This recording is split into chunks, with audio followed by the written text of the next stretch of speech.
Okay, check, check, check, check, check, check, check, check, check, check. So what do we got going on in here?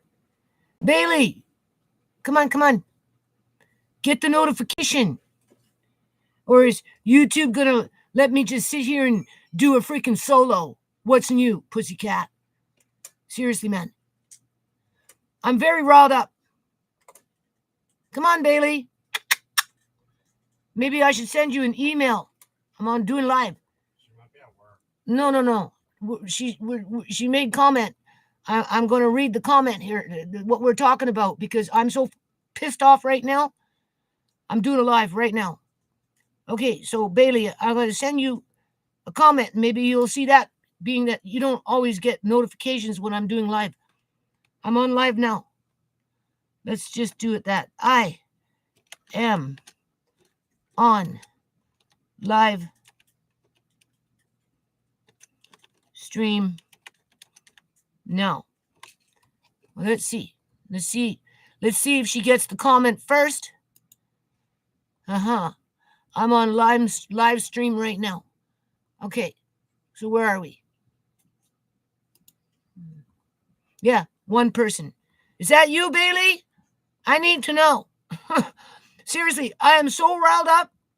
Okay, I just sent you a little comment with what we were talking about there, because I don't know.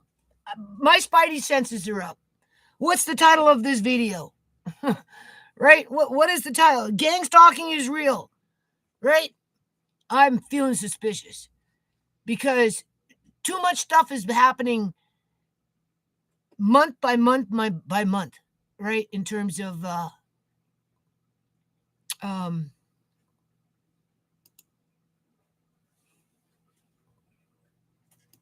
since September. Yeah. And we're going to go through it in here in a minute. I'm just, is everything working okay, Andre? Huh? Gang stalking is real. Oh, okay. Well, it's supposed to say it's all too suspicious. So I'll have to correct that. Okay. And it's December 10th of 2025. Is this thing even working, Andre? I said yes. Okay. Can you hear me? I don't know. I need to know. Yes. I sent Bailey a little comment on a thread that she left on a different video, because she says she doesn't get my notifications when I'm doing this very often, not very often, or they come in late. We got 3 people watching right now, but I need to know if one of them is Bailey, because I want to read her comment, my comments, and talk about. Okay, all right. I'm so mad. I don't like. I feel like I feel like I'm in a corner being gang stalked by quote unquote professional people that are like, I don't know. I want Bailey to come in. I don't want to talk about it until Bailey comes in. Come on, Bailey.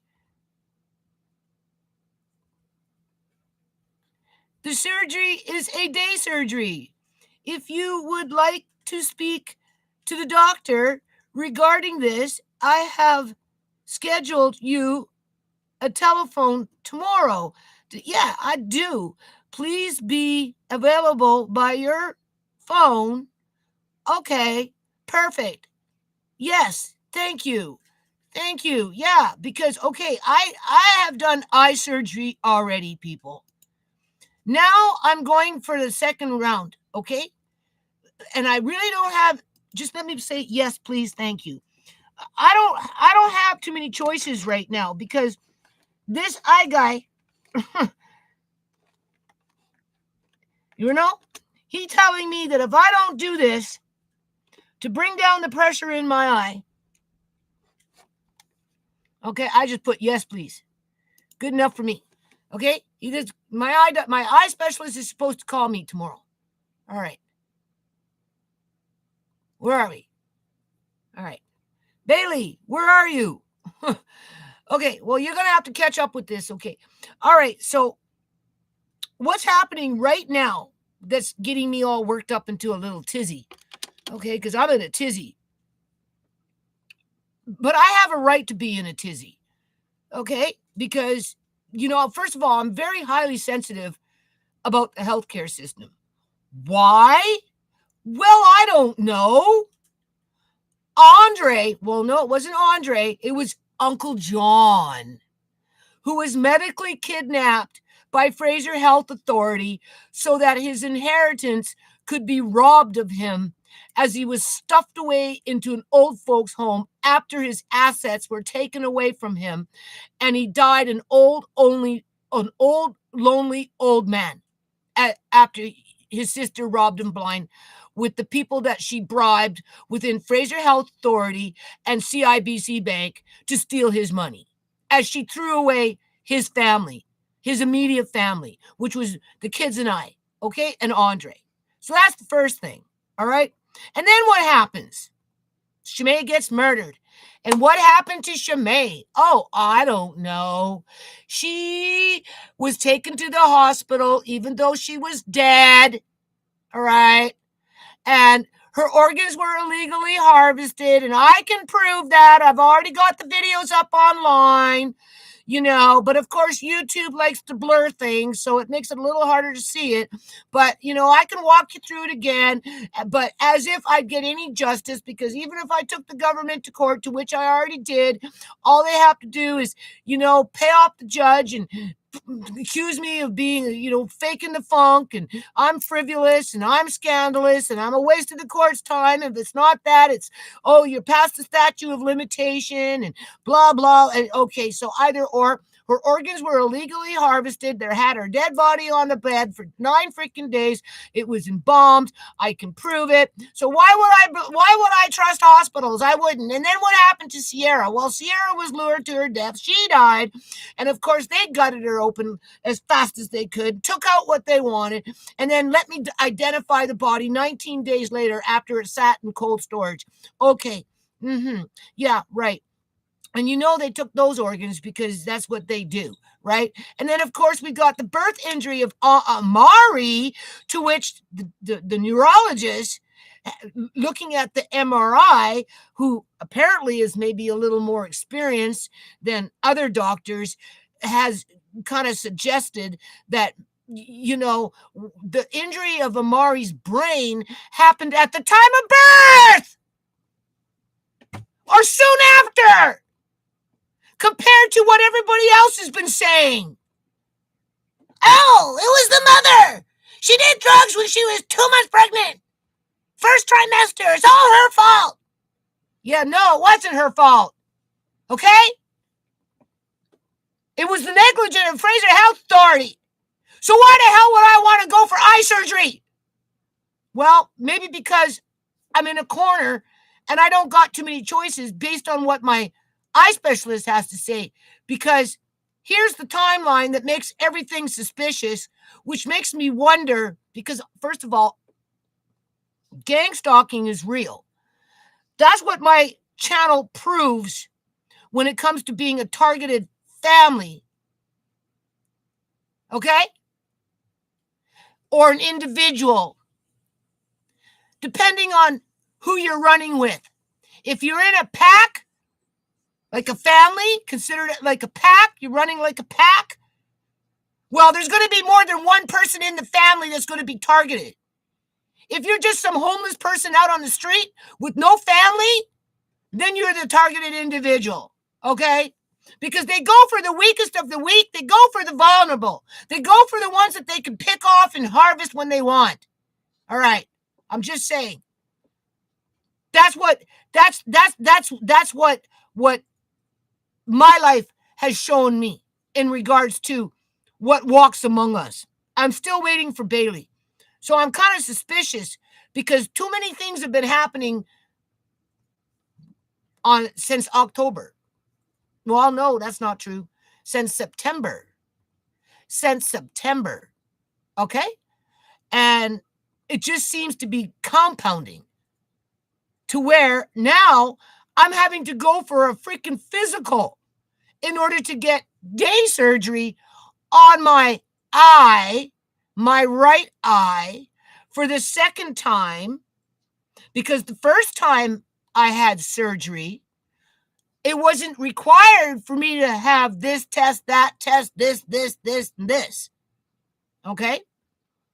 And but now that and in those days I didn't have a family doctor. Was it because I didn't have a family doctor, so therefore I wasn't required to take all these tests, and right? But I still got the surgery. It was day surgery. You go in with your clothes. You don't change. You go. You sit in a chair. With everybody else that's sitting in a chair, right? And they put a little IV in you. So then they move you to a room where it's a big ass freaking room where there's a whole bunch of people in there getting surgery, day surgery for their eyes. Some get just their cataracts removed. Other people get that whatever I got, right? There's other, like, it's all eye shit, right? You know what I'm saying? I never had to have no physical for that. No, right? I went in with my clothes.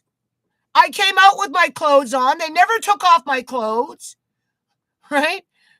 As soon as I woke up, they sent me on my merry way with my son, and I came home and I slept. All right. Now, I have to do it again, but a different kind, where he's apparently putting a tube in now. The first time, he took out the lens, which was a mistake, the cataract lens. He should have left it, okay? He should have left it, but he took it out because if he took out the cataract lens, it was going to be easier to do the surgery that he did on my eye, which is basically, you think of a gutter, when you clean a gutter, right, around a house. Well, that's what he did. He went around the eye where there's something there that he piped it out where the fluid could drain out, right? Because I have glaucoma, right? So the pressure builds up because I guess the fluid doesn't, my eye doesn't react like other people's eyes because of, it's just an eye disease. All right. So, I didn't have no physical. I didn't need no blood test. I didn't need no flu shot, shingle shot, COVID shot. I didn't need nothing. I just went in with my clothes and came out with my clothes. I was there for like 3 hours, 4 hours, however long it was to put me out, do what he did, and for me to wake up. And once I was awake, they sent me home. All right. So I'm going to give you the timeline, what makes it kind of click in with this video in terms of gang stalking is real, because I'm suspicious. If Bailey was here, she'd be suspicious. As a matter of fact, she even agrees because we did comment, right, to another video. I guess she didn't get the notification. She's been a subscriber to my channel for eons. Why is she not in here making comments? Why is YouTube not sending out the notification that I'm doing a live stream right now? That makes me suspicious, because YouTube got the thumb on my channel, right? Keeping me with the same amount of subscribers. My view count goes up and then they sliver off the view count. I'll have 39 and then it's back to 36. They're back to those antics. Nothing moves, right? You know what I'm saying? They're not even putting ads on some of my videos, even though I monetized throughout my whole freaking channel. I got over 3,000 videos on my channel. They're not even running ads through my channels, through my videos, because I've been like working on my playlists and stuff and pulling up my old videos. No ads are running through. So clearly they don't want me to make money, because if they did, the ads would come up, right? But they're not. They're very, so okay. Besides that point, we know YouTube is biased, right? Okay. So, all right.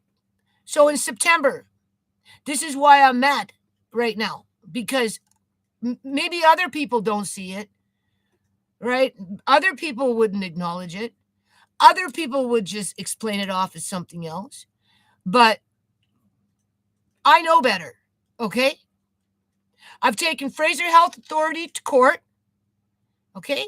which is a government extension to the Ministry of Health. I took CIBC Bank to court, didn't follow up on it because I knew I was coming in with a bunch of crooks. So that's just pending.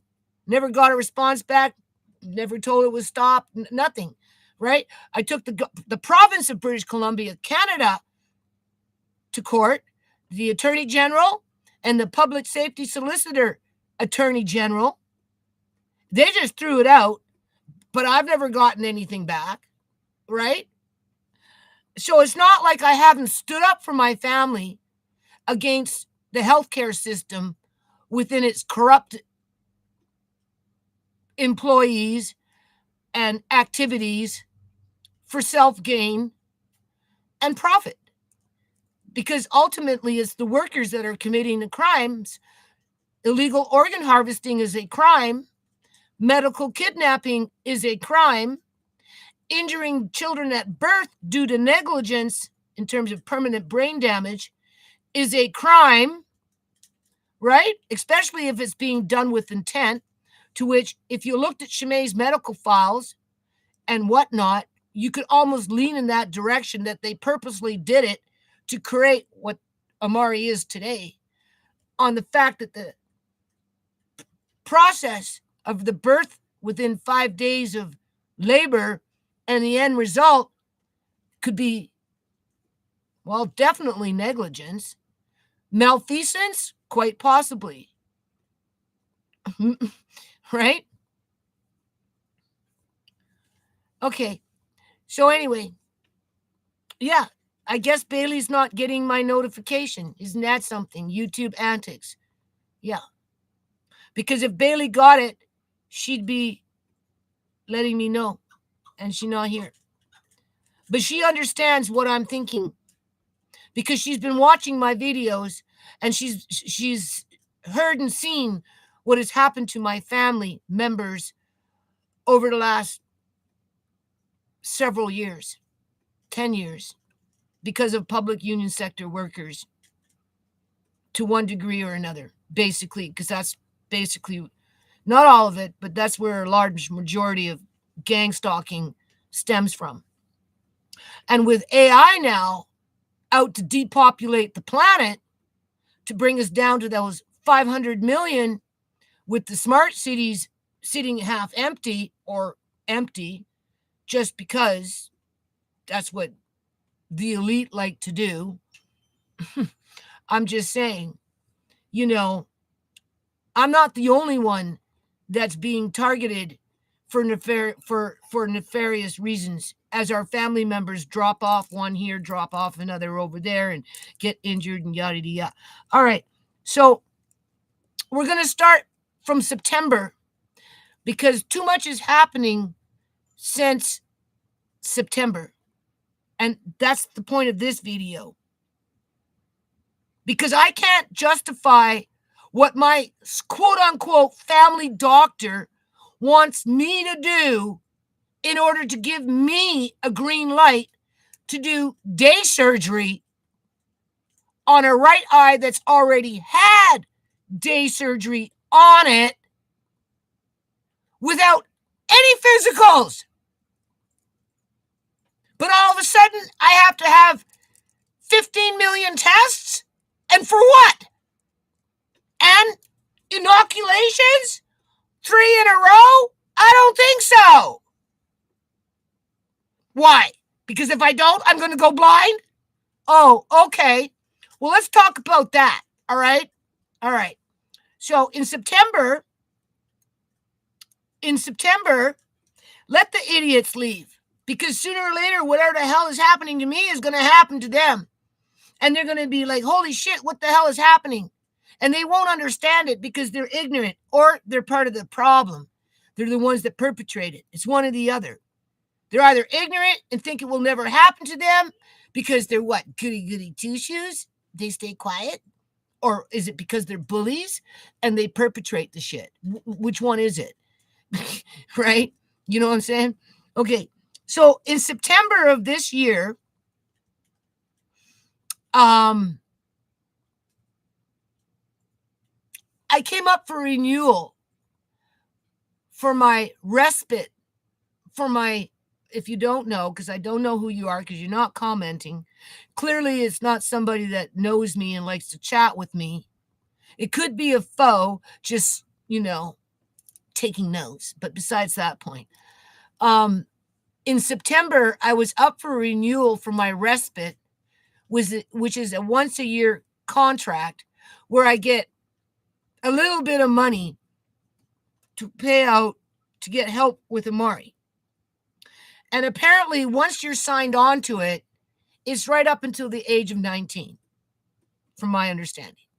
Okay.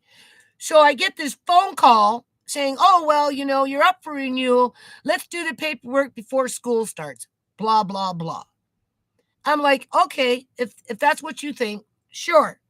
Oh, well, I'd like to come by and visit.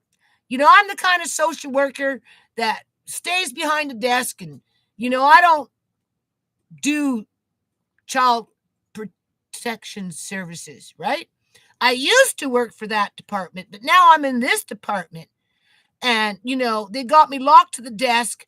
And the best that I can do for you is help you with the respite and, give you advice on this, this, and this. That's it. It's very small and, and just in a little box.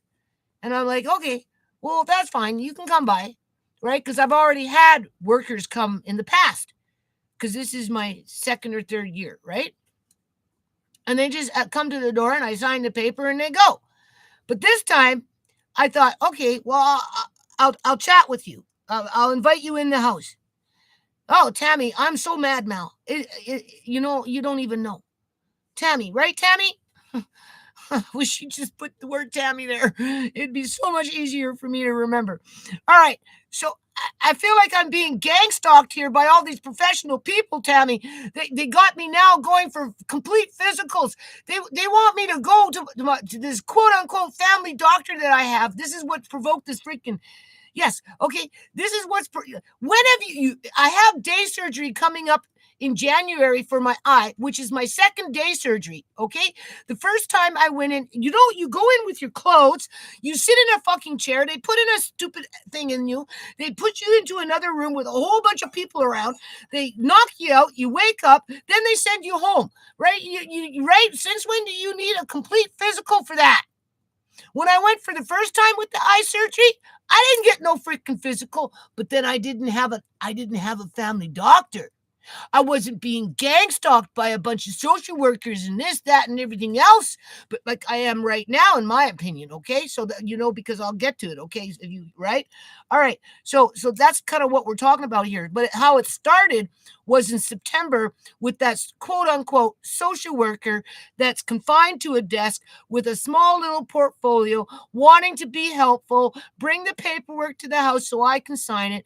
And because she kind of, gaslighted me and whatever, I thought I'd invite her in and meet Amari. Well, I never get to meet my clients. And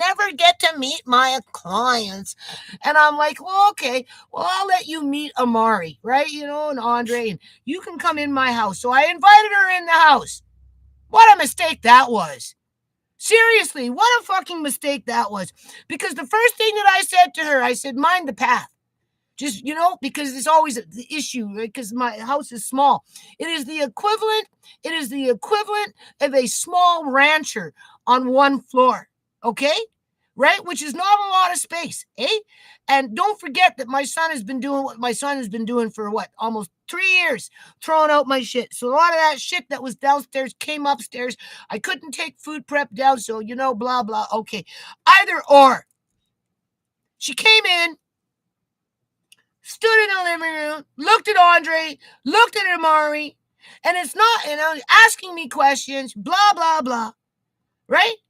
And we sleep on the couch because of Amari's special needs, right?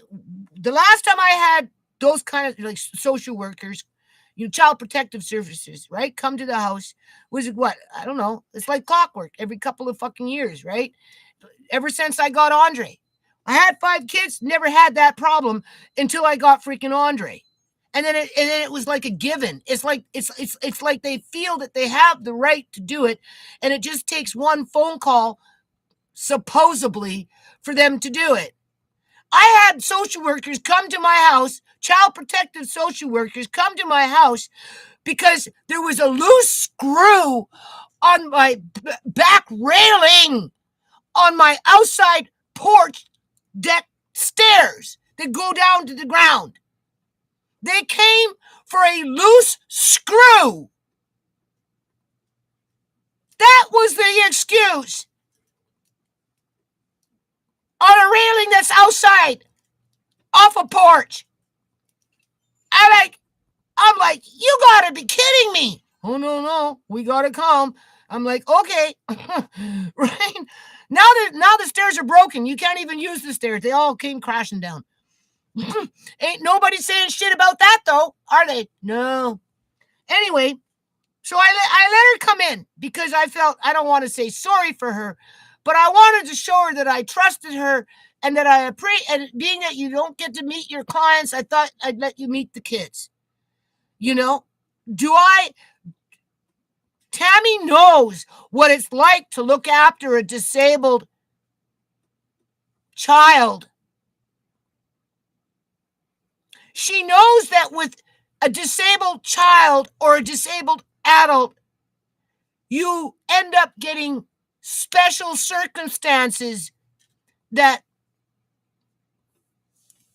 manifest over a period of time as the one that you're looking after, their needs change because they're special needs. So you adapt to their needs. Okay? So through that process, with Amari having seizures and this and that and everything else, or whatever, Andre and I, we sleep in the living room with Amari. When one's sleeping, the other one's usually awake. We do shift work.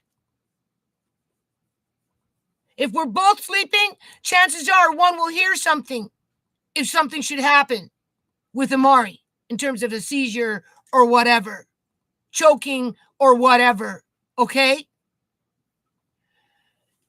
And it's not like 2 years ago we weren't sleeping where we're sleeping now. But all of a sudden, everything changed because, there's something going on here, people. All right. So she comes, blah, blah, blah. She asks me questions, blah, blah, blah. I say, well, she asked me about, blah, blah, blah. And I'm like, well, if something happens to me, I'm not really too sure who's going to take Amari. Right? I mean, like, out of duty, my son would do it. Obviously, Tisha would take him immediately. But at the end of the day, Tisha's not in for the long haul, where my son, he could do it. But with the way the economy is, it's the housing for both of them. It wouldn't matter if it was Tisha or Marcaine. It's the housing to house the special needs with the room and just whatever and just the cost of it. And, it frightens them. And this is what I told this woman.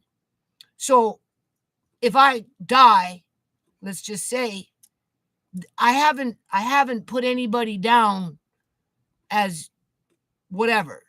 I haven't, right? I kind of left it open so that for the one that takes him permanently should be able to get the support from the government financially, like I get support from the government for Andre, which would then make it easier for the one looking after him to properly house him in an environment that works for everybody.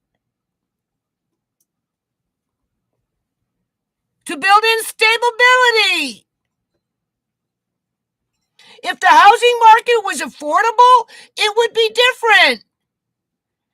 But it's so unaffordable right now. And you become a target when you sit in a place like mine.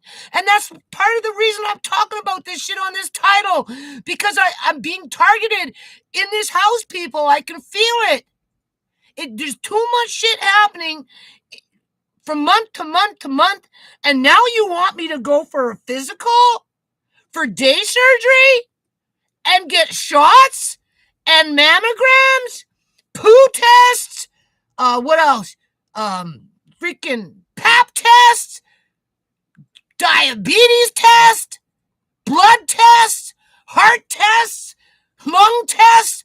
Like, how many tests do I need to go for a 40-minute freaking procedure with my clothes on, with a whole bunch of other people around me in the same kind of position with their clothes on?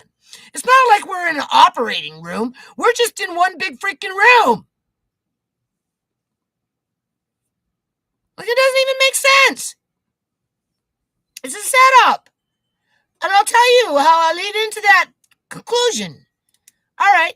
So now she's leaving this social worker in September, right? She didn't like what she seen or heard because, she used to work for child protection and she got red flags. She already warned me. Well, I did this, blah, blah, blah. And I'm like, yeah, okay. But, right? We do what we got to do and it is what it is. So she leaves. And what do I get 2 days later? A phone call from the social workers that weren't even here 2 fucking years ago over the same crap. Right? Only now they're on, it seems, I don't know, a different kind of mission. Why? Because I'm losing more of my eyesight? I'm still holding down the fort, though. I'm doing everything I'm supposed to be doing. You can't get mad at me for my environment, quote unquote, per se, when you've got the city of Surrey and my landlord flushing everything out of my yard where I'm having to go into fucking bins and rescue shit and bring it in and hide it from them. In other words, I can't put it back out on the yard, or I can't take it downstairs because my son threw out my shit downstairs and I had to bring some of that in, which didn't, the other stuff all disappeared, right? You can't get mad at me for people not helping me to sell stuff. That's not my fault. It's not like I haven't been asking, but everybody's busy, blah, blah, blah, right? Blah, blah, blah, blah. But I keep up with the laundry, I food in the house and the bills are paid and, right? So, and like, they're looking under every stone that they could possibly turn over to try and hurt me. Not help me. Oh, let me help you. You're not helping me when you're making it where I have bad dream after bad dream after bad dream because of the stress, as the stress is being piled on. Okay, so anyway, they come in September because of the social worker that's locked at the desk that has a very small little portfolio and is lonely because she can't meet her clients. And then when she does meet her clients, she turns around and she hurts them by doing what she did and then wants to say, well, I only did it because they have more resources to help you. So I thought, since I couldn't do much for you, I'd call in them. Can't call them clowns. They're social workers, right? I only did it to help you because they have more resources to help you. Okay. They're not going to help me with housing. If you ask for housing, they don't help you. So, that's the big key issue right there. Food, we'll give you a food voucher. Well, I don't really need it. But now that my son moved out and I'm paying $22.50 plus all the gas, hydro, and cable and anything else I got to pay, I might consider it a food voucher now, but I got to spend it within 5 days. So, I only get it when I really need it because I go through a lot of milk, eggs, and whipping cream, cottage cheese, and yogurt and that kind of stuff because of Amari, right? So, that's on hold. Otherwise, if my son wouldn't have moved out, I wouldn't have needed it. And what else? What else are they going to help me with?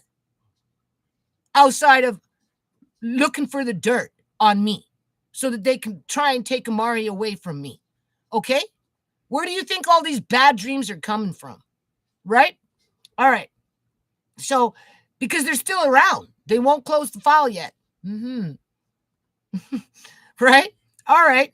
So the social workers show up in September. That's what I'm trying to say. Right? I got tricked by a social worker that came to help me. and felt lonely because she never got to meet her clients. So I thought, okay, I'll be nice and I'll trust you. I said, you're not a Karen, right? Karen. I said, yeah, just follow the path. I'm trusting you that you, right? Well, I have to warn you, blah, blah, blah. Well, fine. If that's the case, whatever. What can I say? Right? Never again will I ever invite anyone like that into my house again. I swear on a Bible. I swear on my mother's life. No, no, once bitten, twice shy. Seriously. Okay. You know what I'm saying? Because my life is already hard enough as it is. And I give it, and Tammy would know this, when you looking after a disabled person or a child or whatever, you give it your all.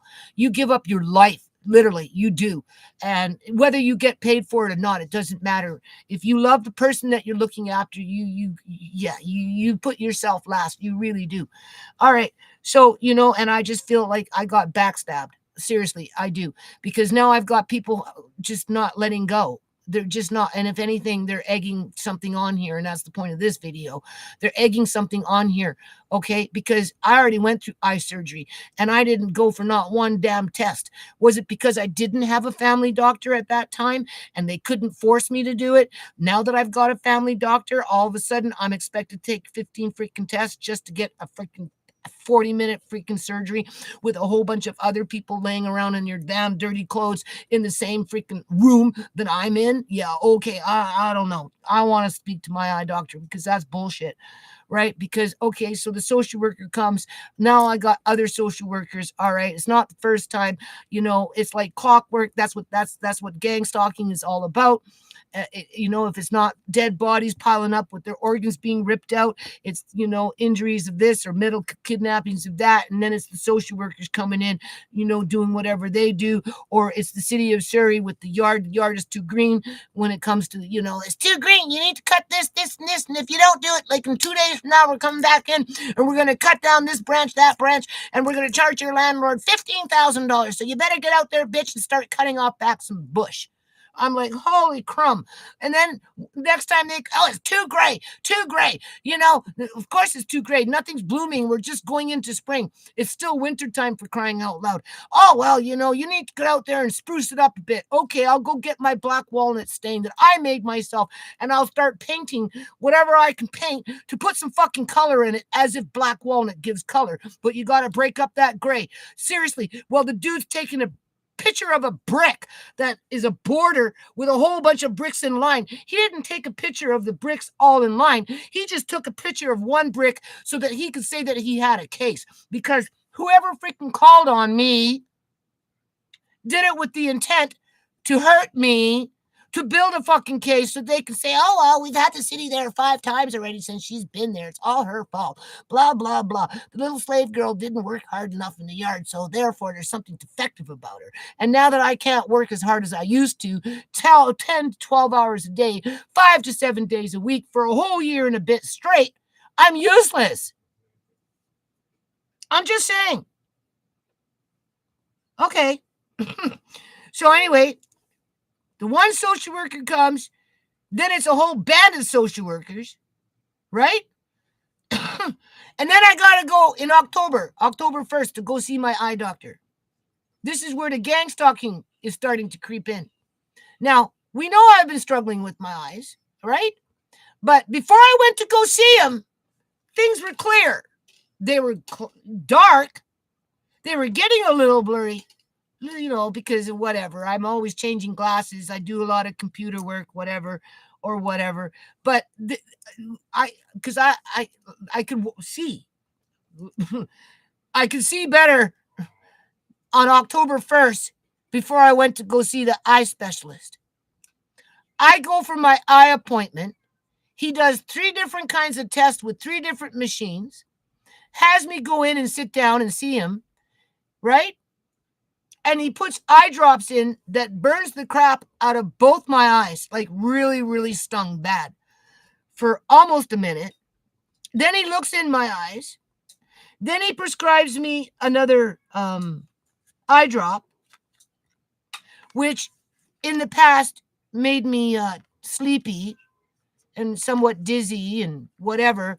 But because my pressure went back up to 21 versus 15, He told me that if I didn't take this eye drop and consider surgery, I could go blind within 2 months. Like I am in this eye, which is I can barely see anything. Oh, okay. Sure. I'll take this. Give it to me now. I don't like it. It makes me sick. It makes me sleepy. But, I can't afford to go blind right now, and I will consider surgery, because we can do a second opinion or blah, blah, blah, blah. I said, yeah, well, let's do that. So, okay, I get home. This was October 1st. I wake up the next day, and my eyes got 1,000 times worse in terms of blurriness. It's one thing seeing things gray with no color and things blurring, like blending, the colors blending together versus blurry. Okay? Andre, I don't want to have to compete. Be quiet. With your voice. The blurriness got really bad, which makes everything blend together more. Right? So, do you see that? That's translucent, right? That's white. You put together them, it's hard for me to differentiate between the two. Things blend together. And because whatever he did, he says he didn't do it. He says it's just my eyes because I called him on it. Since I talked to him, I said, ever since I seen you, everything got like 100,000 times worse in terms of blurriness, which blends things even more together. Right? And so I've been struggling with it, eh? And like the glasses, I use whatever works for me at that moment, whether I'm looking at the computer, these ones, whatever I'm type, the type print, paper, lighting, whatever. Okay. So the point, what I'm trying to say is whatever he did something. I don't know if he did it with intent or if it was just my eye being overstimulated with the 3 machines at one time, which was too much.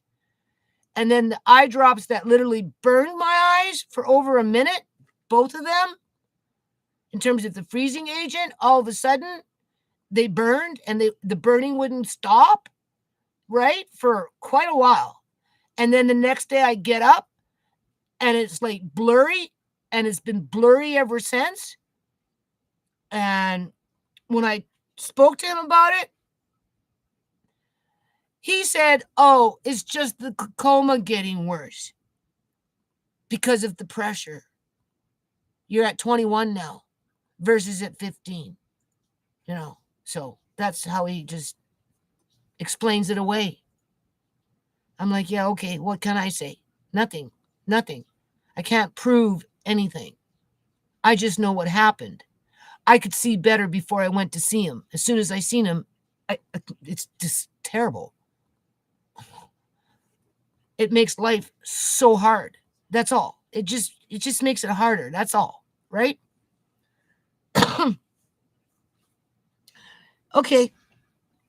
And then what happens? So that was in October. So September, I get tricked by a social worker to have the whole band come in and whatever. And then October, I all of a sudden, like that, basically lose even more of my eyesight from one visit. That's what happened. As it's being explained away that the coma just went blink in a matter of a day. And it's nobody's fault but that.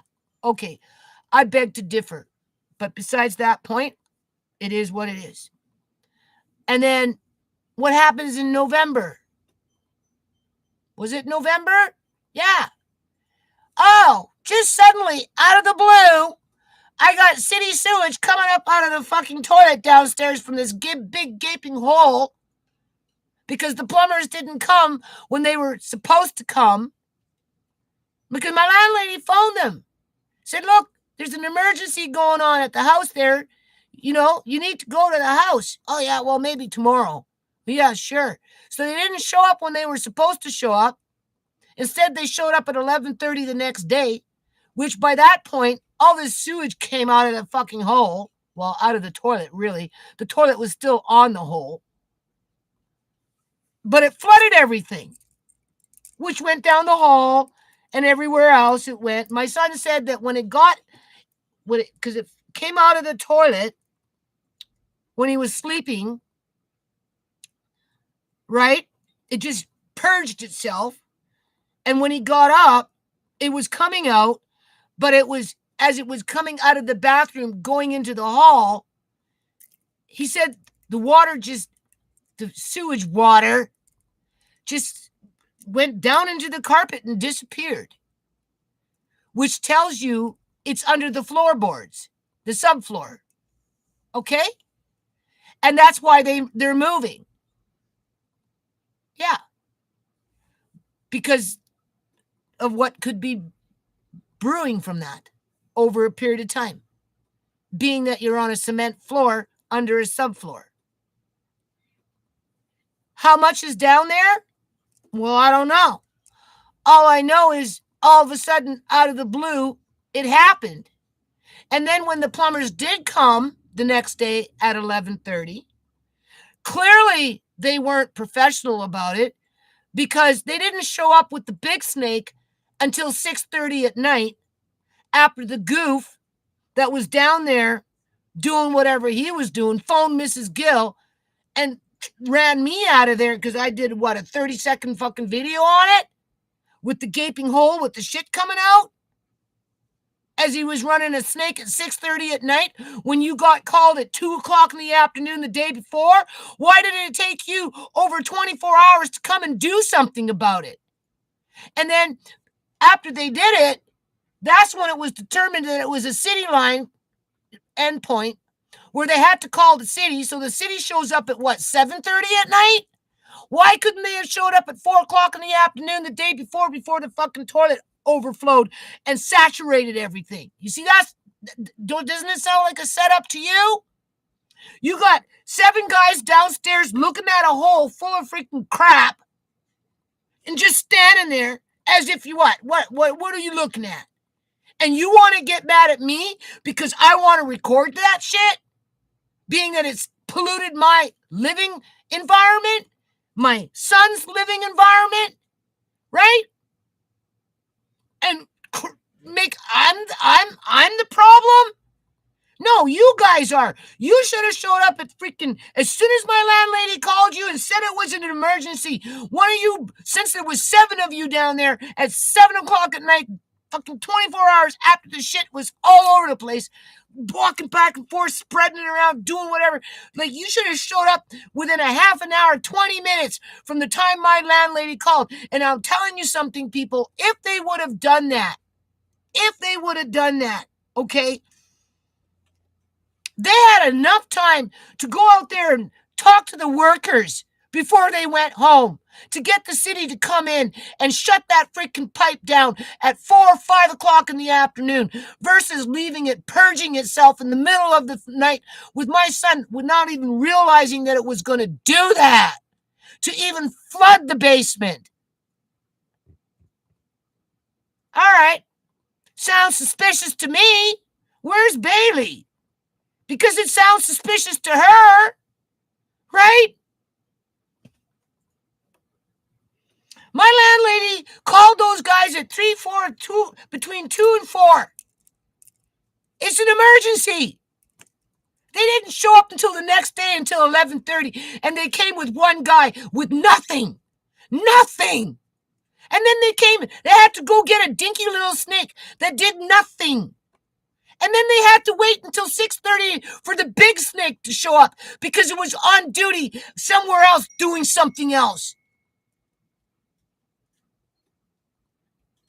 And then they snaked the pipe at 7 o'clock at night. We'll take it. The phone call came in at 2, 7, 3, 4, 5, 6, 7, 24 plus 5.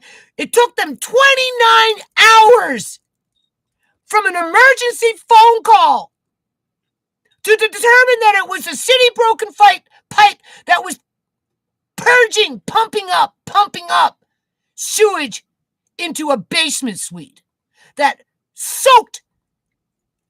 As soon as it hit the carpet, my son said it dropped. Everything just whoosh. The carpet sucked it up. No. It went and it seeped past the subfloor and saturated the cement. And that's why he's moving. Okay. Seems kind of odd to me. It took, 29 hours to do the job? Yeah, okay.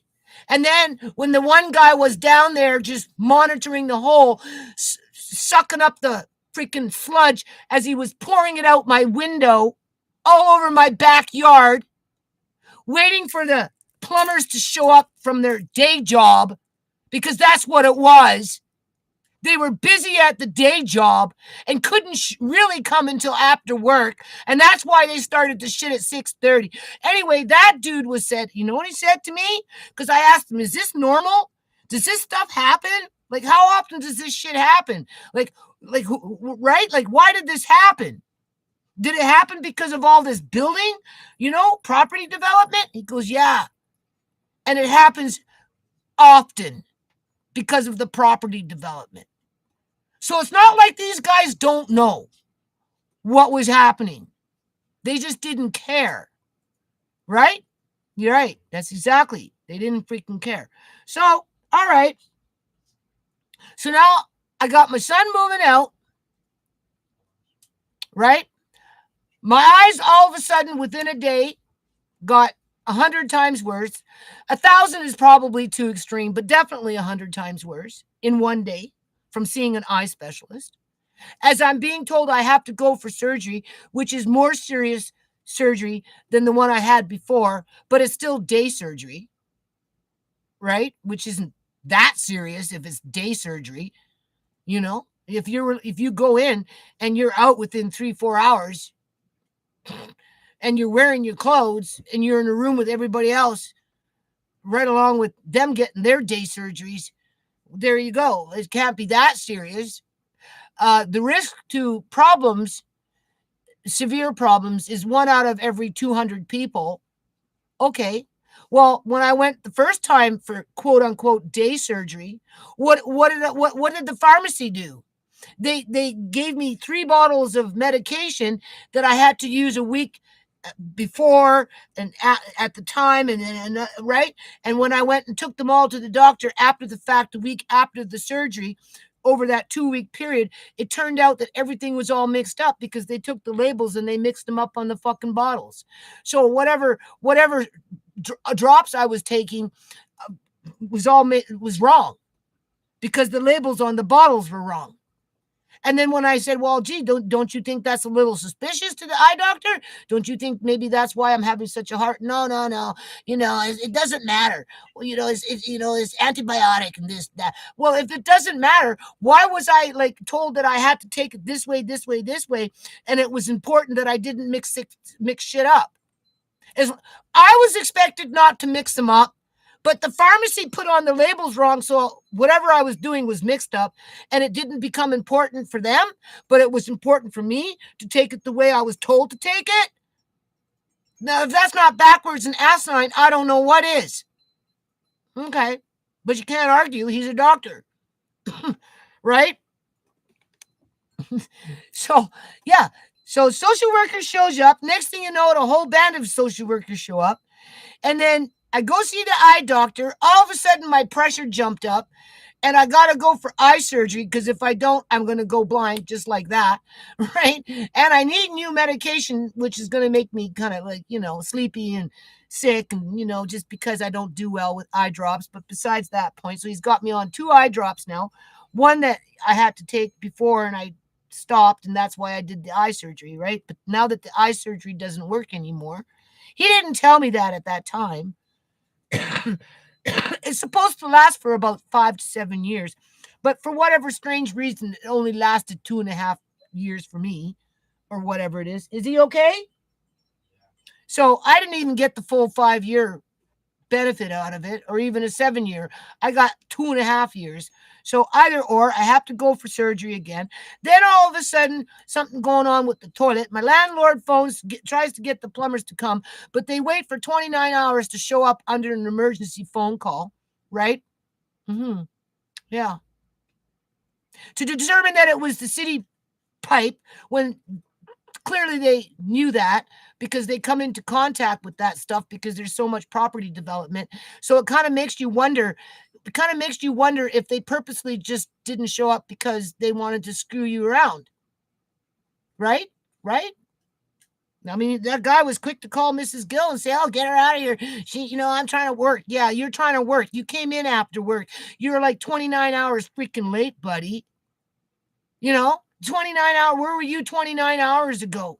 You show up at 6:30, 7 o'clock, and you what?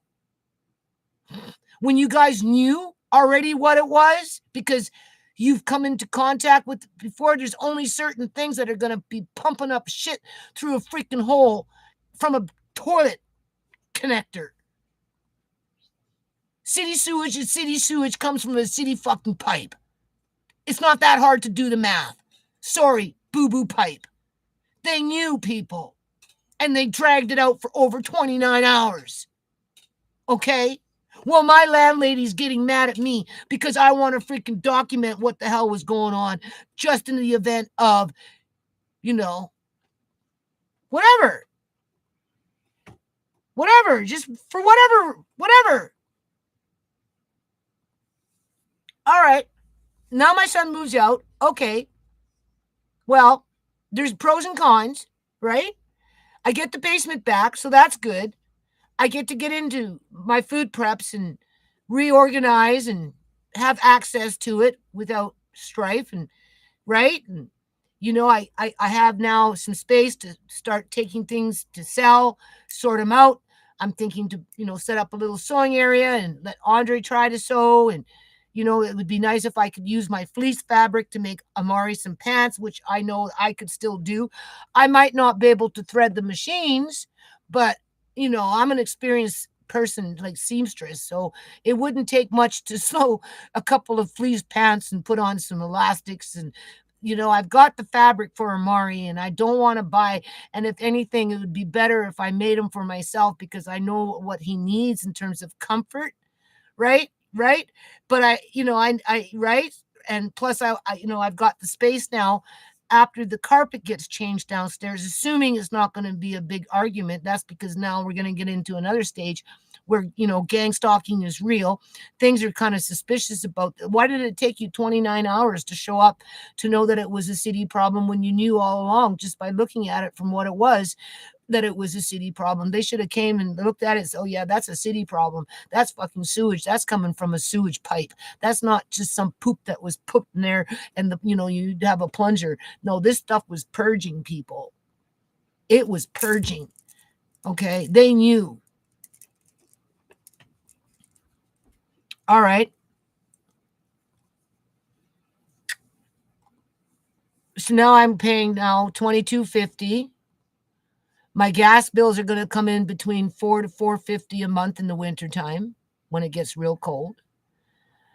My hydros are about $175 a month per month.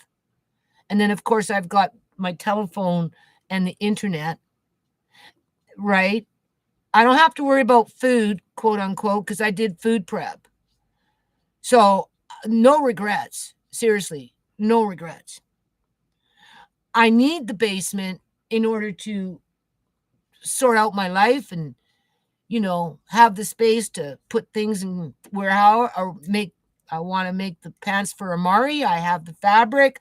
My food is down there. My fabric is down there. right? I need the space for Amari to lay out a. I'm going to start with a blow up mattress first, double size. I had one, but when my son was chucking out all my shit, he found it and he took it for himself for camping because I asked him, I said, well, I had that blow up mattress. Is it still down there? No. I said, oh, what did you do? Take it and use it for yourself? He said, yeah. Well, there you go. Now I have to buy one. It's easier to pick it up off the floor and lean it up against something versus a double size mattress, right? Because I want to lay it on the floor after.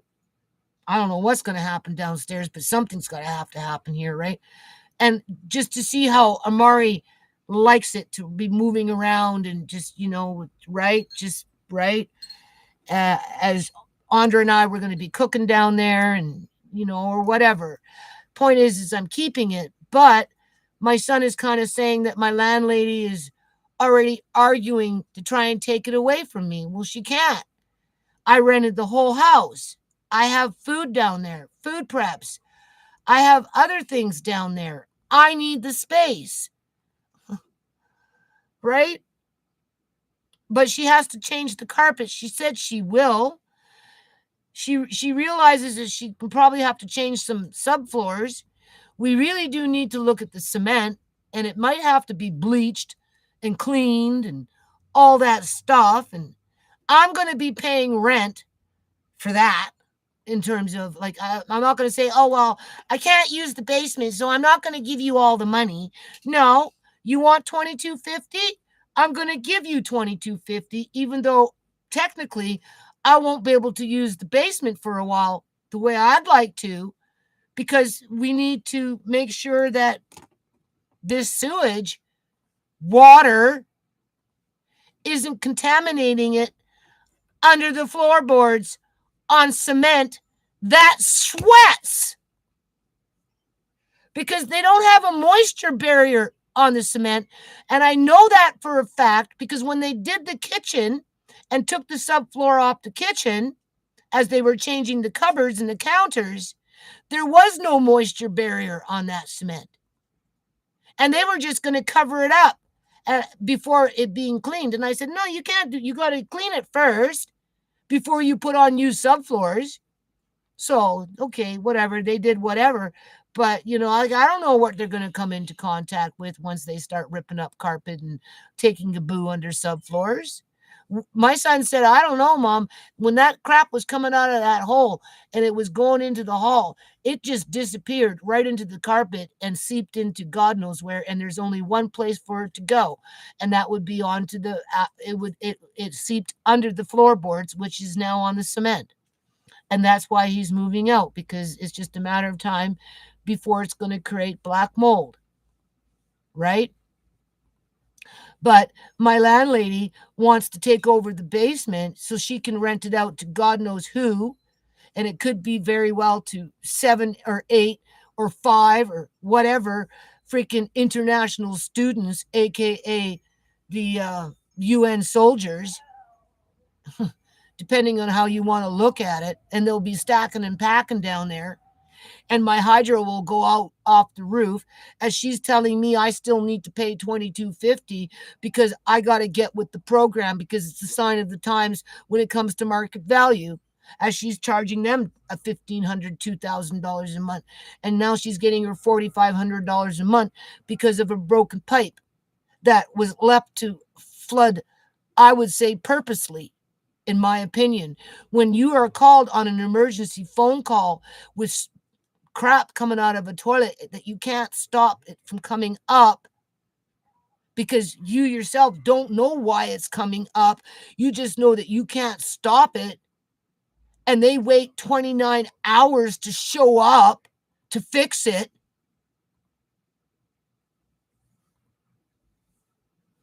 Finally fix it. Not that they could fix it because they had to call the city to shut it off from the road. But they knew.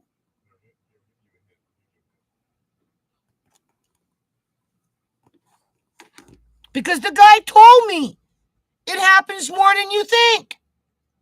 you're not the first person this happened to. Why? Because of all this construction? Yes. So was it done on purpose? Is it related to gang stalking? Flush me out of the house? Isolate me to the upstairs? Well, you've got the social workers gang stalking me? Right? Not wanting to close the file because they're looking under every stone? Right? Making me sign papers to go talk to the pediatrician about me and Amari? Well, first of all, you can't talk to the pediatrician about me because he's not my doctor. He's Amari's doctor. He's a pediatrician. Right? Because, it's a progression, right? So the social worker come, oh, well, we did this. Okay, whatever, right? Blah, the path and, this, that, okay. But we know we got to follow up because, you look kind of skinny. Well, as if nobody knows about that. Everybody knows about that. But besides that point, sure, no problem, because I ain't doing anything wrong. I give my 1,000% to Amari. Andre gives his 1,000% to Amari, right? And we're not doing anything wrong here, so I give her consent. But on the paper, she's got it written down where she wants to get information, medical information on me. I said, well, you're not going to get anything on me because he's not my doctor. Oh, okay, well, that's fine. Blah, blah, blah. All right, but don't forget, right?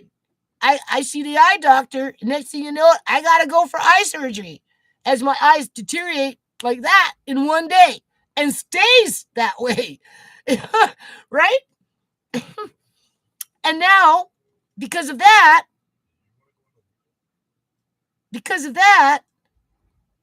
all of a sudden, out of the blue, they want me to go to the family doctor and have a complete physical for day surgery and then say it's business as usual. They require that. Well, no, they don't require that because when I went, last time I went, I didn't have to do any of that. So what's the difference? Well, 2.5 years ago, I didn't have a family doctor.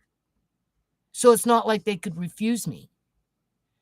Now I have a family doctor that was basically assigned to me through the government, through a website that I had to sign up to because I couldn't find one.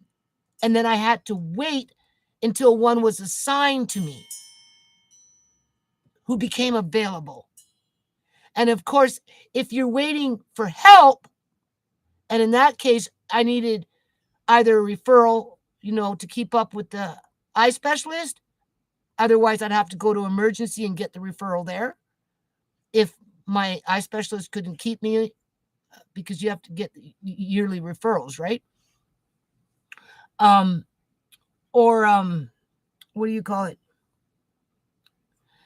My long-term disability form filled out. So as soon as they assigned me one, oh yeah, I needed a family doctor. So I accepted him. I had no choice. It was either that or nothing. But now that I've got one, well, it seems to me it's just for somebody else's benefit, not my benefit. No, I don't see it like that. I don't. Not after today. Not after today. Because I get an email. They want me to fill out all the forms. Okay, I filled out all the forms. I sent them back through PDF to them for the surgery, right? To the eye specialist office to set up with the hospital where I had already been without a physical, okay? For day surgery with my day clothes on. All right. And then I get a phone call from the family doctor's office saying that I need to come in for a physical and that the doctor's going to call me right back. So now I got the doctor calling me to book, to start the process for the surgery, right?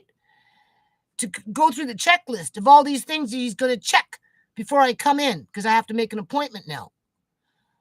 Okay, well, here we go.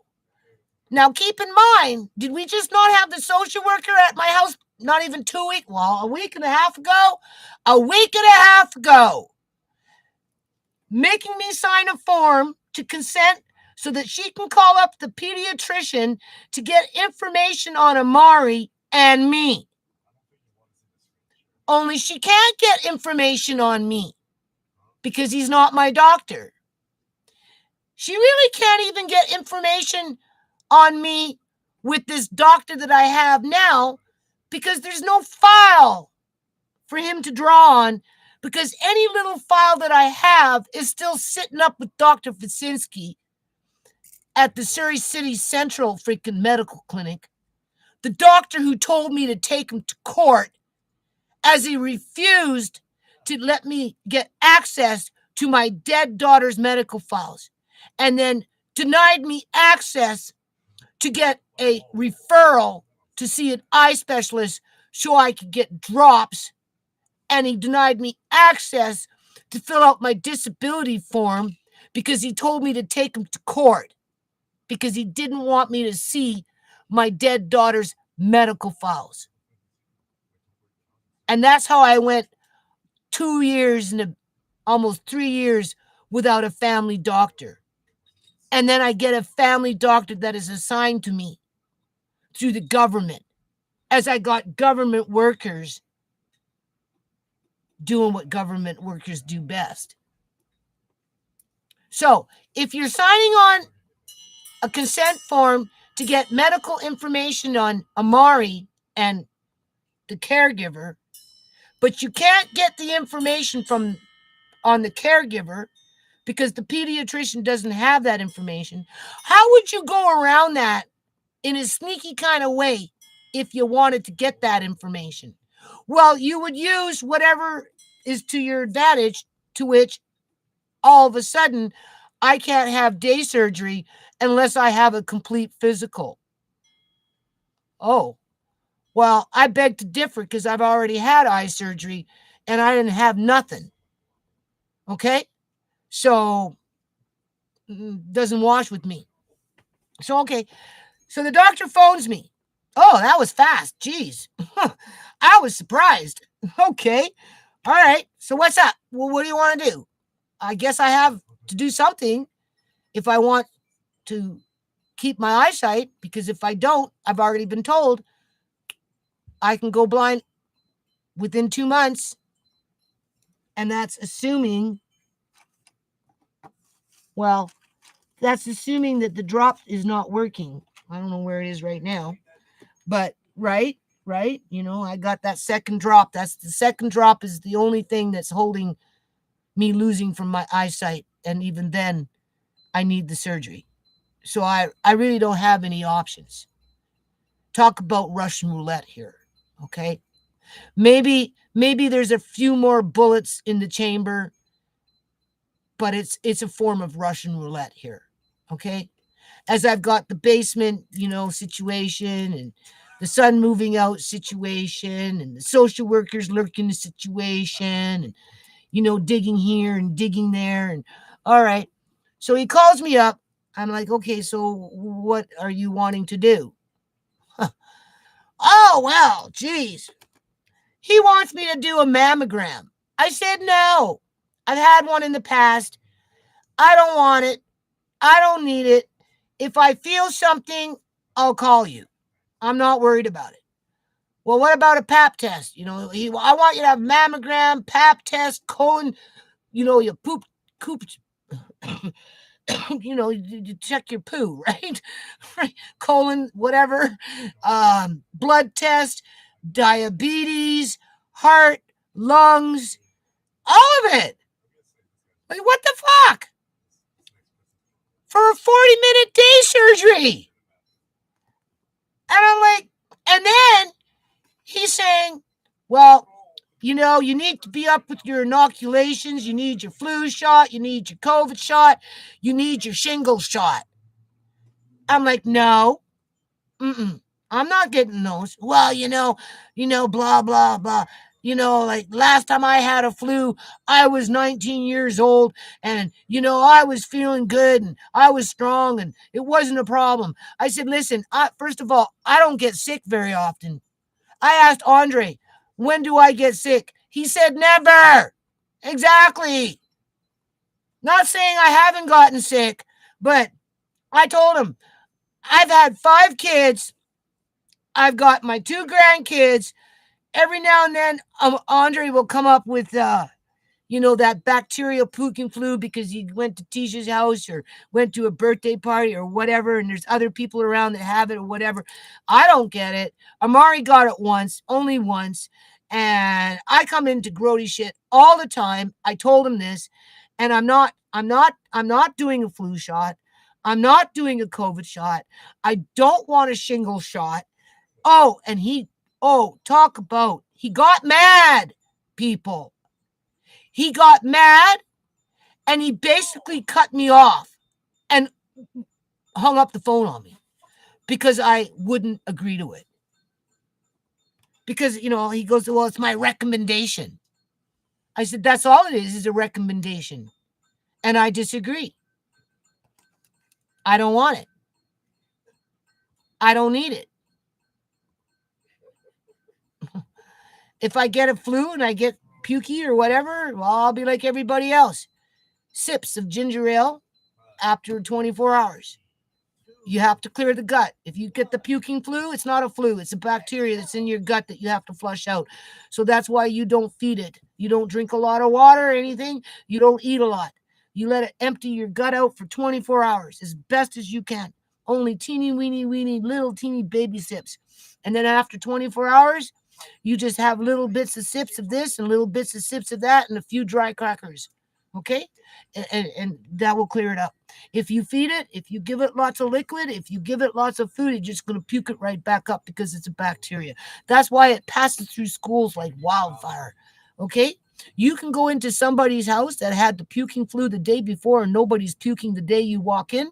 1 to 2 days before you walk in, but it's already in the environment. If you touch something where somebody had, whatever, and touched it, and you came in a day later or 2 days later after them done puking with the puking flu, and you touch it and you put your fingers near your mouth, you introduce that bacteria into your mouth, it gets into your gut, and then you get it. And you wonder where the hell you got it from. Because when you went to your friend's house, they didn't tell you that they had the puking flu in the house 2 days ago because they're embarrassed.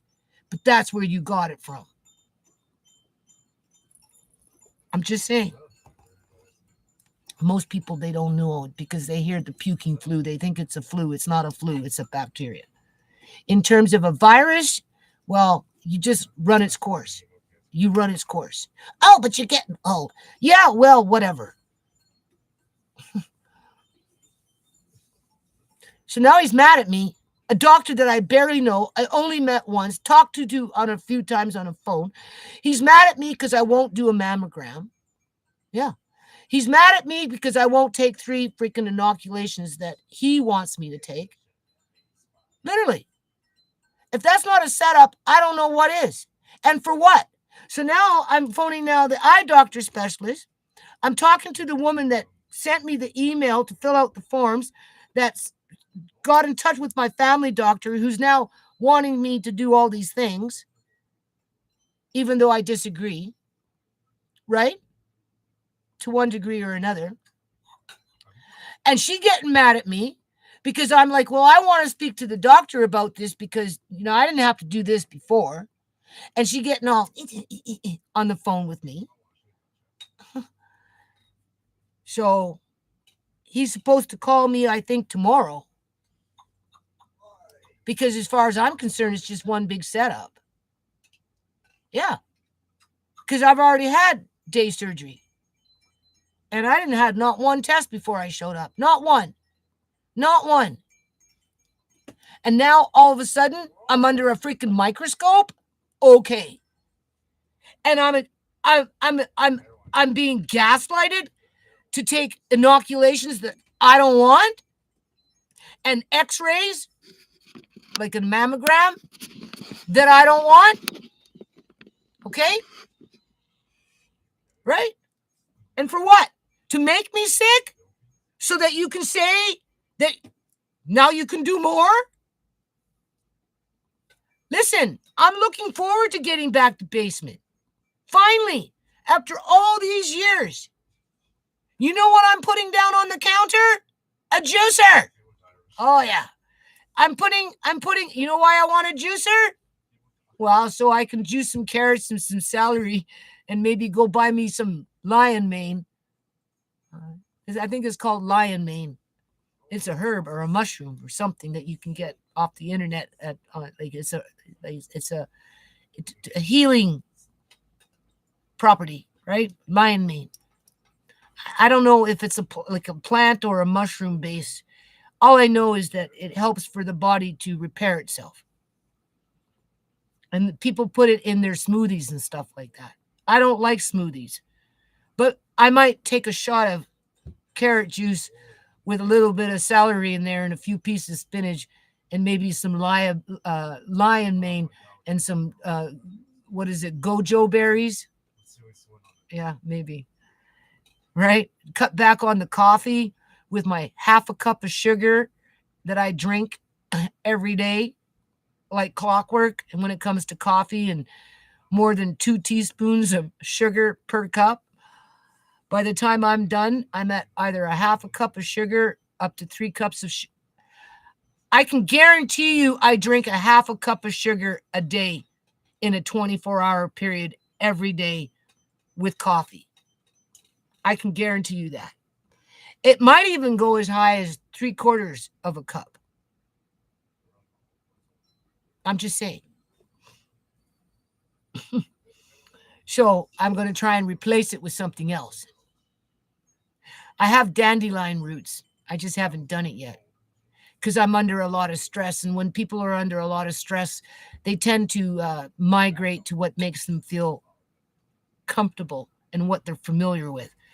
Coffee, I'm familiar with, and it's comforting for me, right? But I need to replace it with carrot juice, with a little bit of celery, a little bit of lion mane in it, with some gojo berries and a few pieces of spinach, right along with day square with oatmeal, because I don't eat enough, right? But when I was filling out that form, do you have any pain? Like aches and pains? No. Very seldom. And if I do, I heal very quickly. I can't be that sick. But after my physical, I might be fucking sick. Oh yeah. And I told that to this doctor. Like, why are you making me do all this stuff? Oh, well, because it's required. Oh, really? Well, I don't think so. I'm not taking a mammogram. The pap test I haven't had for a long time. Okay, it is what it is. I could probably get with that. I know that my pap test can be funky from here to there because, I've had children, and those floras, they change in there, and what one pap test can show one day, you can go back and it can be different, right? So like like what, oh well, cancer, the colon cancer, well, whatever, like, yeah, I'm going blind, for crying out loud. I already feel like everybody's got me signed up to MAiD, people. Social workers got me fucking signed up to MAiD. They don't want me. They don't want to get rid of me. They want to take Amari. They want to take Andre. They want to do a better job than I've done. My fucking landlord wants to get rid of me. She wants the basement. She wants the house. She wants more money. She don't need me around. I can't do yard work. I should put a signer up to fucking MAiD. My kids don't want to look after their mom, and and blah, for the most part, I'm just a burden. Sign her up to fucking MAiD, right? You know what I mean? So what the hell? Who cares? Seriously, who cares if I have something? It'll be too late, doctor. It'll be too late. You got to catch it early. Do you think I honestly care at this point in life the way I'm mistreated by the people around me? I can't even go to an eye doctor without coming back and having my eyes 100 times worse, and it never freaking changes. And now all of a sudden I gotta take 15 freaking tests just to be able to prove myself to get eye surgery that gives me one chance out of 200 of maybe going blind permanently, instantly.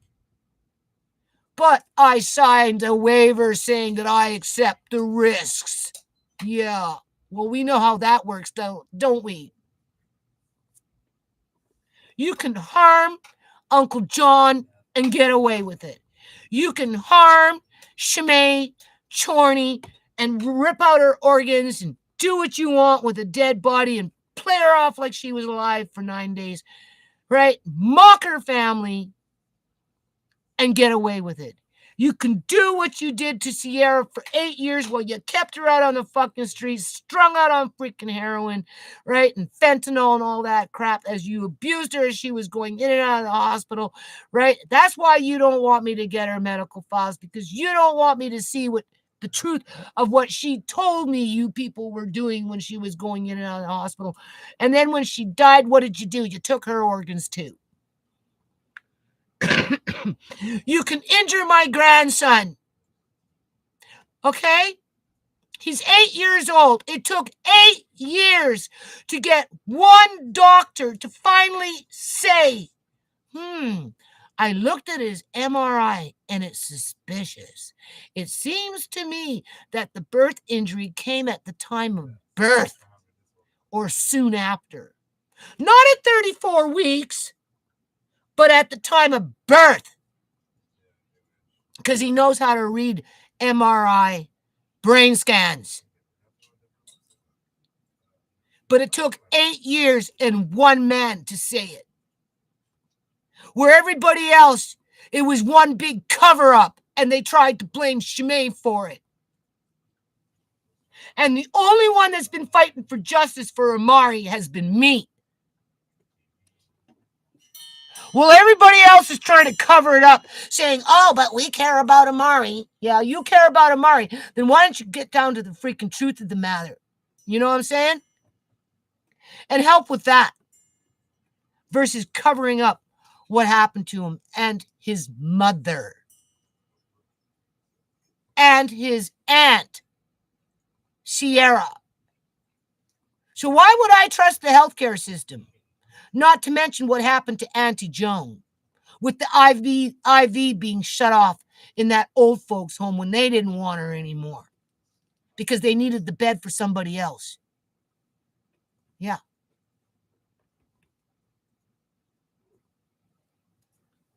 And I got some doctor getting mad at me because I won't take freaking COVID shot, shingle shot, and a flu shot or take a mammogram. And I can almost guarantee you, mark my words, I'm going to end this now because I basically said what I had to say. I do feel that I'm being gang stalked here, whether people realize it and they're doing it with intent, right? Voice to skull with these bad dreams is voice to skull. A lot of it, I'm telling you people, some of it's voice to skull, okay? MK2, what is it? MK2 Ultra MK2, whatever. Voice to skull.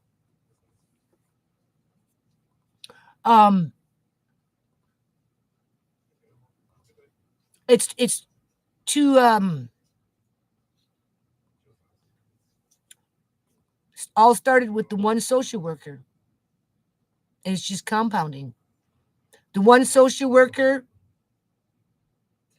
that played on my sympathies, put herself in some, oh, woe is me, I'm lonely, I don't get to interact with my clients, and then sick the whole freaking pack on me in terms of the wolves, right? The social worker wolves.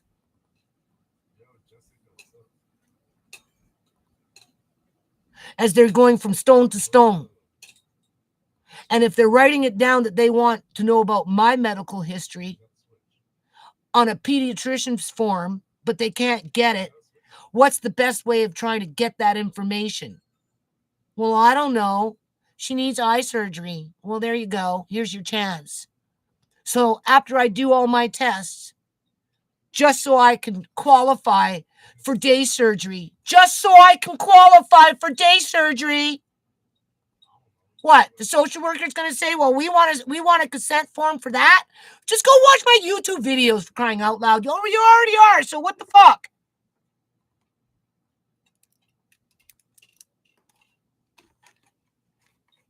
Right? Hook or by crook, is that it?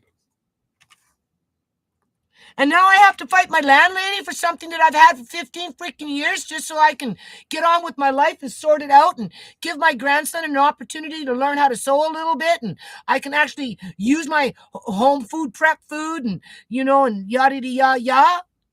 I'm looking forward to getting into my food. I'm going to take down my freaking, what is that called? Uh, grain grinder. I can grind beans in it. I can make bean flour, or you can grind wheat in it. You can grind seeds in it. I have two kinds, right? I'm going to take the Wonder Mill downstairs. And because I have that little fridge downstairs, my fridge, it's my fridge. I came in with that fridge. It belongs to me. I have a right to use my fridge that's downstairs. I'm going to grind up my wheat, my organic wheat. I'm going to put it in a nice little container. I got it all figured out. I'm going to put it in the fridge so it's fresh. And I'm going to teach Andre how to use it. Yeah. And I have to fight for that. Well, my basement, for whatever strange reason, since those guys started building over there, which shook up the pipe out in the front, because don't forget, in the summertime, I was getting that sewage smell coming out through the pipe, right? So there was a sign was there. That's when they started digging up the big ass hole out there and the building that they're building at the corner of the road, right? Well, the mice moved in. And my son said, I don't know what the hell's going on downstairs, Mom, but we can't get rid of them. And I'm paying for professionals to lay their whatever whatever with their special bait, and it's not killing them off. I said, wait until I get down there. Cats are moving in. And I'm going to do a lot of aspartame. You put aspen and that fake sugar, aspartame. I don't know if I'm pronouncing that correct. And you mix it in with peanut butter and shit. That's going all over the place downstairs. I'm even thinking to have Andre go online, and you make those you make those mouse traps where you get a bucket, a 5-gallon pail bucket, and you make a ramp where they can crawl up the ramp to get to the food, and when they get to the food, the peanut butter or whatever's at the over the bucket, their weight makes it fall, and they fall into the bucket and they drown. I thought maybe just for the fun of it, for the learning experience, not for the fun, because nothing, it's not nice to see things die, but I don't care about mice at this point. In terms of either rodent, you fall in the bucket, that's one less mouse in the house, right? But just for the learning experience to see if it even works, really. I'm like wanting to find an old bucket and say, Andre, make those homemade mouse bucket things where the mouse climbs up the ramp and goes for the peanut butter, and then because of it just drops into the water and they drown, because then this way they don't end up in the walls, dying in the walls, right? So I have to deal with that, and like I can't really do anything downstairs really, in terms of any sewing or nothing, because these mice were getting into Marina's crap. My son said, if you're bringing anything downstairs, you got to have it in a bin, no clothes. Well, yeah, but I don't have them upstairs.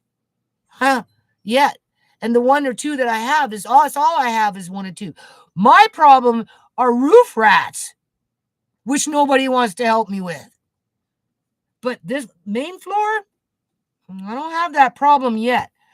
So, I have to deal with that before I can really do anything down there. And I'm willing to pay the $22.50 and keep up with the hydros and stuff, because I'm just I need this. I want to sew the fleece that I have to make clothes for Amari that would be comfortable and appropriate. I want to give Amari the opportunity to roll around on a double-sized mattress.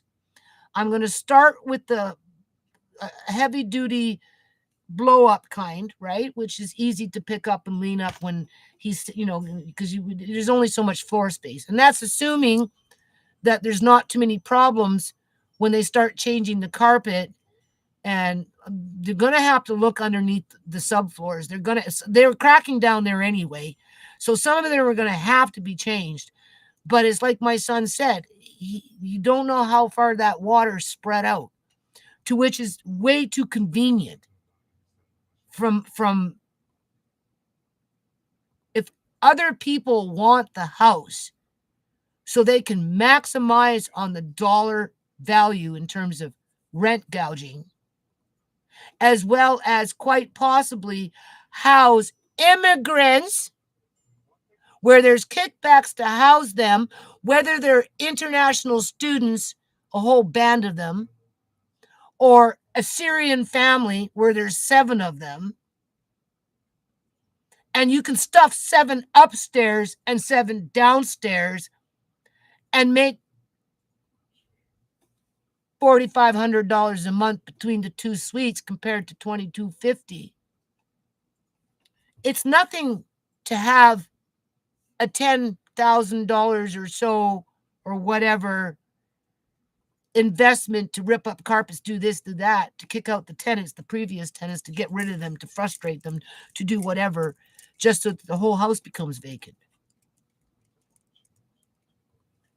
Or to clear out the basement so my landlord can say, well, you can stay upstairs, but you still have to pay $2,250. I'll be like, no, I pay $2,250 for the whole house. I've been waiting for like years to get back the basement because of that girl that moved in downstairs. And now that she's moving out, I'm ecstatic. I just have to be frugal.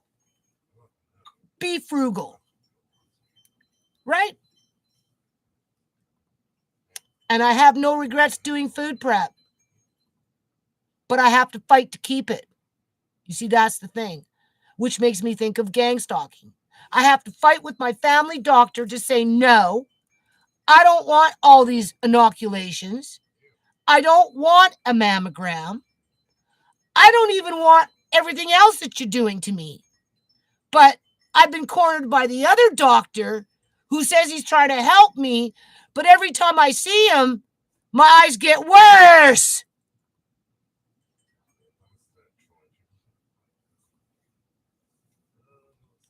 When he did that Roto-Rooter thing and he took out my cataract lens and he replaced it with this fake ass shit, that was the worst thing he could have possibly done.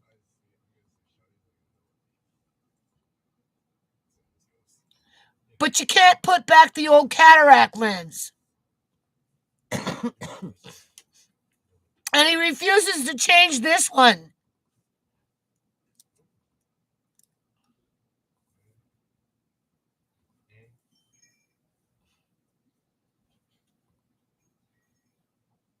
No, the eyes are not getting better. What are you afraid of? What am I afraid of? Okay, that's a fair question. Well, it's not about what I'm afraid of. Honestly, I think I'm past that point. Maybe a bad dream, because my dreams tend to come true one way or another, because it's like a forewarning so that when they happen, I can be strong and not break down and have a nervous breakdown. Right? Do you understand? In terms of afraid of, well, okay, let me put it to you this way. I don't want to say I'm at the end of my life, but by the way people treat me, it's like they want me to be. Because I have, I guess, disabilities. I'm not as productive as I was. I'm not as, Andre, I don't want to have to compete. Please. I'm not as productive. I can't go out and work in the yard for 12 hours straight, 5 days to 7 days a week, year after year after year after year, to keep a persona so that my landlords can sell the house for $3 million.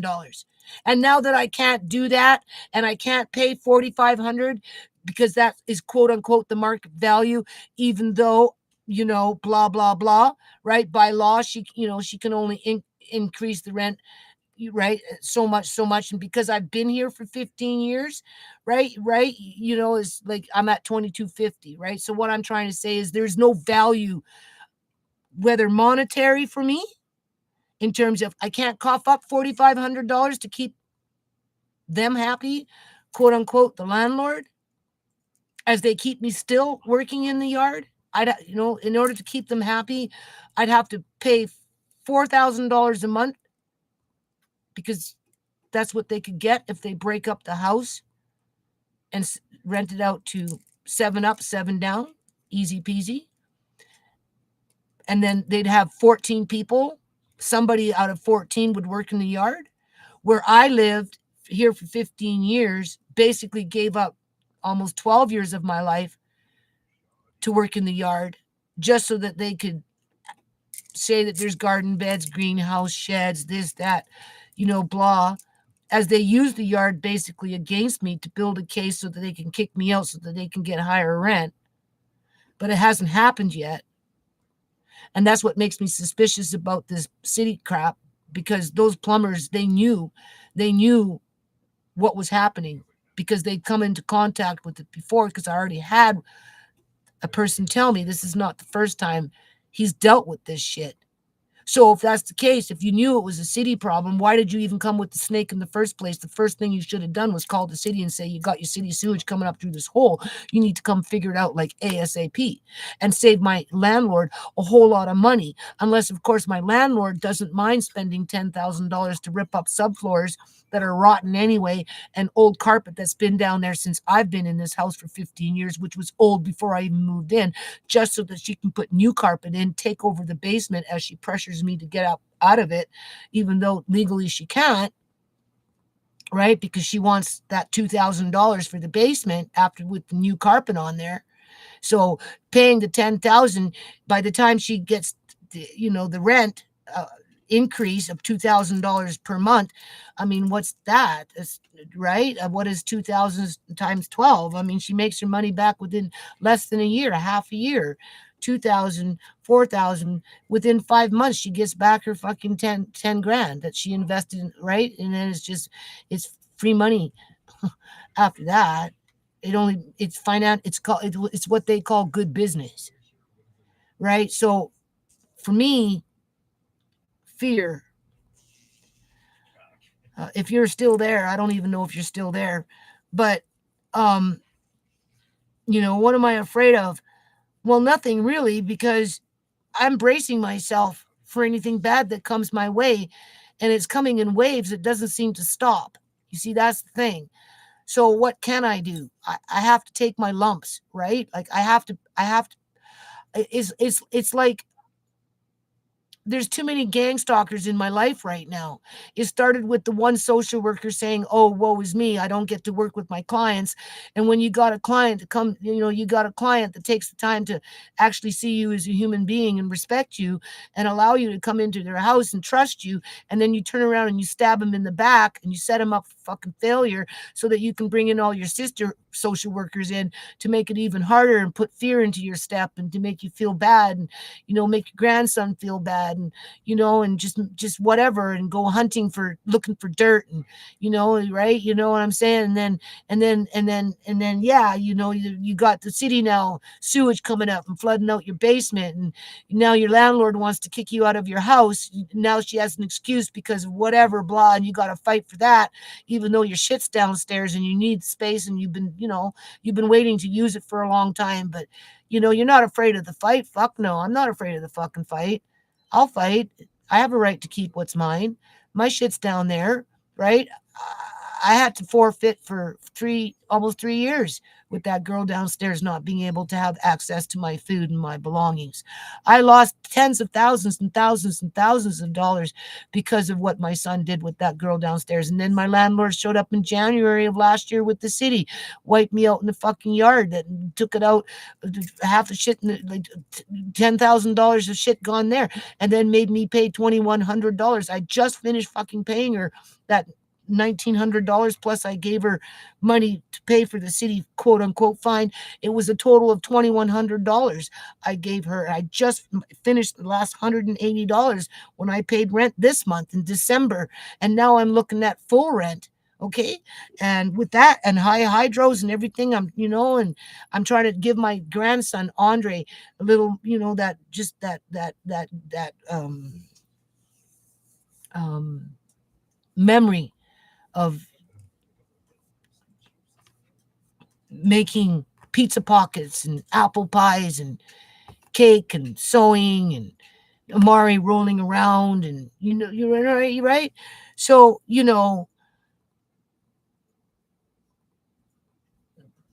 going blind, well, if you're still there, I don't know if you're still there, but um the way I see it is it's like death.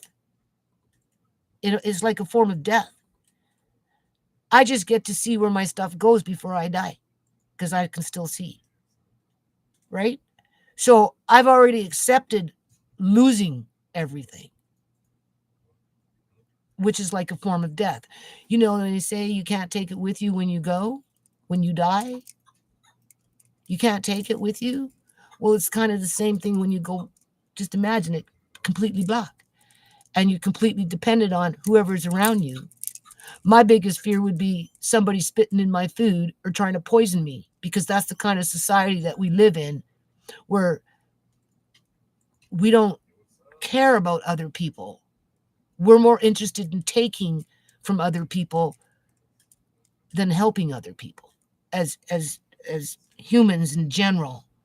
I'm not saying everybody is like that, but a lot of people are, right? And that would be frightening.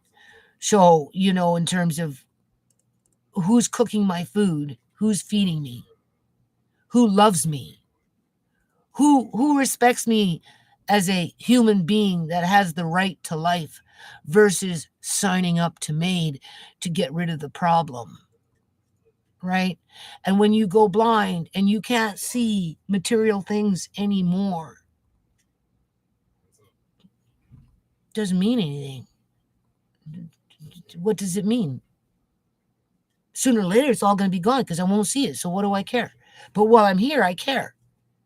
So I want to be a part of the process to find good homes for stuff versus having it being pillaged from me because people think that they can just rob from me and steal from me and take from me and hurt me.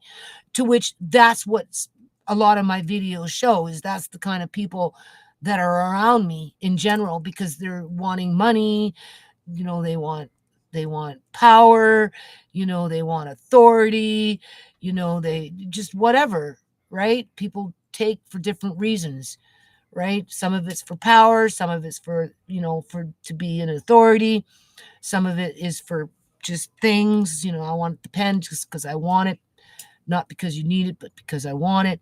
Some want money, right? Just people do it for different reasons. And, I've had a lot of people steal a lot of shit from me over the last couple of years. I got robbed in the basement. I got robbed in the yard. I had a person come in and was supposed to be my friend and supposed to care about me, somebody that I thought I could trust, that I knew for years and years and years, turn around and rob $10,000 worth. And now my landlady wants to fight with me to take the basement away from me when I need it the most at this point in my life before I do go completely fucking blind. Like, come on, think about it. Am I afraid of the fight? No. Am I afraid of losing my eyesight? Well, what can I do? I'm doing what I'm supposed to be doing. The doctor says I'm supposed to go for eye surgery. Okay, fine. But now all of a sudden you got me signed up to freaking being in a concentration camp where I got to meet every expectation before I even can get a freaking Tylenol. Like, come on, think about it. Why all of a sudden? Last time I went for eye surgery in the same damn room with the same people doing it, I didn't have not one test, but now I need it. As the social worker a week ago or whatever it was made me sign a piece of paper saying that, yeah, I give you consent to go talk to Dr. So and so to find out about Amari and me. Well, you can't find anything about me because he doesn't have no information. But soon there will be information once this doctor that I'm dealing with right now, just so I can get eye surgery. It's like I'm being held hostage. If I don't do the test, what? I don't get the eye surgery? Okay. Doesn't seem fair to me. Sounds like blackmail. And that's why I'm going to talk to my eye specialist. Serious. You can't force people to take inoculations, take mammograms, or any other kind of freaking tests just for a 40-minute fucking day surgery. That's asinine.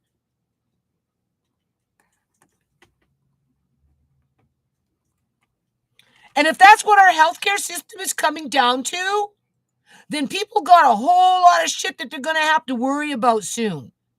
Okay?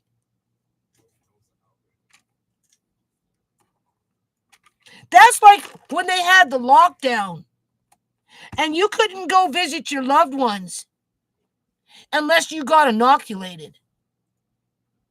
So if you didn't inoculate yourself based on what somebody told you on from a whatever perspective, right? You know, I don't trust YouTube. Some people can get away talking about that crap and say however they want to say it, however they say it, and their videos don't get taken down. I say 2 words, maybe 2 sentences, and my whole video is gone. And seriously. So, but what I'm trying to say is, you know, they can't deny you surgery because you don't want to have a flu shot. They can't deny you surgery because you don't want to have a mammogram. They can't deny you surgery because you don't day surgery because you don't want to have a blood test. I'm just saying. And if they can make you do that for something that you need so that you don't go blind, then it becomes extortion and you have no human rights. So people, you know, they need to think about that. So either somebody's hoodwinking me and lying to me and being an opportunist because the social workers want to know what my health status is, and this is the only way they can go around to get it is by using eye surgery, day surgery at that, as an excuse to make some crazy doctor get mad at me because I don't want to do each and every single thing that he wants me to do. And when I tell him, well, I don't get sick, well, that's not good enough. You know, when I had the flu, I was 19. Who cares? You're not 19 anymore. I've been around sick people my whole freaking life. I raised 5 kids. I've got 2 grandkids. One is whatever. My other grandkids, right? I come across people, whatever. Doesn't mean that I have to be inoculated for it just so that I can have a 1 out of 200 chance of going blind. Well, if you want guarantee from me, you want this test, and this test, just so that I can qualify to have day surgery, then guarantee to me that you're not going to make it so that I walk out of there completely blind because I just happen to be that statistic where I'm that 1 out of 200 that got injured from eye surgery. How come they can get away with injuring me, but I have to still take all these tests? Because somebody wants to know. It's not because I have to, people. It's because somebody wants to know my health status so that they can use my health status against me. And that's where the gang stalking comes in. And this is what people need to be paying attention to. If I get a lump on my breast, I'll go and I'll get it checked out. If it's cancer, cut off the boob. It's okay. I nursed 5 kids for 7.5 years between 5 children. It did what it was supposed to do. I'm not worried about it. Okay? If I get lung cancer, well, let me put it to you this way. People never smoke, never been around smoke, get lung cancer, and need both lungs to be replaced through organ donation. Right? You know, been in a smoke-free environment their whole life. But for whatever strange reason, they need lung transplants. I've been smoking for 49 years. 49 years! 49 years, people! I did the math today when I filled out the freaking paperwork. Oh my God. I'm almost 50 years I've been smoking. And I've been a heavy smoker because my kids have driven me nuts and I have a lot of stress in my life. But I'm still going strong. They asked me, can I walk up 2 flights of stairs? Damn rights I can walk up 2 flights of stairs. I could probably walk up more than 2 flights of stairs. Would I be panting? No. If I was running up them, maybe. But if I walked up them, the only thing that would prevent me from walking very quickly, well, depends. Depends on the type of stair. But it's my eyes. It's my eyes that hold me back. It's not me. I injure myself. Maybe I'm doing something like screwdrivering. If I'm screwing in a lot of things. Let's just say I'm working out in the yard and I'm screwing, I go through 50 screws. Okay? Not only am I going to get little blisters going in here in the middle of my hand where they're going to pop and it's going to be all red and sore, but the next day I might wake up with my hand being kind of achy because I was doing that with 50 screws and a screwdriver. I can guarantee you within 2-3 days, I won't feel a damn thing. Nothing hurts. No. I heal very quickly. Right? I never get sick. And if I get sick, well, the last time I had a quote unquote flu was when Uncle John got medically kidnapped. And that was in 2015. The kids picked it up at their work at McDonald's in 2015 because they were serving 2,000 homeless people a day because we had they were serving 2,000 people a day with 1,000 of those people being homeless who were living at the McDonald's that they worked at. And there was a killer flu that was going around and killing off all the homeless people. And because they were working with them, they ended up picking it up and they brought it home. Right? So it went through everybody. I got it and I basically slept for a week. Right?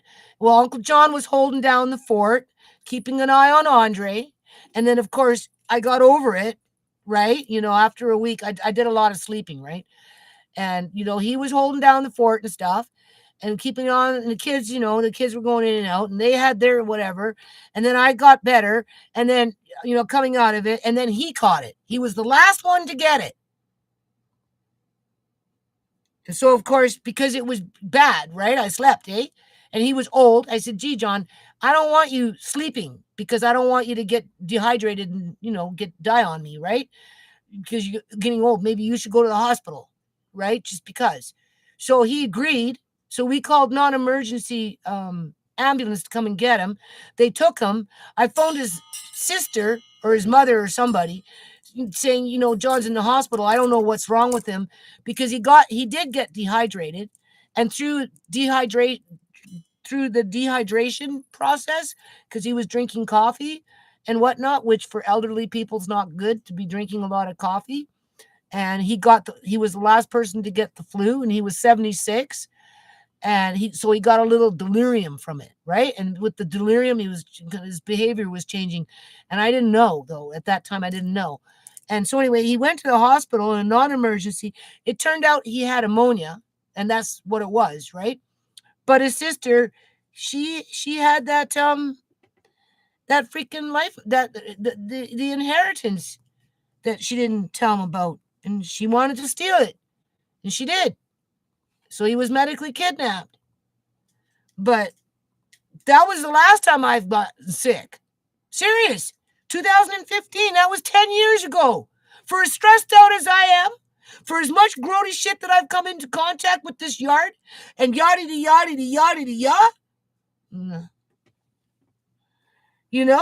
And this doctor wants to treat me like I'm some, I don't know what. Right? What you looking for? A needle in a haystack? Are you building a case against me? It's just freaking day surgery. I should cancel it and freaking challenge it. Really. I should. Go to a different hospital. I'm going to talk to my family doctor. I don't appreciate that. Not at all. No, I am suspicious about it. Social workers want to know what is recommended for me from a doctor? What? How about better healthcare? How about some honesty? Huh? How about some freaking truth here? How about this? Stop lurking in the background and plotting and scheming how you can capitalize off of somebody's body.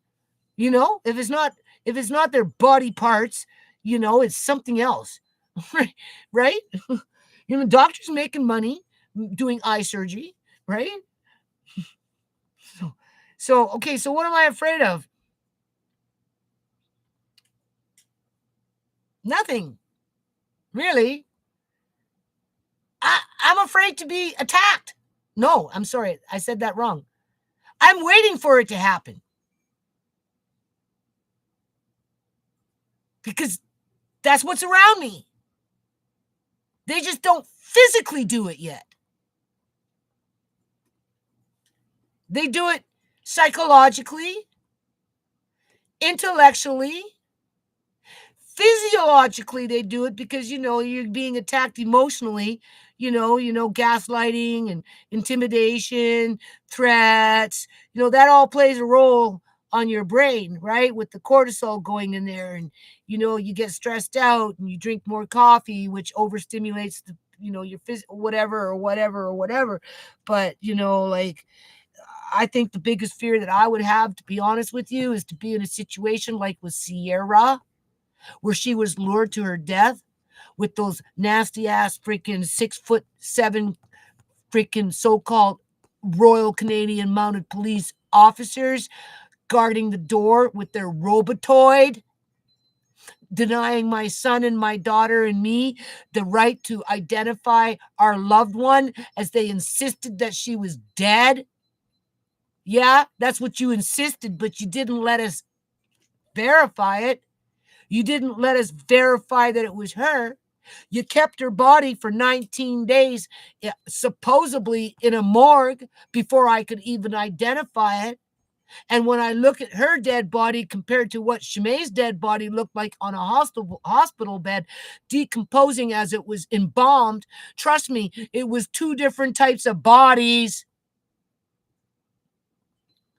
To which, whatever those things were that were guarding the android, the corner that I have documented through exposure, that had motherboards in its head with funny looking black, I don't know what, if you couldn't even consider them to be eyes, with some black thing deep under the white pale freaking skin suit that it had on, probably running its little whatever.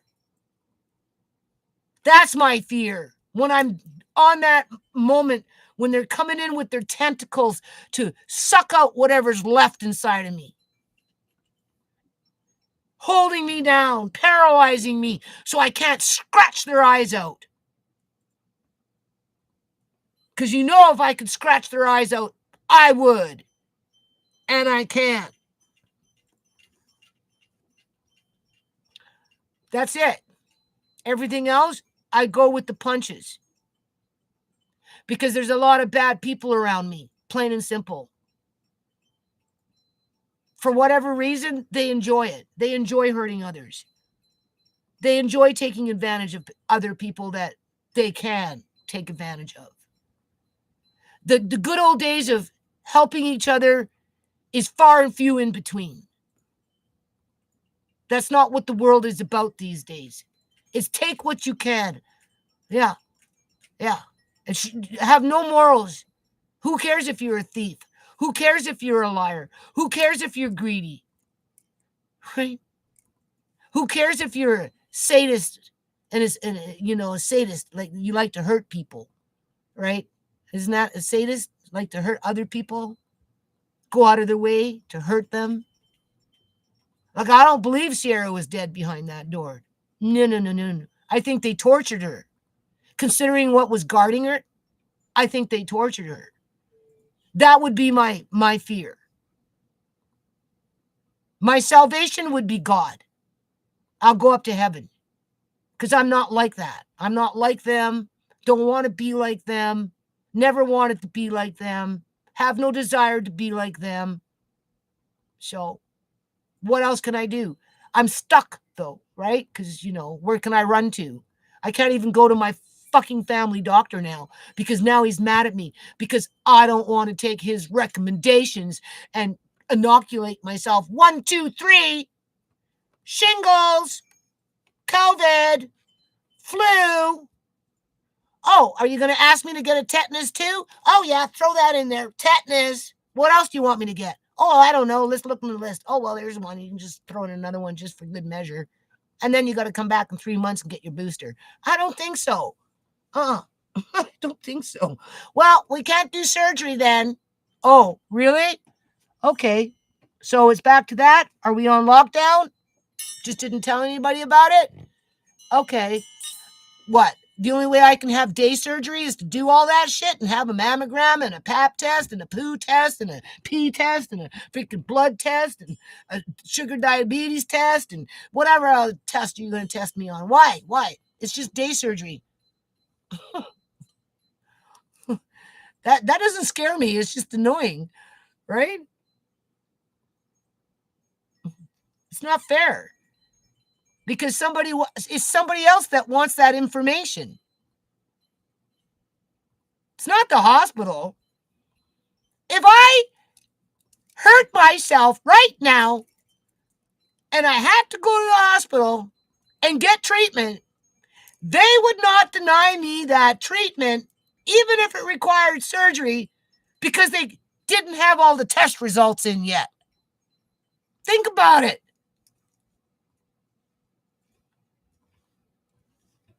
Think about it.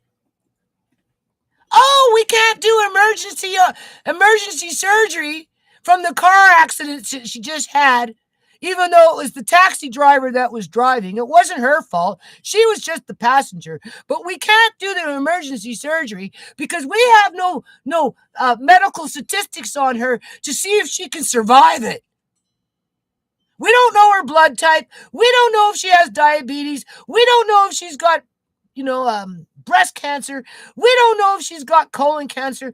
We don't know anything. So because we don't know, we can't operate and save her life, and we'll just blame the taxi driver for it. Yeah, okay. Think about it. Does that make sense? No. So who wants my medical information? Who wants it?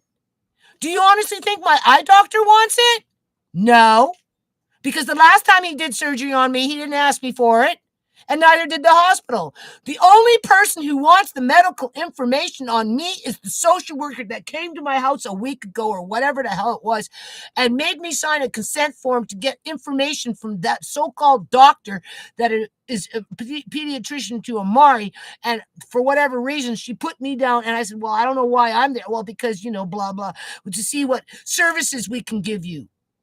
They keep offering these services, but they're not giving me any services.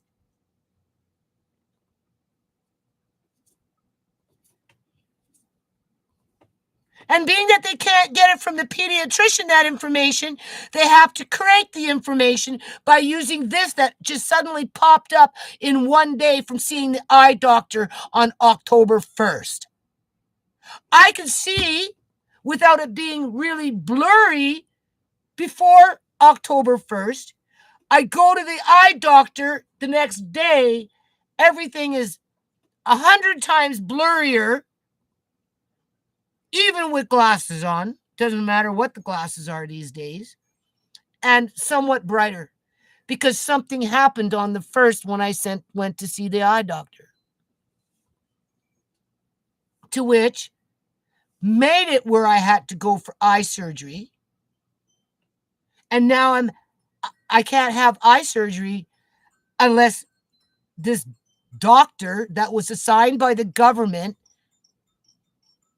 because I had to wait over a year to have him, like, you know how you sign up to those provincial programs where you're waiting for a doctor to become available and they'll contact you when one does.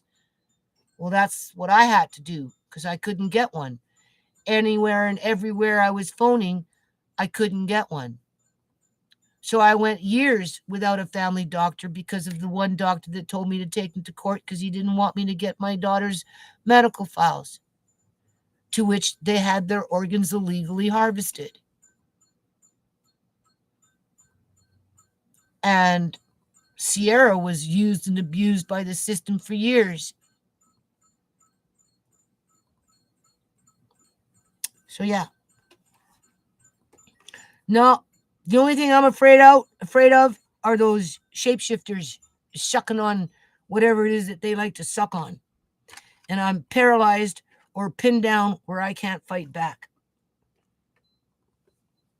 That's it. Everything else I can cope with. I can cope with losing it all. I can cope with losing my grandson. Andre won't leave me. He'll fight to get Mari back if these social workers want to try and pull that card on us. We'll fight, right? Because Amari wouldn't do well without us. We're a family. They have no right.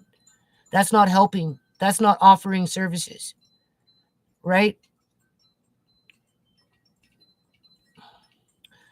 And as for belongings, well, soon enough I won't see it, so it won't matter to me. What matters to me is that I suppose you could say that I get to see where it goes. I get to be a part of the process, right? So, in other words, once I get the basement rid of mice and the floor situation with the flooding and everything is taken care of, where I feel comfortable, right? Because I'm going to be, no, you can't be putting on that subfloor until I know that the cement is clean. Because if I leave it to these goons, they'll rip up they'll rip up the freaking subfloor and they'll just put on new fucking floors and they won't even bother to try and clean the cement. And I'll be like, no. My son said da. We need to look, double check, make sure. And if it looks like it's grody, guess what? Somebody's washing it. With bleach. And then my landlady will get mad. Oh, they're complaining about you bothering them, not doing the work. Yes, but Mrs. Gill, don't you understand? You don't want to take nice clean wood and make a nice clean subfloor with nice clean carpet with shit on the cement. So it has to be cleaned. Oh, but you're going to scare them away. Yeah, right. I'm going to scare away a whole bunch of freaking Punjabis. I don't think so. It's just an excuse to do a lousy job. Just saying. I can see the fight coming. I try to help my landlady, but she doesn't see it that way. Right? Anyway, yeah, no, when you're going blind and you're prepared for it at one point, it could be 1 month from now, it could be 10 years from now. Sooner or later it's going to happen unless I die, right? So for as long as I can see, the things that I don't want and I want to start liquidating first, I'm going to put into little piles. And then, of course, I'm going to give my kids, my son and my daughter, the choice to choose if they want for themselves first before I attempt to sell it. Because it's not about the quote unquote money, right? As it is, right? Take what you want, what you don't want, I will try to sell, or I will either give to somebody else. Did I think that my life was going to end up like this? Hell no. I don't think anybody knows this. Okay, let's see. Getting better, eyes. No, they're not getting better. The rest is history. Okay. Talon nature. Tests are normal before procedures here anyhow. To be sure, there won't be other complications. Well, where's here? First of all, where do you live? Because I already had day surgery with absolutely no tests beforehand. And in light of what the social workers were looking for last week or whatever, a week and a half ago, when they were wanting to talk to a doctor about what I needed in terms of health, okay? They want to talk to the family doc. They wanted to talk to the pediatrician about Amari to see if his needs were being met, as if I was being negligent because he's skinny. Okay? So they're looking for the dirt. Let's just put it that way.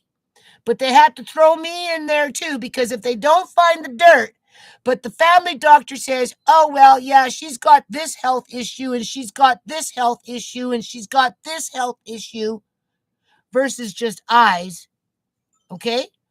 Then it makes it easier for the social workers to use that against me and say, well, maybe you can't look after Amari because you got diabetes. Maybe you can't look after Amari because you got breast cancer. Or whatever, or psychological issues or whatever. I'm popping pills because I got depression or something. So whatever. Okay.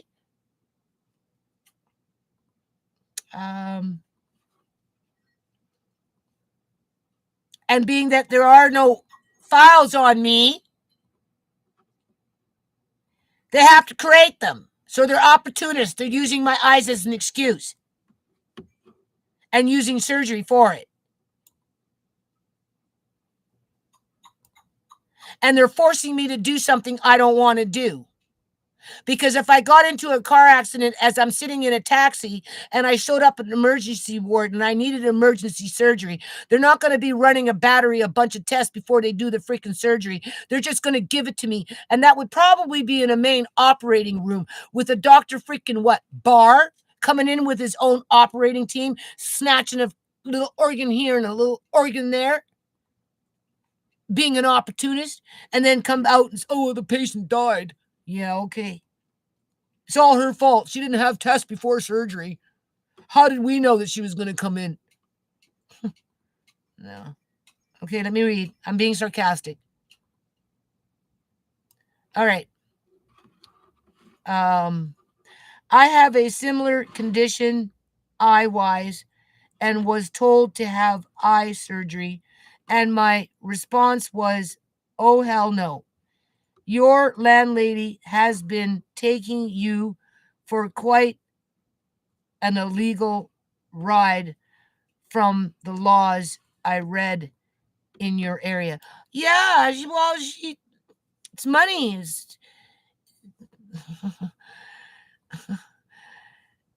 It hasn't been easy living in this house, and I am trapped. Really, it's going to take me some time to work myself out, right? And even then, by the time I leave, I might be completely dependent. My son is willing to take me, I suppose, but we're both faced with the same situation in terms of limited affordable housing because there is none. So, we're not there yet. So, because, he wants me to just, yeah. She can't force me out of the basement because it's a single family occupancy home. I rented the whole house. I'm using the basement. I've been using the basement. I just haven't had access to my belongings in the basement to the degree that I needed it. And I also need the space because, I want to liquidate. I'm at that is hard. It doesn't frighten me. I just didn't expect it because most people don't expect to be basically going blind at 63. Usually, you're thinking in your 80s or something, not at 63, right? But for some of us, it just happens that way. And it makes us more dependent and more vulnerable and yada yada, and it makes things more complicated. And, it's okay.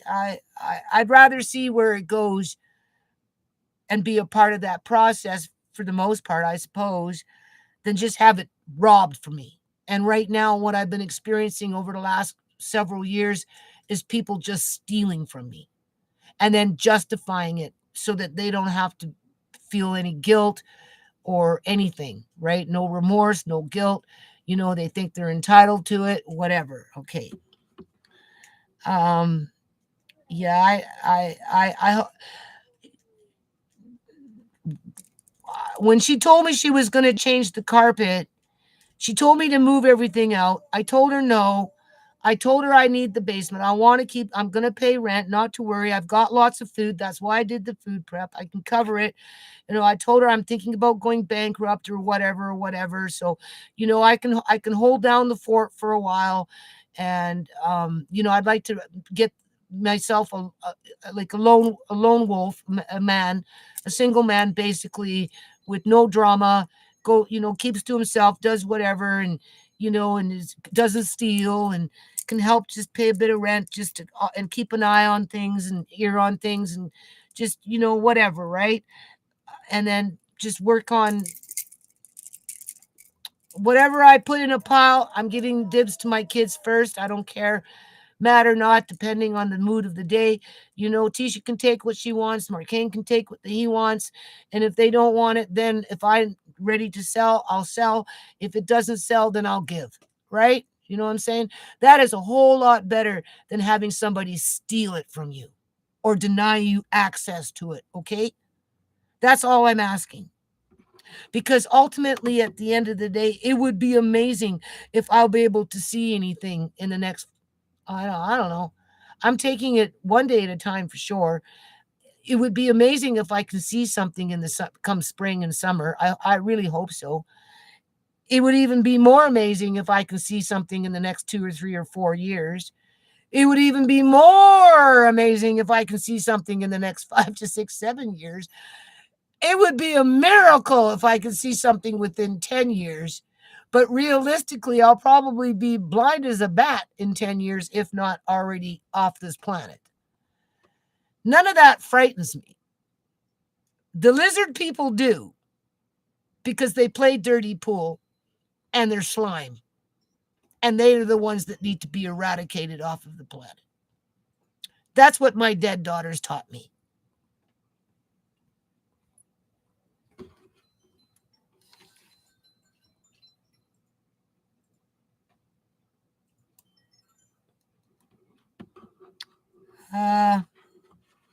Okay.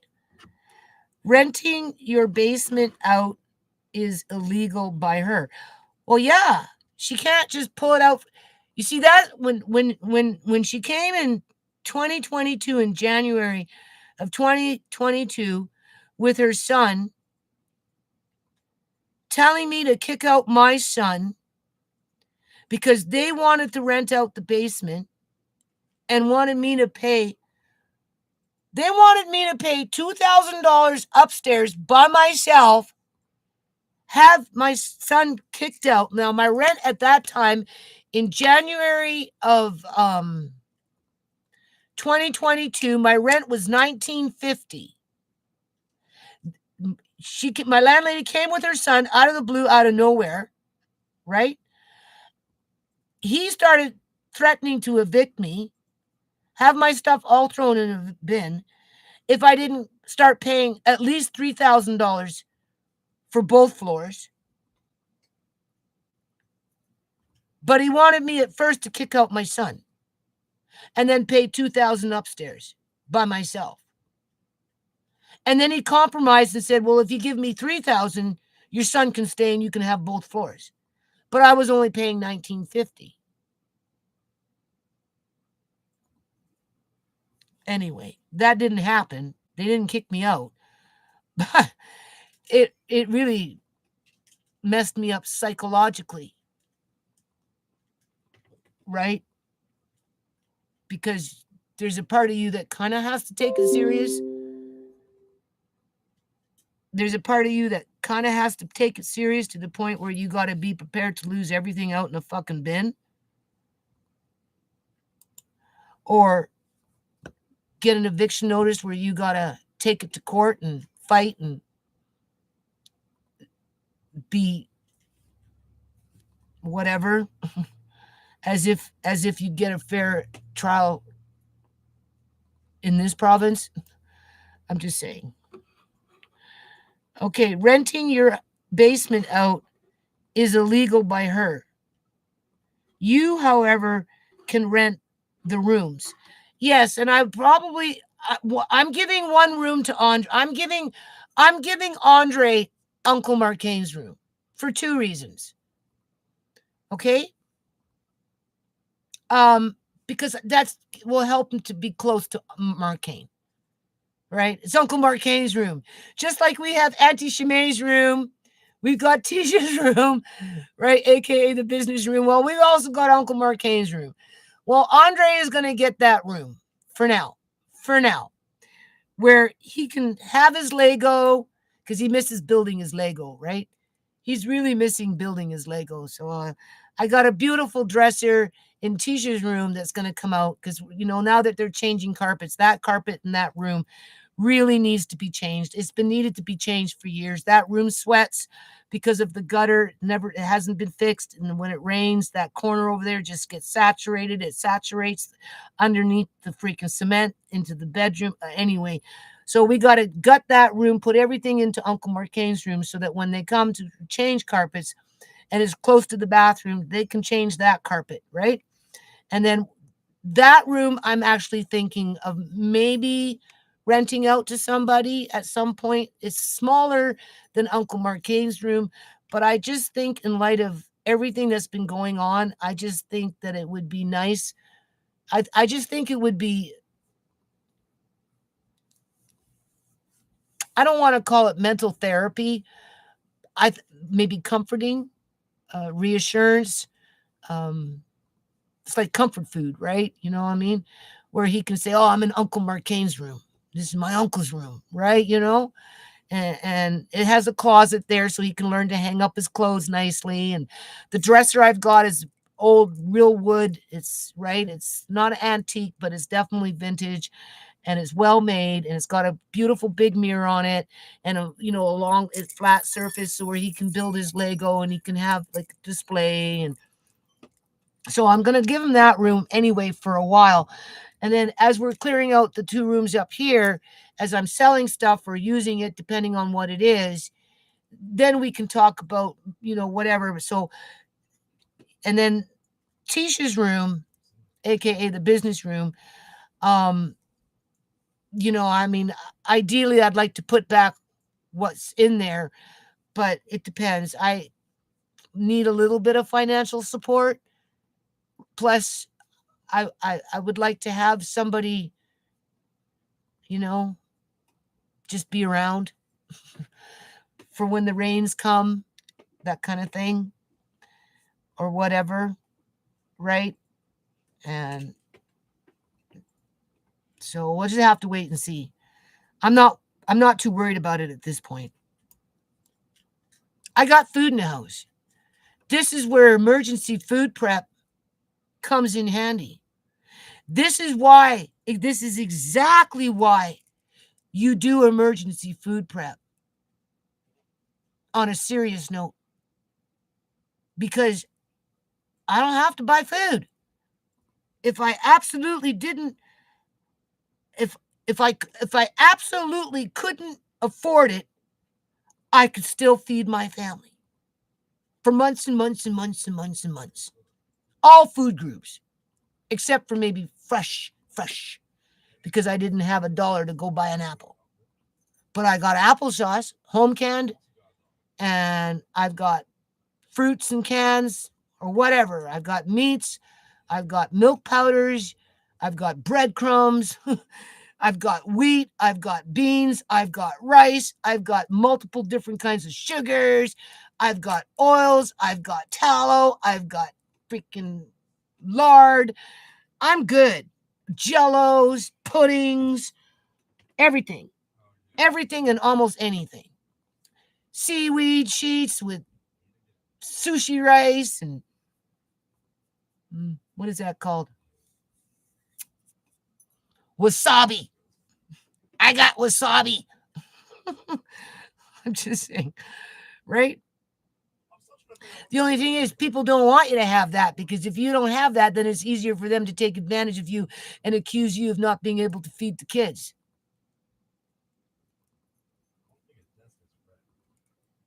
Yeah. Okay, let's just continue reading. Renting your basement out, okay, is illegal by her. You, however, can rent the room. She also is responsible for all your home repairs, hun. She's conning you. I'm in Canada too. Yeah, well. My back door needs to be fixed really, really, really bad.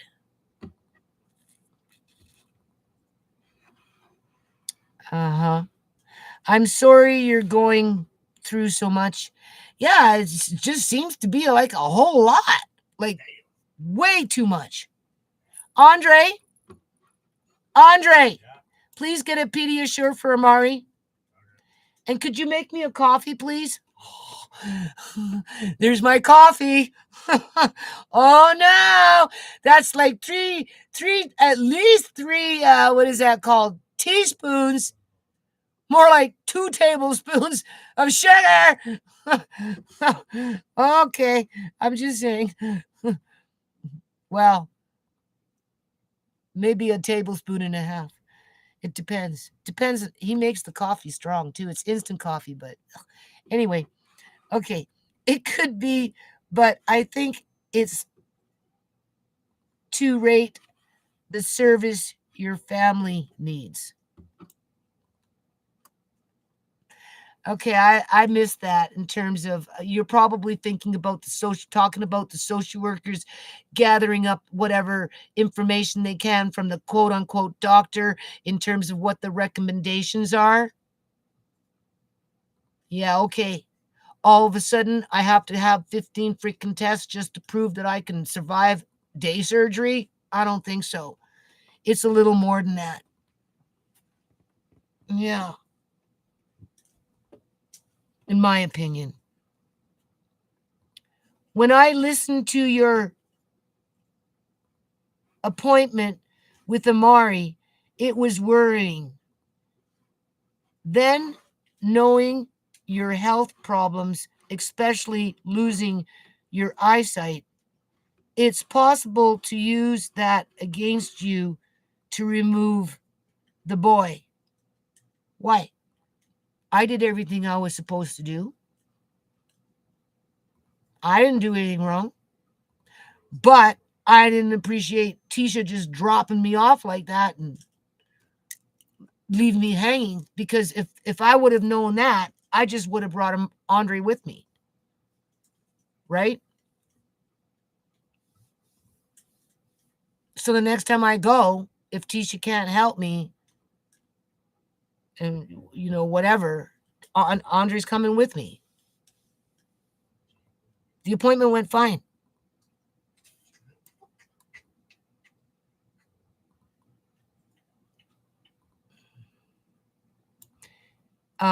It was a good appointment, actually, in terms of she wasn't pushy, right? You talking about the AFOs, the ankle, right? She was quite nice, really. Amari enjoyed himself. He didn't get too stressed out, right? Towards the end, when she was had him in the stroller, but he doesn't like it, right? He doesn't like being poked and prod and stuff, and he lets them know. Okay. You're doing great with Amari. Yeah, well, now that I get the basement, after I get rid of the mice, because that's, I don't know what I need help with the outside of the house, plugging up things properly, because clearly the people that we were paying to do it didn't do as much as they should have, because the mice are still getting in from the outside of the house, which is technically the landlord's responsibility, right? So these guys that are going to come and do whatever, they're going to have to help with that, right? Because no matter how much bait I put downstairs to kill mice, whether it's homemade bait from the dude that you pay $1,000 for a year to bait the boxes, or whether it's just straight up freaking rat poison, whatever bait you use, if the mice keep coming in because the outside isn't plugged up to prevent them from coming in, you're never going to get rid of the freaking problem. And that's where my landlady has to take some responsibility because, I mean, I can't be walking around the house spending $100 or $200 on Barillo to plug up all these gaps in between the windows and the stucco and the bricks and everything to keep the mice out. Unless, of course, they're coming in from underneath the floorboards or something. I don't know. My son can't figure it out. They just exploded and they won't go away. The only thing is I don't really have them up. And trust me, I don't want them. I don't want them because they get into everything. Like mice will. I lived in a house that was infested with mice, and they're like, forget it. That's the last thing I want. I'm putting the cats in my bedroom because I got food in my bedroom, right? And because there was some food that I couldn't take downstairs because of Marina, right? So I ended up starting to change my bedroom, into a pantry, started bringing out my clothes. So there's food in there in boxes and they're in Mylar bags and cardboard boxes on the bunk bed with jars on top, to which I always thought I'd take downstairs, but I had to wait until I could get downstairs and move around freely to, do what I needed to do. But with the conflict with Marina, I couldn't do it. But now that she's moving out, I get full control. I get full freedom. So as I'm doing whatever, battling the mice downstairs, trying to get them in check. And once I feel, and I got my food already or whatever, then I can start taking those boxes off the bunk bed and taking them downstairs. And I'll either put them into bins where, a mouse couldn't chew through, or I'd get buckets with gamma lids, which at this point I wouldn't, but I'd definitely take them out of the cardboard boxes and put them in a Rubbermaid bin or something, because they're all in Mylar bags, right? And but right now, because there is mice in the house, God forbid if they get into my room and onto my bunk bed and start chewing a hole into those boxes with the Mylar bags with the sushi rice and the few little things that I couldn't take downstairs, and then they start proliferating in there. Oh my God, forget it. Like, I'm like, so I throw the cats in there all the time. I lock them in my room, right? Sky goes in there, Lily goes in there, right? So, and then I got some kind of roof rat up there. Like, they're not downstairs, they're not up here, they're in the freaking roof. Yeah, his name's Gerald. Huh? His name's Gerald. Gerald? Yeah. You named it? Yeah. It just seems to be one that moves from spot to spot to spot. You never hear one chewing over there, one chewing over here, but it's like one that just seems to, I don't know. All I know is that these guys that are coming downstairs to do whatever it is that they're going to be doing, they need to help me with the mice. They need to fix my back door. I can't even open my back sliding door right now because the windows frame is all busted up and the window's ready to fucking fall out. There needs to be a freaking light at the front door because... The door's going to have to get replaced, I think, because that thing's just breaking and breaking. Well, yeah, but I don't know. She's not going to replace the whole door at this point. They have a way of putting it back together, but it's just like whatever. I need it though, because I can't be walking around outside in the dark, fumbling around, slushing through water to get into the basement. I need this door, so that's going to happen. Yeah, she's going to get mad. Oh, it's costing me money. Yeah, well, you've had 15 years to do something with that damn door. So, whatever. So anyway, got to do something with these mice. All right, so you're doing great with Amari. And yeah, after everything's all said and done and we get a handle on the mice, I don't, I'm not trying to put any pressure on, oh, got to get this done now, blah, right? In terms of changing carpets, this, that, and everything, right? I'm not denying her rent. I will pay her rent because I've always promised her, I always got your rent, right? If I don't got it, then I'll let you know.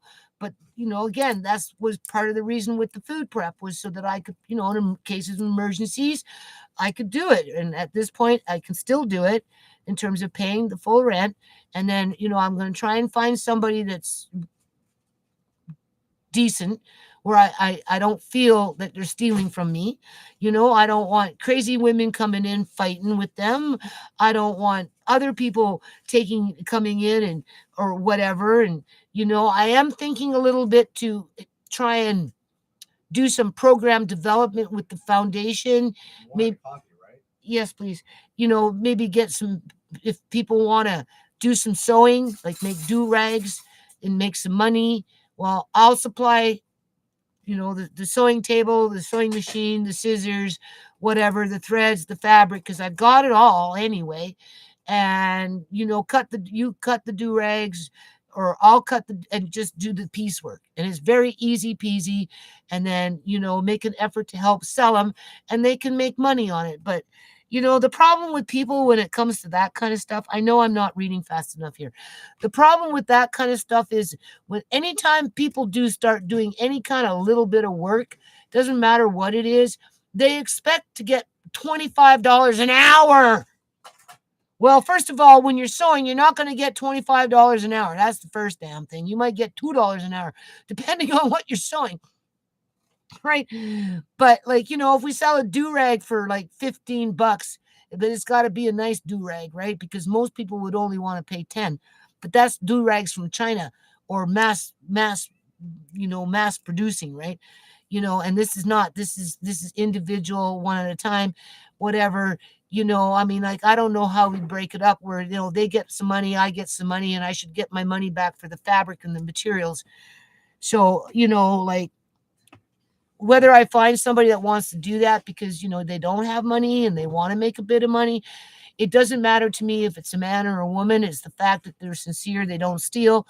And, because I'd rather take that bolt of fabric, make 20 do-rags, make a little money myself, have somebody else make a little, even Andre can sew piecework, right? Make a little bit of money and then sell them, versus selling the whole bolt of fabric for $40 or $50. Like, it doesn't make sense, right? It just doesn't make sense. It makes more sense. And especially and he wants to learn how to sew. So, it's simple. All right. So let me just continue reading. Prayers for you all, Judy. Thank you very much. She can't rent your basement out. Judy, don't put up with that. It's crazy and illegal for her to do. I know, but my son said that she's already starting to, she told him she wants it to rent it out to somebody else. She's taking it over. And my son said, no, she's not going to let you do that. She wants it for, she's not going to allow it, Mrs. Gill. She's keeping it. She needs it. I don't know. I don't know what kind of fight I'm going to have with it. It shouldn't be a fight. I need it.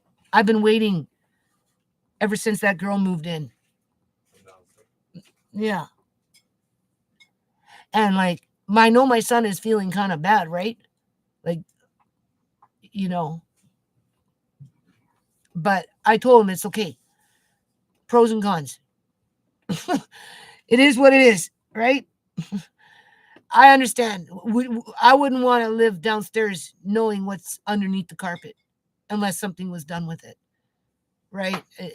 That would be the most selfish thing that I could possibly want, for my son to stay down there just because I wanted him down there, right? Versus facing what I'm facing now, right? I mean, after the carpet's been changed and everything, he can always move back home. There's, huh? If he wants to, there's always that option. It's always, that's what home is about. You can always move back home, but Yeah, right. But I'm looking forward to having room to sort out my shit and liquidating it. Not dealing with no one throwing it out. And not dealing with anybody throwing it out. Except for maybe, I don't know. Okay, so, all right, let's just see. Eviction, raising rent, all has to be filed. Oh, I missed a part. They can't do any of that by law. Judy, they are conning you. It has. Hold on. Okay. Prayers for you all.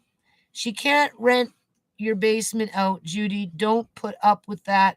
It's crazy and illegal for her to do.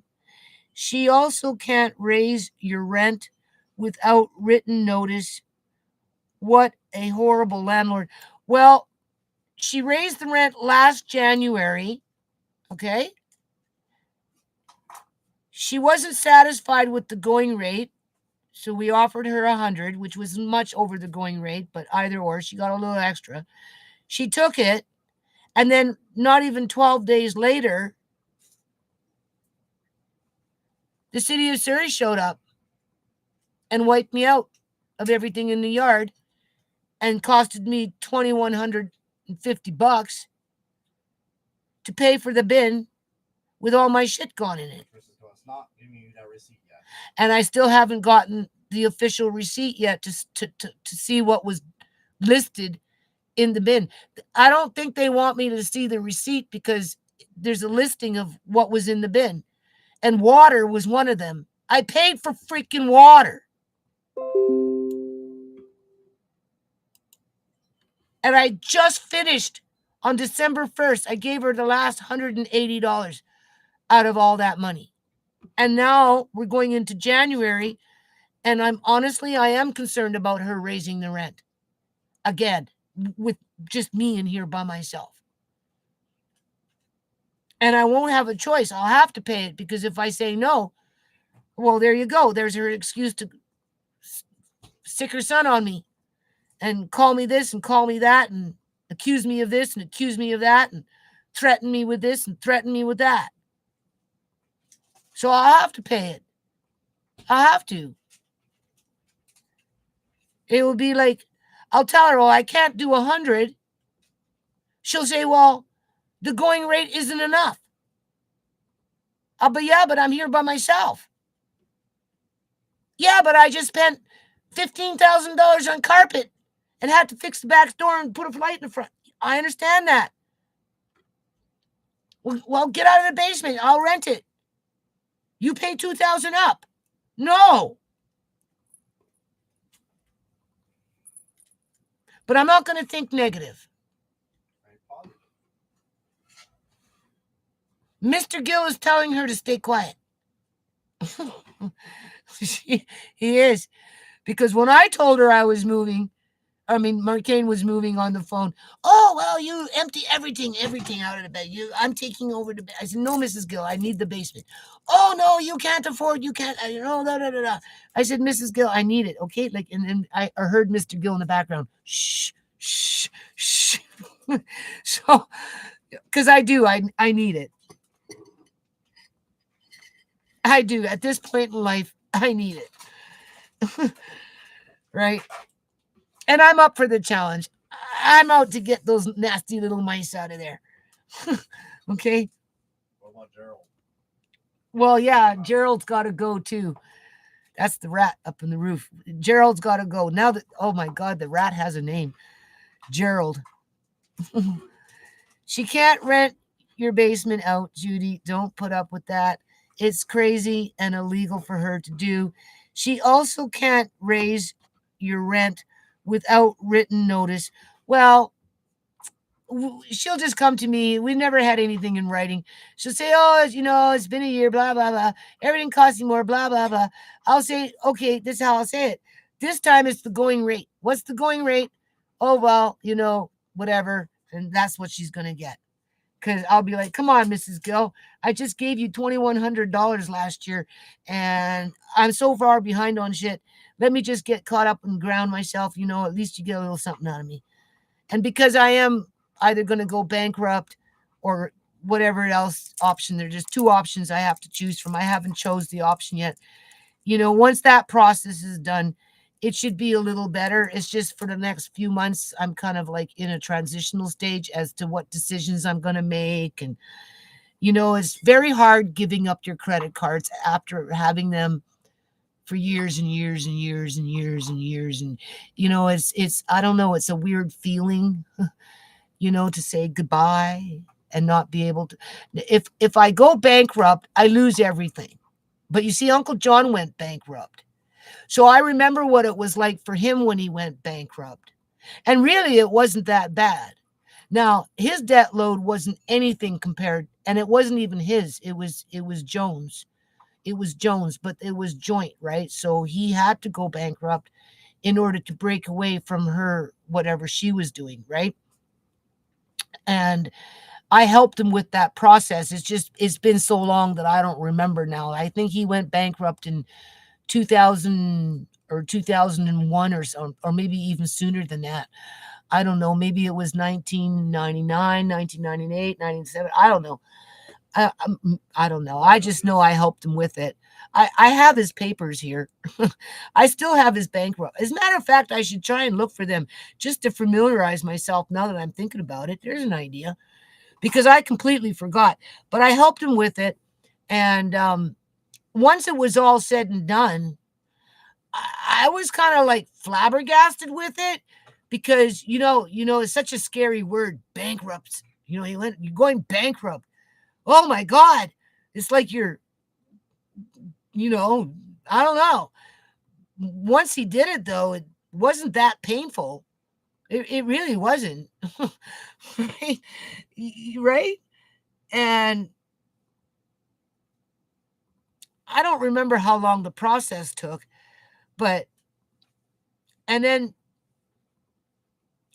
how he ended up starting to establish credit was through me. He got, how they say you go bankrupt and within 7 years you can't get a credit card. He actually got a credit card sooner than the 7 year mark because he got it through me. Because I had established credit, and then after a few years of being bankrupt, I don't know how many years later, but it was before 7 years, we went to the Royal Bank and I got approved and we signed him on and he got approved. But it was because of me. If you go bankrupt, you forfeit all your credit cards. That's it. No more. Unless, of course, you can sneak in like Uncle John snuck in with me a few years later on down the line. But I'm at the point in my life that I don't give a shit about no damn credit cards. I just don't. I'm like, Judy, do you really want a credit card? You're 63 now. If you go bankrupt, like, would you want another credit card at 70 years old? What the hell am I going to do with a credit card at 70 years old? Especially if I'm blind. If my eyes were good, then maybe I could see it. But going blind, I don't. After everything that I've been through in my life with my kids and the nonprofit and just the whole 9 yards, no, I don't really care. And then the other option is where you sign up for 5 years at a fixed payment rate. So, I'm at about $78,000 in debt, literally. That's a lot to be on welfare. Don't ask me how that happened, but it did. And that's like from the time I got cut off of welfare, right? I got illegally cut off of welfare as soon as I got a credit card. As soon as I got a credit card, they cut me off of welfare. And you can almost say since, 22 years. 22 years. Yeah. There you go. So Does that handle? what happens is you go to some company takes over your account, your account, and then they wheel and deal with your creditors to cut a deal where everybody comes to an agreement where you make a fixed payment, 200, 300, 400, whatever it is it's agreed upon, for 5 years, right? And I'm like, okay, do you really want to be paying $200 a month, $400 a month, $500 a month for 5 years straight, just so that you can come out and say you don't, right? And you can get a prepaid credit card through that process? Or should I just go bankrupt? Because that's like getting rid of everything else around me. Right? I have to get rid of this, get rid of this, get rid of it, get rid of it, get rid of it, because it can't afford no housing, can't take it with me. If we could afford housing, a lot of it could come with us. But the problem is there's no affordable housing because of the wealth gap. Those that have continue to have and gain more wealth, while those that don't, that are like renters and those kind of like right? We're not allowed to have anything. The homeowner is allowed to have the home, but we're not allowed to live in the home. And if we do, it's got to be at the bare moment so that we can be thrown out into the road at any second, because it's easy peasy, because all you have to do is pick up the person's black garbage bag, as if we were a foster kid in some foster home, being moved from foster home to foster home with our black plastic bags. Right? You know what I'm saying? Like, they don't want you to have a bunch of shit in your house that you're renting from them, because it's too hard to evict you. But if you only had a few little things and they don't want you there because they want to raise the rent and kick your ass out so they can double the money, because that's what they can do to get even richer, well, then, yeah, it's easy to throw your ass out with just a few plastic bags. I'm just saying, right? So, at this point, I'm at that where I'm expected to get rid of my shit, because for some reason I've been demoted in Canada to not own anything of anything, really. And I'm not the only person. The only thing is the eyes are making it. Andre? It was just sneezing. The eyes are making it easier for me, because once you can't see it, you don't care. Outside of maybe something being sentimental in your brain, right? You're sentimental to it in your brain. But you can lead a horse to water, but you can't make it drink. In other words, I can tell my son or my daughter, oh, please, please take this, keep it, keep it. It's sentimental to me. You'll regret not keeping it. And if they look at it and they'll be like, oh, Mom, there's just no way. I don't want it. Your values are not my values. And I'll be like, oh, and I'm blind in my mind. You threw it away and I'll always remember it, because of the sentimental part of it. But outside of that, going blind changes your perspective on life. It really does start to do that. Okay, let's continue reading. She also can't raise your rent without written notice. What a horrible landlord. Okay, they can't do any of that by law, Judy. They are conning you. It has to be legally done through court. Well, I mean, like, anything to wear me down. Anything to wear me down. And don't forget, they built their case with the yard. I'd have to prove that I put in 12 hours a day, 5 to 7 days a week, year after year. Some years more than others. In other words, some years it was 4 days a week. Other years it was 7 days a week. It all depended on what city worker had that whip on my back, keeping me in the yard for 12 hours a day. Whether it was 7 days a week for over a year with Sook, or whether it was 4 days a week over a course of a year because it was too gray or too green. The point is they got their case with how many times the city was called on me because of this yard. And if the judge is corrupt, they're not going to care what I come in with with no much, they're not going to care about the amount of evidence that I have to prove that I was basically used and abused in the yard to benefit the landlord while my life went off to the wayside, including going blind through that process. Because if I didn't work in the yard, I wouldn't have had a house to live in today.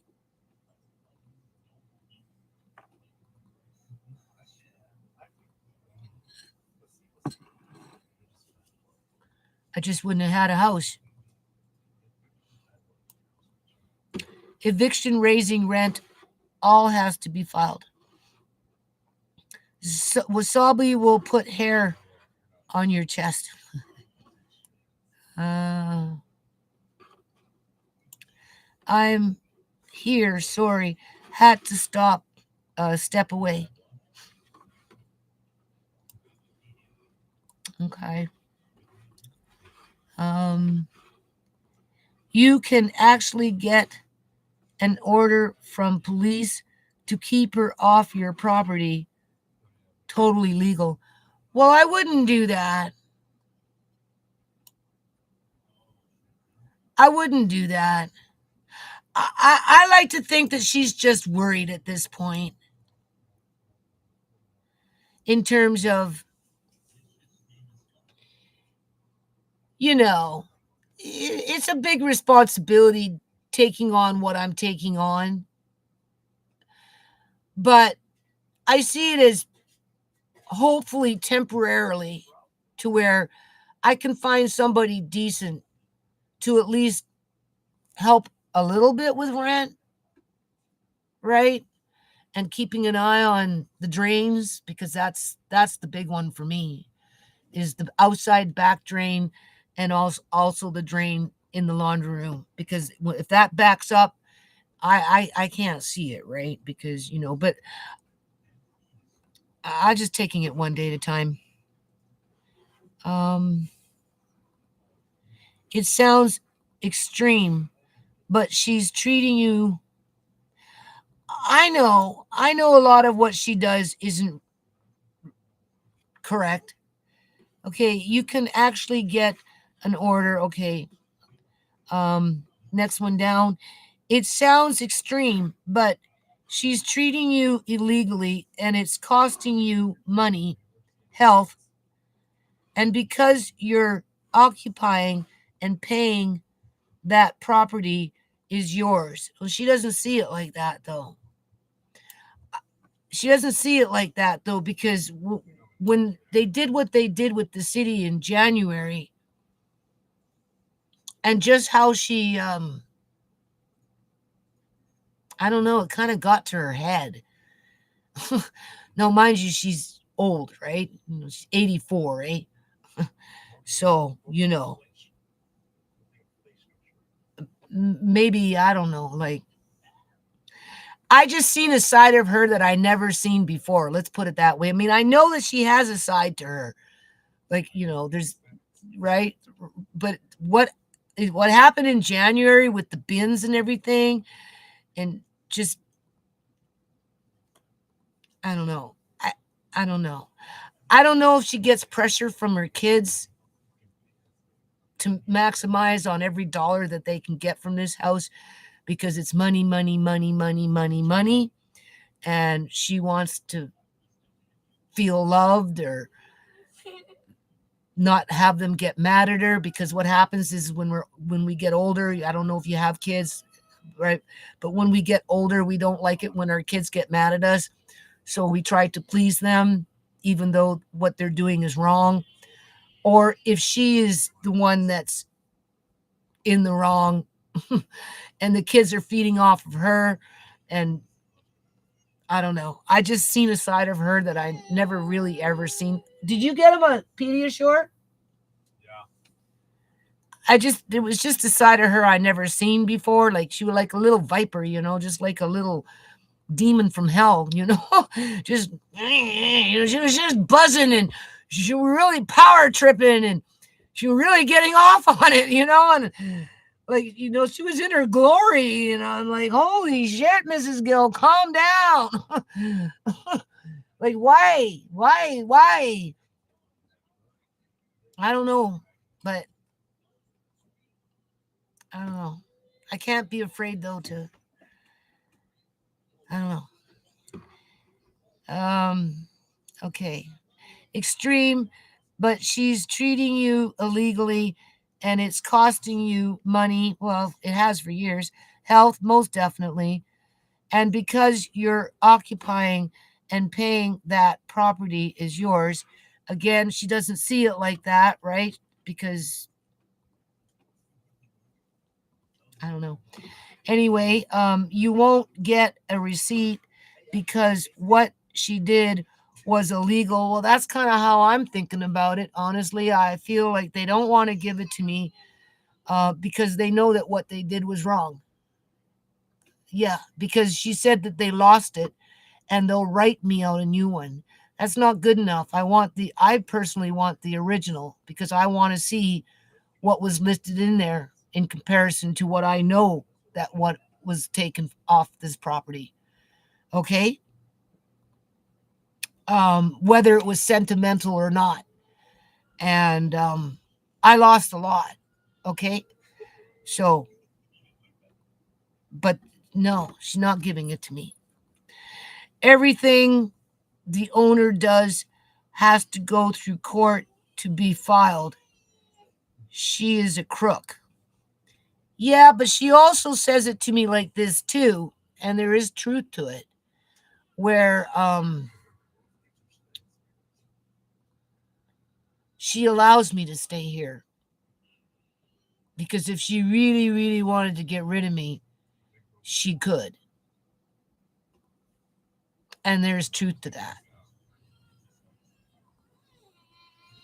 So for that, I'm grateful that she allows me to stay here because really, I have no place to go. Not right now, that's for sure. And when I go, I don't know. It's going to be a whole new ball game, right?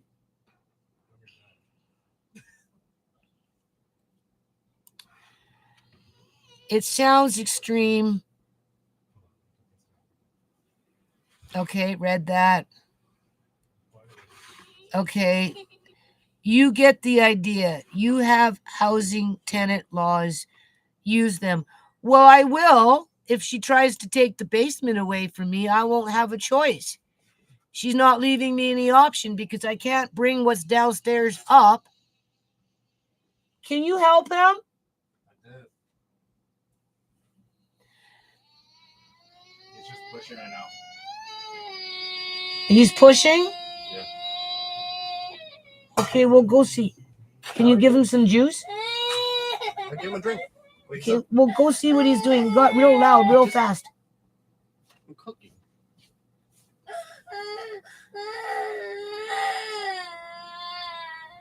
Can you help him? Yeah, he's fine. That just came out of nowhere. I guess he's pushing. Oh boy.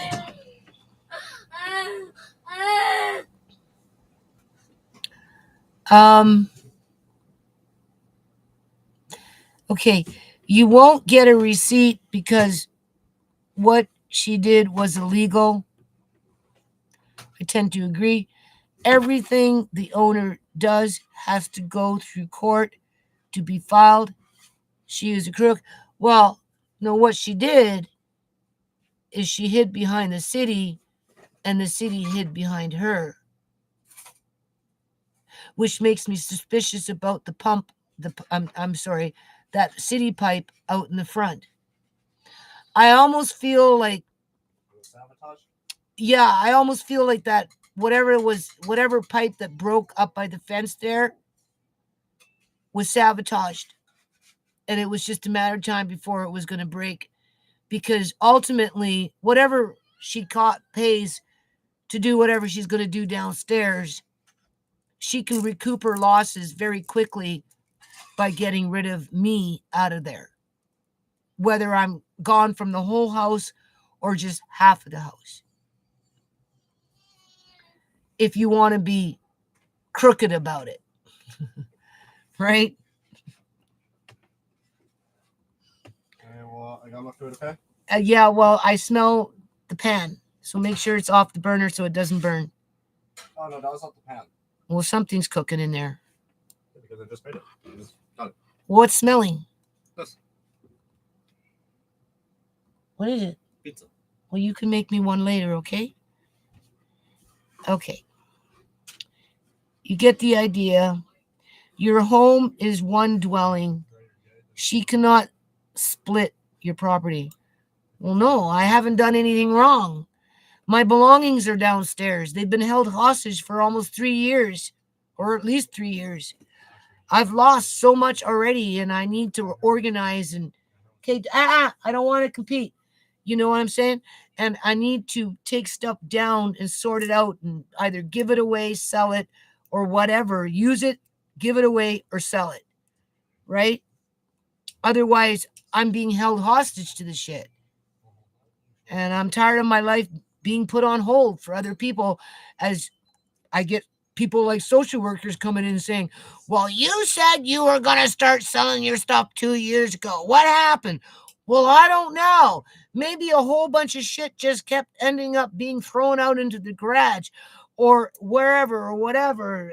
Because first it was empty out the kitchen, then it was empty out the living room, and then it was empty out the storage room, and then it was empty out underneath the steps, and then it was emptied out the 14 freaking year freaking store food prep area, and then it was raid Tisha's room with shit going outside. I mean, right? And then it was raid the yard and have more shit disappear where I had to rescue stupid shit and wash shit and clean shit.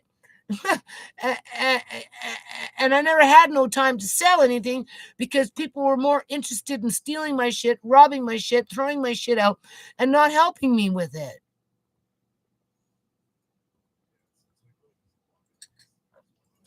So yeah, I need the basement to sort it out, whether I give it away or not.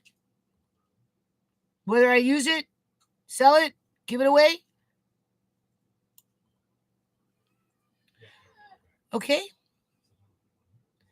Bailey, finally, I put the call out for you. Oh my Lord, from the first time I started this live stream. How long has this thing been on for? Is it still working? Oh my God. 3 hours and 11 minutes. What a freaking long live stream. That's a long one. Oh my. Wearing you down is exactly what they want. Well, that's kind of how I'm feeling about it. And I'm getting worn down by more than one direction. That's, when we were commenting to each other on that video that we just posted on, right? And I am very suspicious about what's going on. I don't know if you heard the part where I'm now going for this what is it called?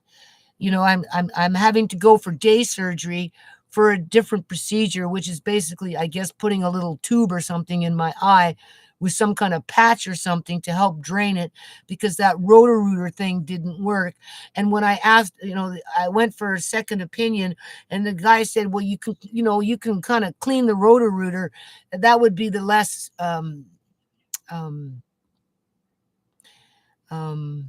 dangerous procedure to do versus the one that the doctor wants to do.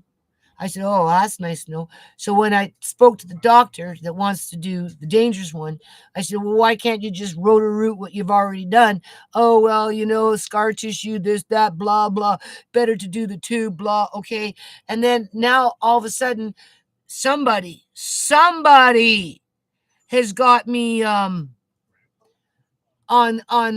got me on some treadmill where I have to have a complete physical where I've got this family doctor that I barely know telling me that I need blood tests, I got to get colon poo tests, I got to get a mammogram, I got to get a pap test, I need diabetes test, I need heart test, lung test, any other kind of freaking tests that he can think of for day surgery in my street clothes under anesthesia for an hour. Now, the last time I went for that day surgery with anesthesia under an hour with my street clothes on, I didn't have all those tests. But then I didn't have a family doctor then. So they couldn't, I guess, get them prescribed. But about a week and a half ago, I had the social worker come over and have me sign a consent form so that she could gather up any recommendations from the doctor for Amari and me. And I said, well, you're not going to get it on me because the doctor is the pediatrician in terms of who does he deal with most, right? Right, for Amari, and that's the pediatrician.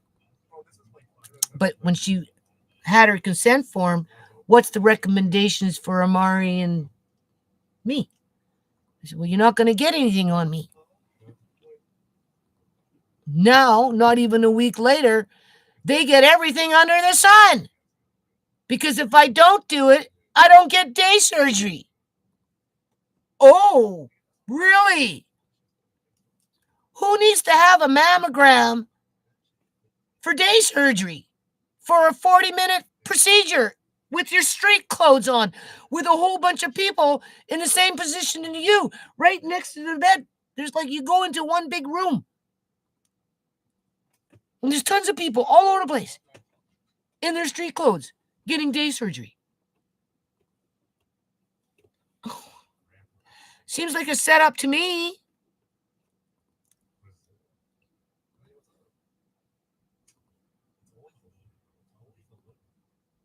Restricted mode? What's that supposed to mean? Somehow I got on restricted mode. What's that supposed to mean?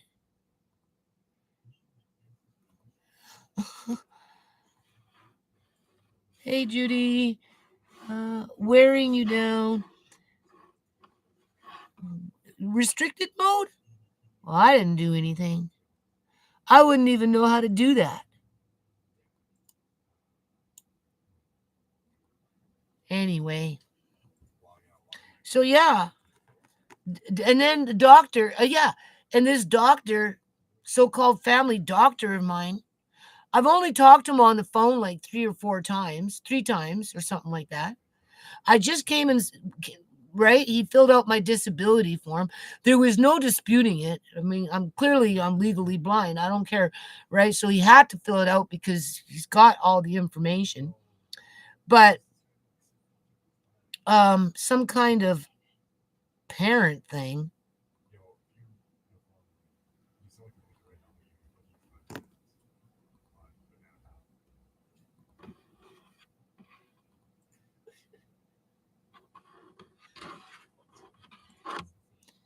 I don't know.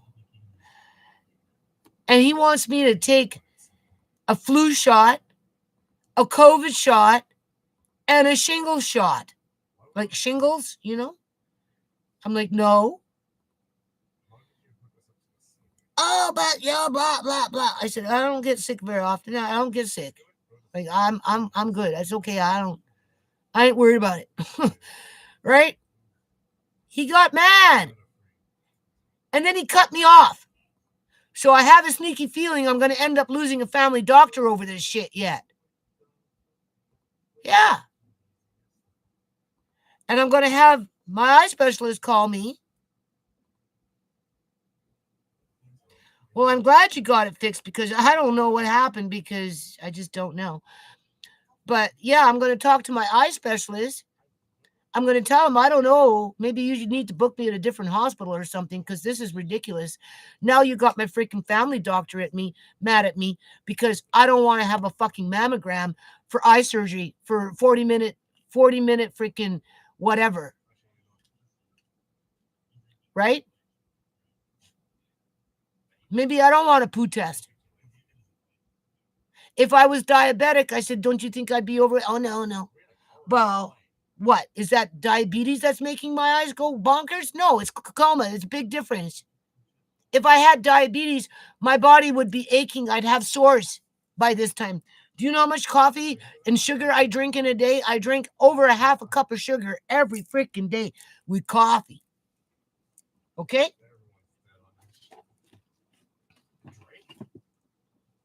If I was diabetic, Seriously, man, I think I'd be in a whole lot more pain than I am right now. And I don't have achy bones.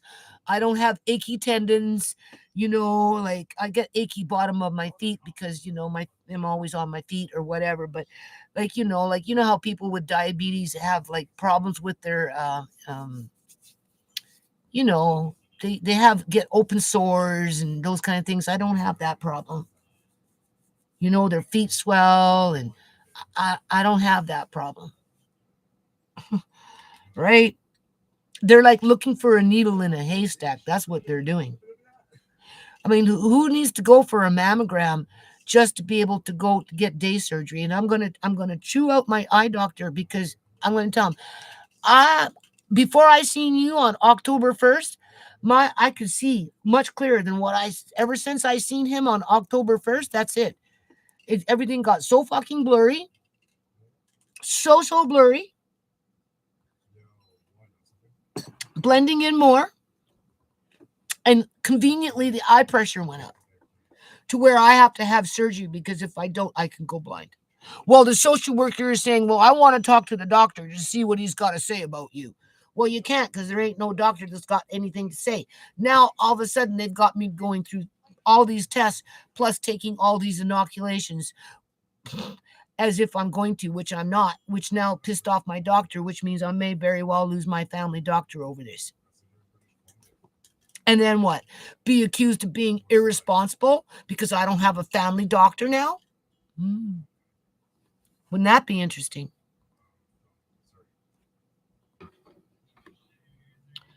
Okay, let me catch up. Yeah, seriously, if that's not a fucking setup, sorry, boo boo setup, I don't know. I don't know what is. Cystisis, okay? The shit Judy keeps going. Okay. The shits Judy keep going. You're under lots of stress and keep going. Hoping the aid comes through to help. As for tests, that's what these health services, doctors, government, you choose tests best for you need be. Well, yeah. I told him I don't want a mammogram. Oh, he wants me to do a pap test too. I said, well, okay, I haven't had one of those for years and years and years and years, so that's fine. I suppose I could do that. But I already know what will happen. It will come back where it's, you know how they say for women, it's um, suspicious. Have you ever had a pap test where it was suspicious? Right? And then you go back and you have another one and it was fine. Well, I remember those days.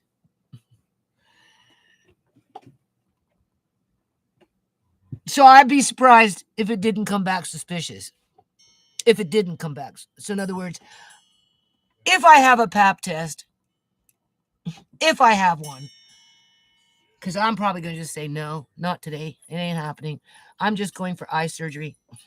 Fuck that shit. Like this is stupid. This is not Nazi Germany here, right? If I got into a car accident sitting in a taxi and they had to do emergency surgery on me because of the taxi driver running a red light, they're not going to do a whole bunch of tests on me in order to do surgery in a major operating room, or even if it's just day surgery. Okay. And being that this is just a 40-minute little freaking gig where I'm wearing my clothes, and as soon as I wake up, you send me home. I don't see why I need to use taxpayers' money and spend $50,000 for all these tests that I don't even want, except for maybe somebody that wants to know what my body is up to. Who wants to know what's going on with my body? Somebody wants to know. Is it the social worker that made me sign the consent form so they could talk to the pediatrician about what that needs to be recommended for Amari and me? And me? I said, me? What do you want? What? Oh, well, I just want to know what what the doctor recommends for you. I said, well, first of all, he's a pediatrician. He has no information on me. And now all of a sudden, out of the blue, I seen the social worker in September. She just was here a week and a half ago or something, having me sign a consent form because she's going from rock to rock to rock to rock to turning over every stone that she can turn so that what? Build a case? Like that the yard is too green? The fucking yard is too gray? Or what? I have weather worn wood in there. Take the weather worn wood so you can't build anything. You can't repair anything, so you can come back and say, oh, you didn't repair this. Well, I wonder why you took all my wood. Oh no, we didn't. It was weather worn. Whatever. That's why you won't give me the receipt. Anyway,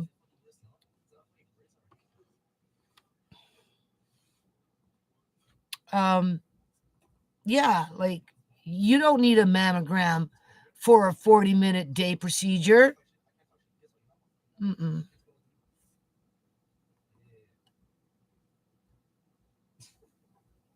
No, this is something's wrong here. So I don't know. I feel like I'm being set up. I do. So I'm going to talk to this doctor. I'm going to call him on it, the eye specialist. Yeah. Because now I got this other doctor pissed off at me because I won't take these inoculations, a mammogram, or anything else that he, I guess, demands on me. You know? Well, I recommend. Okay. You recommend. That's all it is. Just, it's not law. I'm not obligated. He didn't like me talking to him that way. Like, what the fuck? Sorry. What the boo boo?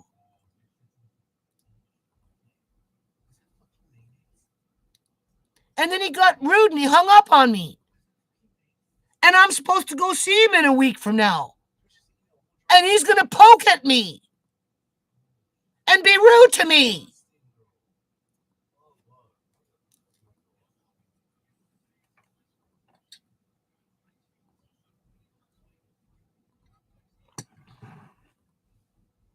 Talk about stressful. Well, let's do the pap test, Miss Charney. No, I don't think so. Oh, but it says right here you can't have eye surgery unless I can look up your, wing wang. We got to make sure it's okay. Yeah, okay. I don't think so.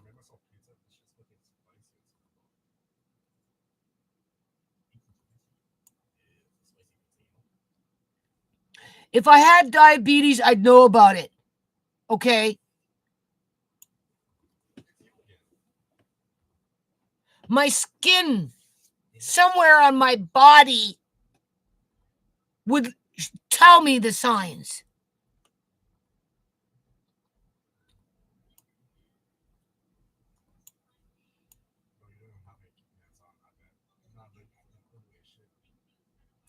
Yeah. Shingles. Shingles. I already have the herpes zoster. It's a herpes zoster, right? You get a little coleslaw. That's shingles is the offshoot to chicken pox, which is the offshoot to herpes. There's type 1 herpes from the waist up, which are cold sores on the upper part of the body. Could be on your finger, it could be on your lip, right? Depending on how it got into your system, right? And then there's the one below the waist, could be on your toe, could be on your butt, could be on your private parts, okay? Anything below the waist is type 2. Anything above the waist is type 1. And then there's chicken pox, which is a similar type of zoster, right? And then shingles, which is usually comes later on in life when you're older, usually, right? People get it on their backs and whatever, and it comes from, the chicken pox virus, right? The herpes virus, right? And I told him that. And he goes, oh, well, did you know there's 8 different type? You know? Blah, blah, blah, blah, blah, blah, blah. I said, oh, okay, so, and I'm not worried about it. Right? Right? I don't want it. I don't want it. Oh, well, the flu shot. And I'm like, no, that's okay. Oh, well, when I was 19 years old and I got the flu, I was young and robust and it really put me back and blah, blah, blah. And I'm like, yeah, but I don't get sick. You see, that's the thing. I very seldom get sick. Oh, well, and I said, no, I raised 5 kids. I got my grandsons there and, blah. And I come into contact with really grody shit all the time. And like, I just don't really ever get sick. And he didn't like that. He just didn't like that. And I'm like, I'm not taking it. Oh, well, blah, blah. And I'm not taking it. I have to keep saying it. I'm not taking it. I'm not taking. And then he got fucking mad. I'm sorry, boo boo mad. He got boo boo mad. And then he cut the freaking conversation off short and he hung up the phone on me. And this is the guy that's going to give me the physical. Seriously. Yeah, you're going to look up my yin yang, give me a physical. I don't think so. I don't think so. I'm serious. I'm going to phone up my eye specialist. I'm going to say, forget this shit. You book me in a different fucking hospital.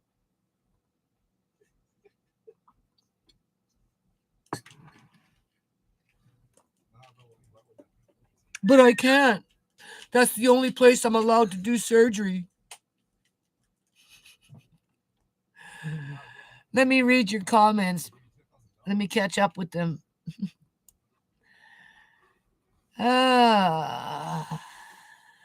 Services, doctors, nurses, interns, government. You choose test best for your needs. Well, need be. And that's, yeah, damn right. So, like, I'm not doing a mammogram. Forget the freaking pap test. Nobody needs to know what's going on down there except me when I'm ready to know. You understand what I'm saying? I have had false positives in the past. I don't really give a shit right now. I'm not showing no symptoms. I don't need nobody up there poking their nose up there so I can have eye surgery. There's no rhyme or reason to have your private parts invaded for eye surgery. Just saying. I don't blame you for not getting all those. Exactly. What for? What for? And then get mad at me because I won't? Like, go away. You don't want me as a patient because I'm not some zombified, yes, I'm doctor, yes, I'm doctor, yes, I'm doctor, yes, I'm doctor, yes, I'm doctor. Like, what appointed you God?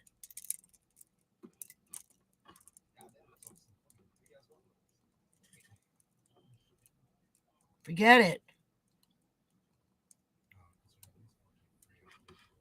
I'm going blind for crying out loud. As if any of those things are going to stop that from happening. If anything, they would hasten it and make it happen faster. Just say no. Yeah. And lose my family doctor and quite possibly not be able to get eye surgery, which I don't want anyway. But my doctor put the fear in me because he told me that if I didn't do it, I could go blind in 2 months because of the pressure. Well, he put me on this drop that I can't stand that makes me kind of dizzy and sleepy. But I've been using it anyway, which I kind of need to do now anyway, just because I can't afford to go completely blind. So that's why I'm willing to do the surgery and hope I don't become a statistic where it gets real bad in terms of complications, where 1 out of every 200 people suffer from severe complications. Yeah, okay. You need to know about my pap test in order to what? Prevent the complication? You want me to have a mammogram for what? To prevent the complication? Because if the complication comes, you already got me signing where it's okay. I gave you the consent to hurt me and not be held to account. Yeah, we know how it works in the healthcare system.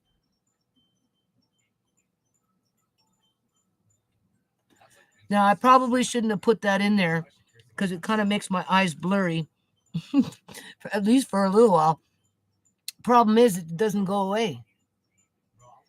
Ever since October 1st, when I went to see the eye doctor, my eyes have been hooped. And the only thing he's got to say about it is he's blaming it on the glaucoma. Not anything he did. No, lost the lid. He not blaming it on anything he did. He not blaming it on his machines because he did three he did three tests with three different machines, and then he checked my eyes, put some eye drop in my eyes. I don't know what kind of eye drop. It was a freezing agent of some kind, but it basically burned my eyes for over a minute, which was really unusual, really. And then after that, it's been downhill ever since. And when I talked to him about it, he just blames the glaucoma, and he has an excuse to do the surgery. And now they've got the excuse to run me through the mill to find out everything that they can find out from me, from that. Andre, be quiet. From that perspective, as well as bully me into taking inoculations that I don't want. Start insulting me and be rude to me, right? Because as soon as I said no, no, no, he got rude, ended up hanging up the phone on me, basically. Like, he got rude, shut off real quick in terms of the conversation, and then just basically hung up. And then the woman that booked the appointment from the eye specialist office, she was rude to me. So I had two professional healthcare workers be rude to me today because I'm not being submissive and agreeing to everything that they have to say. And that's wrong. That is wrong. And I just lost my little glasses. I don't know where they are. Because, like I said, my eyes got worse since seeing the doctor. Eye doctor on October 1st. And the social worker came by about a week and a half ago, having me sign a consent form to talk to the doctor about Amari and me in terms of what we need, in terms of quote unquote recommendations. The only thing is, they got no information on me, unless, of course, they can find a way to do it like they're doing now, through gang stalking methods. Because I definitely feel gang stalked by these people. Oh my God, I hate it when I do this. And it's only because my eyes got worse since seeing the doctor. Here, these ones will do for now. Okay. Yeah. You don't need a mammogram.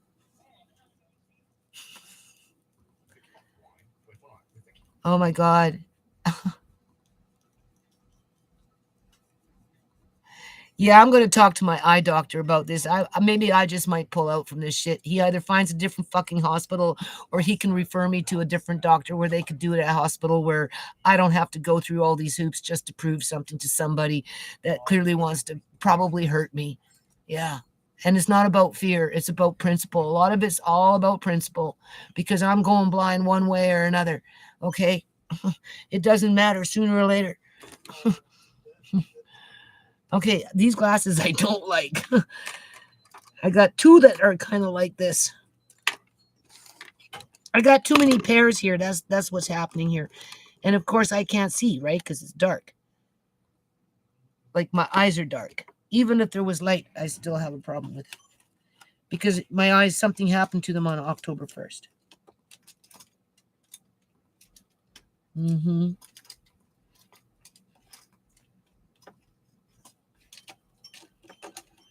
Like I got like 5, 10 pairs here, 10 pairs.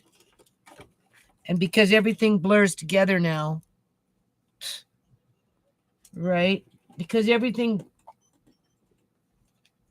blurs together. Wait, how old Life sucks. Here, let's try these ones. Okay. Wait, how old Yeah, it's just because I put eye drops. I shouldn't have done the eye drops. I should have waited. This eye drop is making my eye blurry.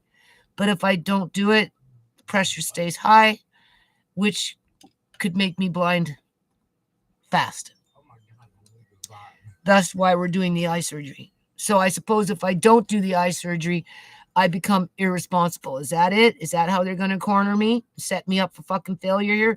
Well, she didn't do the eye surgery, so clearly she's irresponsible because she didn't want to take a pap test. She didn't want a mammogram. What do you have 2 hours right beside each other with one's above and the other right below? I don't know how a mammogram There's an outlet there and there's an outlet there. gives you a green light for a 40-minute procedure with your clothes on in a big open room with 50 other people in it Oh. in terms of surgery. Hope, okay, let's just carry on. Very close. It was like so much fun. Comes through to help as for tests. Okay, I don't blame you for not wanting to get on me because I was questioning all these tests, right? And asking to speak to, the eye specialist before I go and off and have all these tests. Like, I'm just asking to be attacked by these people just by the response that I'm getting from them now.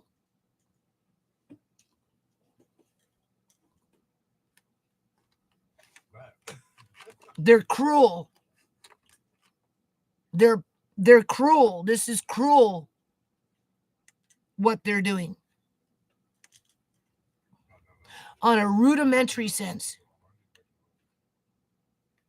oh hell no. Because they're using my weakness against me for their own benefit. Whether it's ego. I'm the doctor. You're supposed to listen to me. It's my recommendation, which is law. I'm the health nurse. Well, she's not a health nurse. I'm the receptionist that books the appointments with the hospital, who's been sitting at this desk for the last 15 years of my life. I know what I'm talking about. So suck it up, Buttercup, because if you don't, you're not worth my time. Click. Whatever. Just trying to sell their pharma payment.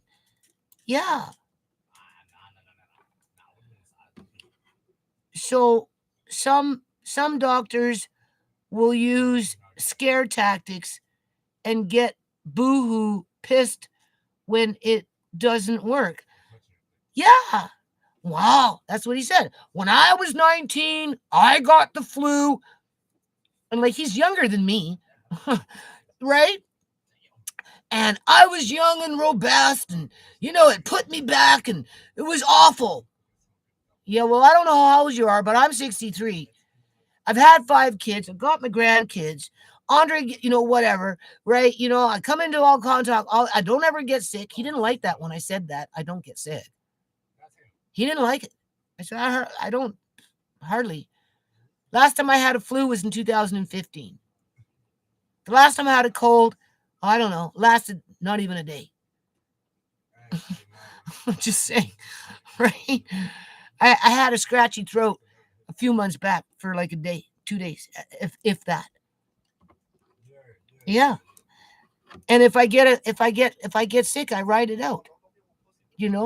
Right? If I do, but I don't. Okay. Just trying to sell their pharma payment. Yeah. Did I miss anything up here? Okay. Yeah.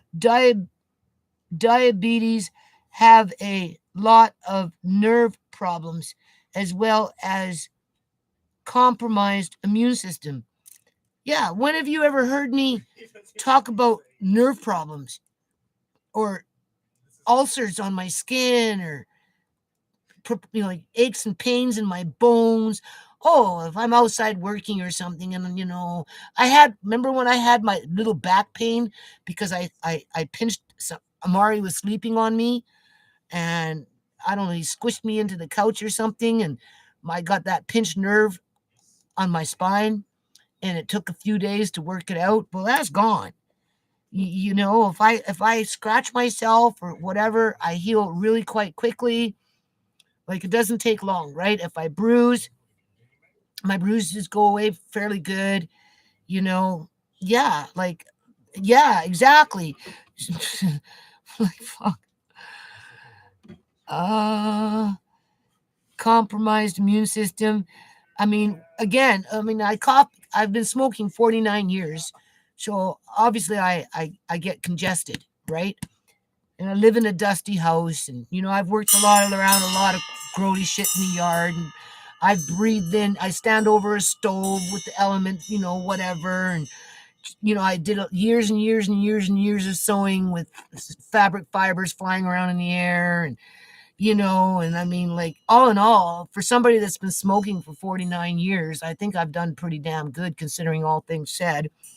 I mean, this video has been going on for almost 4 hours, and I'm still chatting up a storm, right?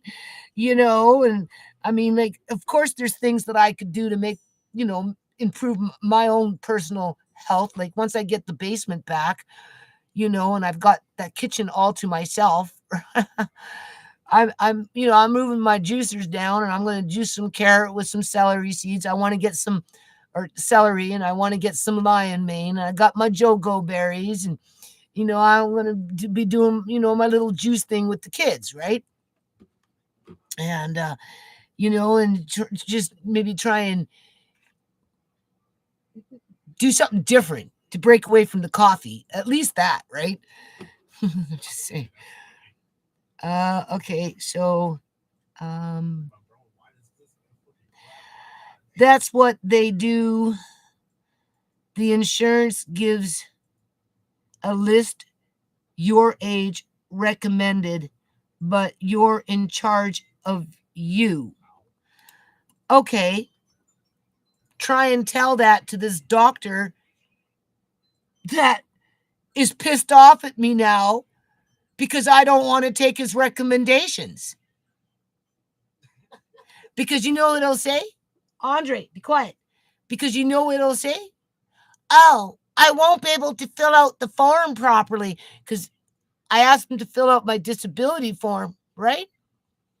And, oh, well, I got to make sure that I don't lie to the government and you ain't lying to me and blah, blah, blah, blah. This is a serious form, disability form, right? Long-term disability, right? And I said, well, yeah, but you got all the information from the eye specialist. Clearly, I'm not lying. It's official. I'm legally blind, blah, blah, blah, blah. And when the last one came in terms of when I went to go get the second opinion about the surgery, right? There was no disputing it. So he had to fill it out. But it was such a big issue before he did it. Well, he'll do the same damn thing. Oh yeah, but you didn't do the mammogram. I can't answer the form correct. You didn't have the pap test for me to be able to honestly answer the form. Yeah. I can hear it now. Because I've talked to him enough times, dealt with him enough times, and just with the fact of how I'm being cornered into this, and he's trying to guilt trip me to take everything under the sun, regardless of whether it's age related or not, because he's not using my age. He's using this is what they want, which is bullshit. It's total bullshit.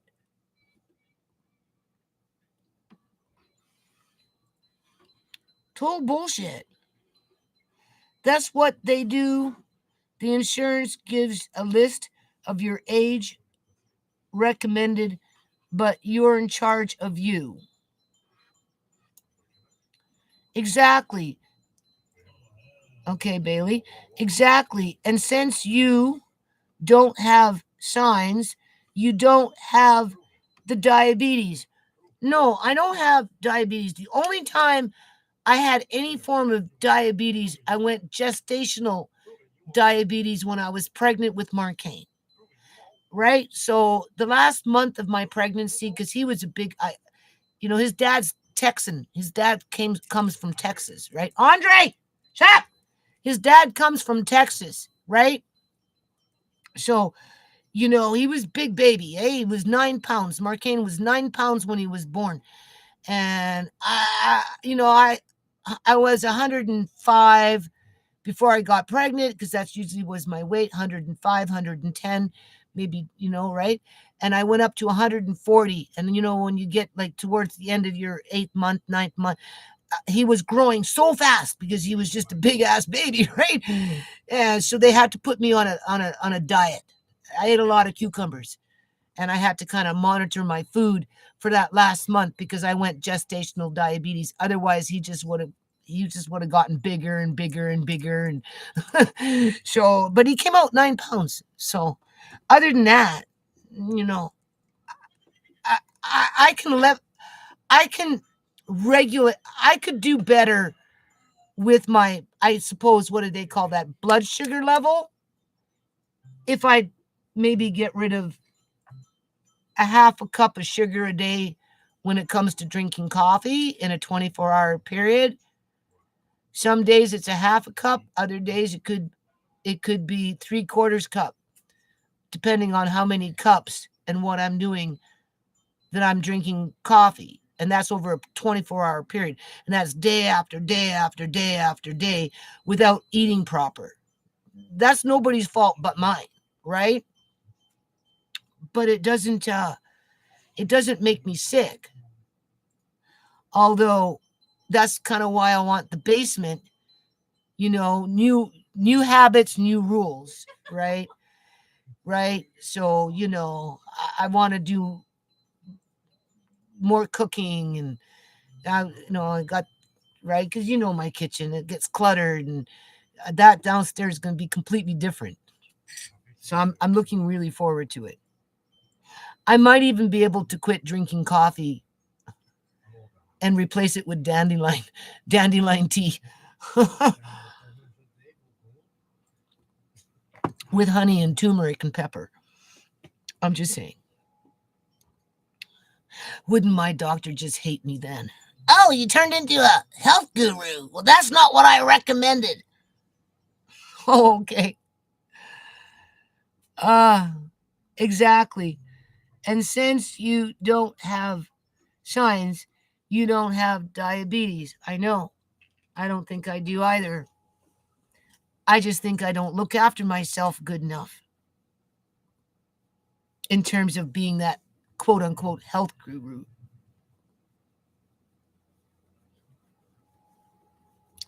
Can you turn that off? I don't like that sound. Thank you. Um, okay, Bailey. Some doctors will use scare tactics and get boohoo pissed when it doesn't work. And yeah, that's kind of how I'm feeling with him, which makes me feel insecure and makes me feel like I'm going to end up losing him as a family doctor. It might come down to that.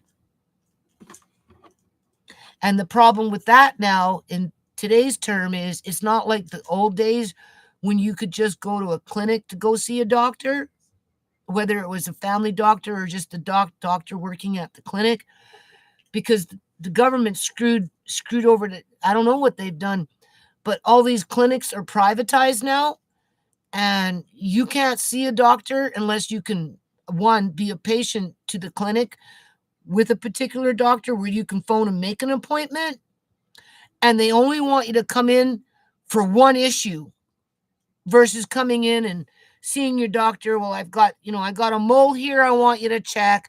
My ear hurts. Can you check that since I'm here? And, there's something going on with my toe. No, you got to make an appointment to go see a doctor one time for the toe. Then you got to leave, and then you got to come back and make another appointment to see on a different day for the ear, and then you got to leave, and then you got to phone and make another appointment for the mole that's on you. It's fucked. It's messed up. Yeah. And if you don't have a family doctor, the chance of you seeing any kind of doctor in that clinic is almost 0 to none. Because if you don't go to that clinic at 5:30 in the morning, 4:30 in the morning, and stand outside and wait until the door opens at 8:30, just so that you might be able to book an appointment with the doctor at 2 o'clock in the afternoon, you ain't seeing nobody. And they only allow 15 people to book an appointment because everybody else that's coming in has already booked their appointment because they're the patient to the doctor. And as for these urgent care clinics, no, you can't just pop up into those things. They'll just send you to emergency. Yeah, that's why I went blind, because you can't go get doctors. They're literally setting people up for injury or to exploit you, like they're trying to do with me. Somebody wants that information. Most of it's unnecessary. I could see maybe a blood test. Sure, take your blood test. But you don't need a mammogram to do my fucking eye. You don't need a pap test to do my eye. You don't need me to be inoculated with this, that, and everything else just to do my eye. Hell no. You honestly, you just don't need none of that crap. Right? If I can't breathe, you're gonna know I can't breathe when I show up at the hospital. Right? Right? You know what I'm saying? Like, come on. If I had heart problems, wouldn't you think that I'd be crying on with my doctor, my eyes? Oh, I don't know, Dr. So and Mr. Eye Specialist. Did you know I have heart problems? I don't think I could handle eye surgery. My heart will go like this. I'm afraid of having a freaking heart attack because I already have heart problems. Why wouldn't I tell my doctor that right? Of course, if I had heart problems, don't you think I'd tell him? Yeah. Are we going into 1984? Oh, you must have heart problems. You're 63.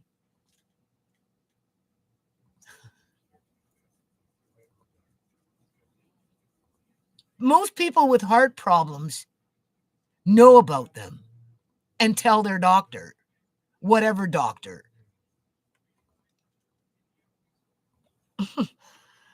Oh my God.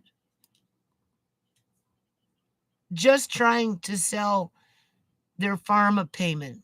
Yes, I agree. Talon Nature. Have they ever told you your eyes have narrow? No, I have open and open. Oh, mine is the one that's not painful. I don't get pain. Open angular. I think it's the open one. It's the one that doesn't present symptoms with no pain.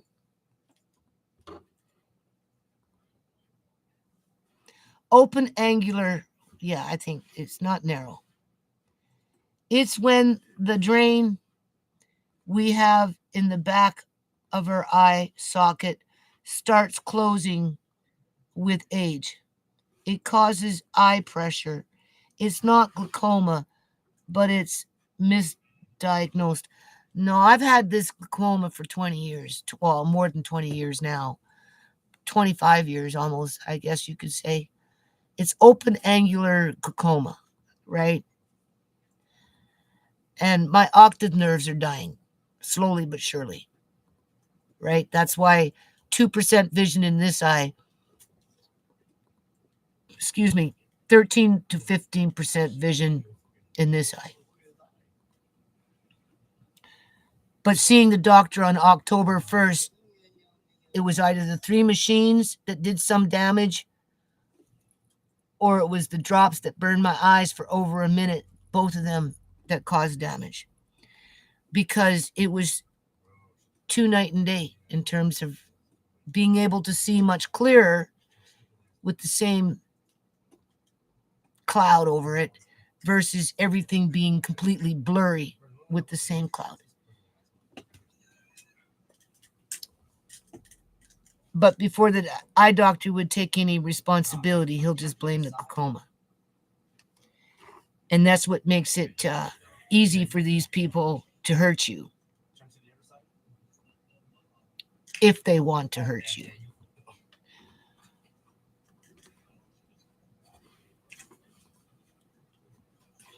Okay?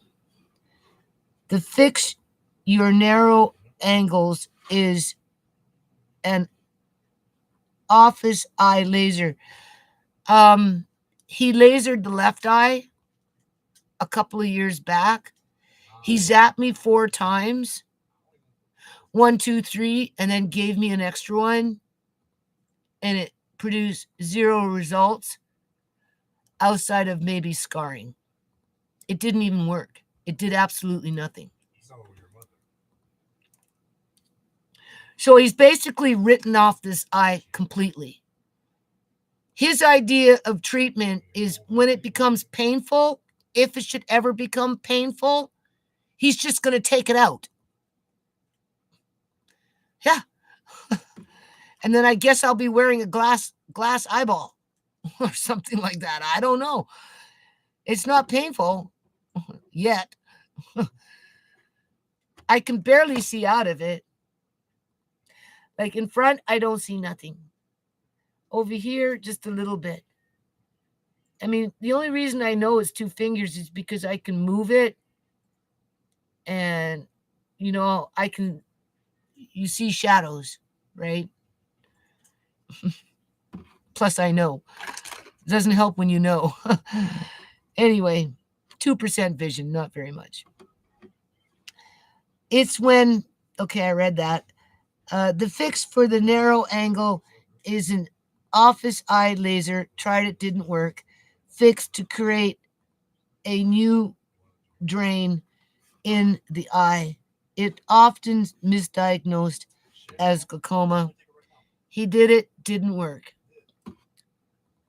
I don't think he did this one, but he did this one. I don't remember him doing this one. Each eye has a moisture drain. They get clogged with age. And that's why he did the rotor-rooter to unclog it. And it worked for 2.5 years. Usually it can go between 5 to 7 years, but for whatever reason, it only lasted 2.5 years for me. And now, instead of cleaning it out, because he thinks it won't last and it might create more scarring or something like that. He wants to do the tube instead with a little patch or something. What can I say? What can I say? I feel like I don't really have a choice in the matter. The guy that did the second opinion said the rotor-rooter was the less dangerous one, I guess you could say, the one with less mishaps than the tube.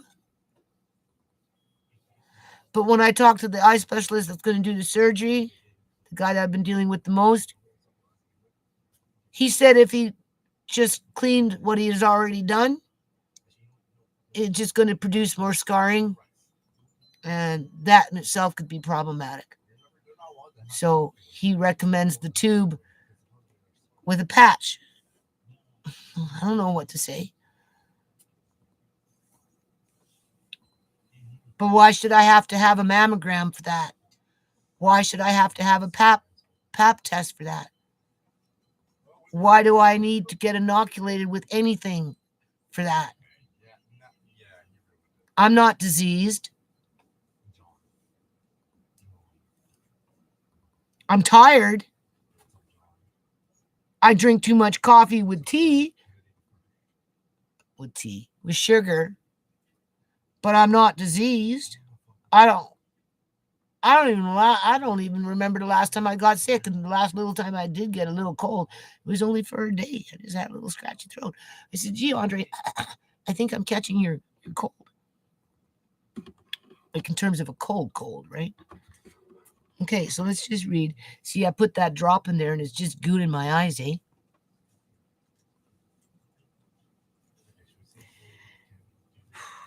And now I feel like crap because of that stupid doctor and that bitchy receptionist. Yeah. With the social worker just waiting for the results.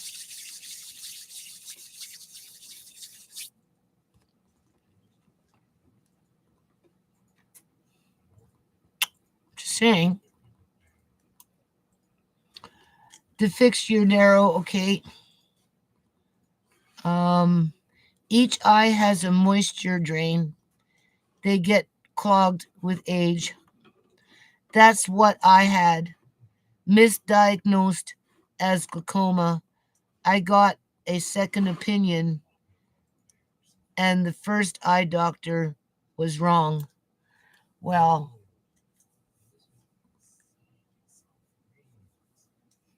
I got diagnosed with glaucoma when I was living in the shanty shack, and I was pushing on 40. So I've had it for 23 years. And I've had several doctors along the way. Yeah. So it is what it is. I gotta blow my nose. No. Each eye has okay, read that. Um that's what I had. Okay. Bailey, your family has been abused enough. You don't need to be another victim. Well, Bailey, are you there or who's people dropping off? Well, I already feel like a victim. Only I don't know what to do about it. Okay, Bailey. So we'll end this live meeting that is like 4 hours later.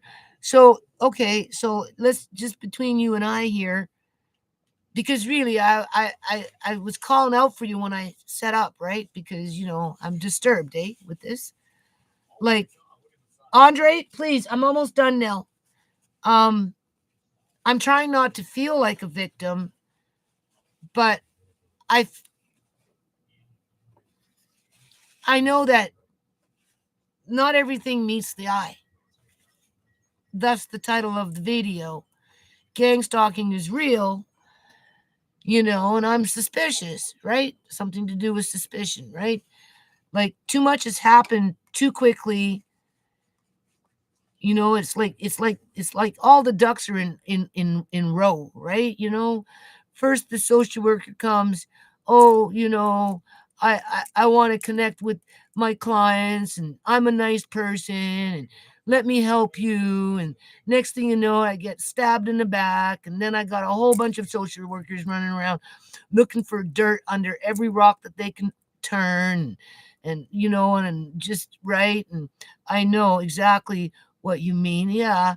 And then after that, so now you right. And then the city shit happens with the sewage pipe. And, that was one big gong show. And, clearly it was a setup because I don't know if you were here when I was saying that the plumbers, they took like 29 hours to solve a problem that they should have came the day when my landlord phoned, and just by looking at the problem they would have known it because they're plumbers, and city sewage only comes from one place.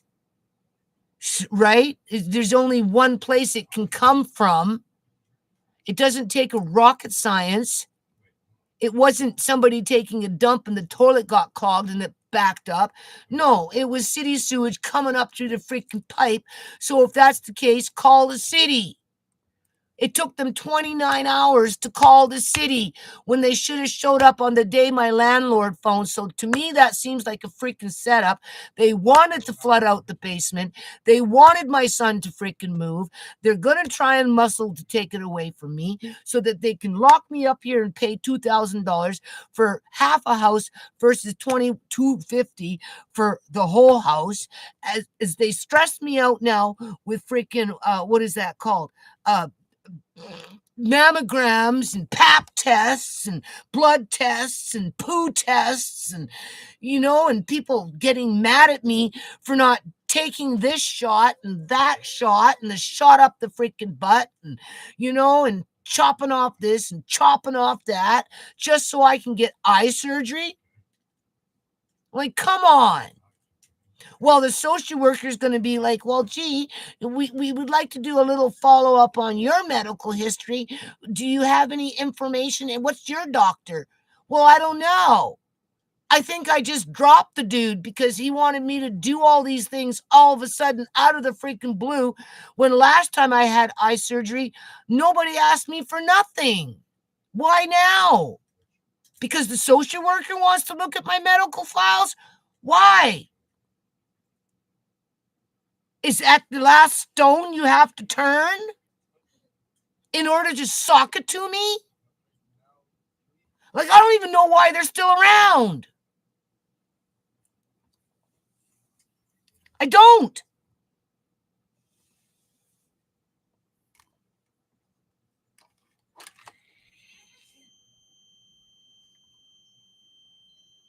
Andre, stop that.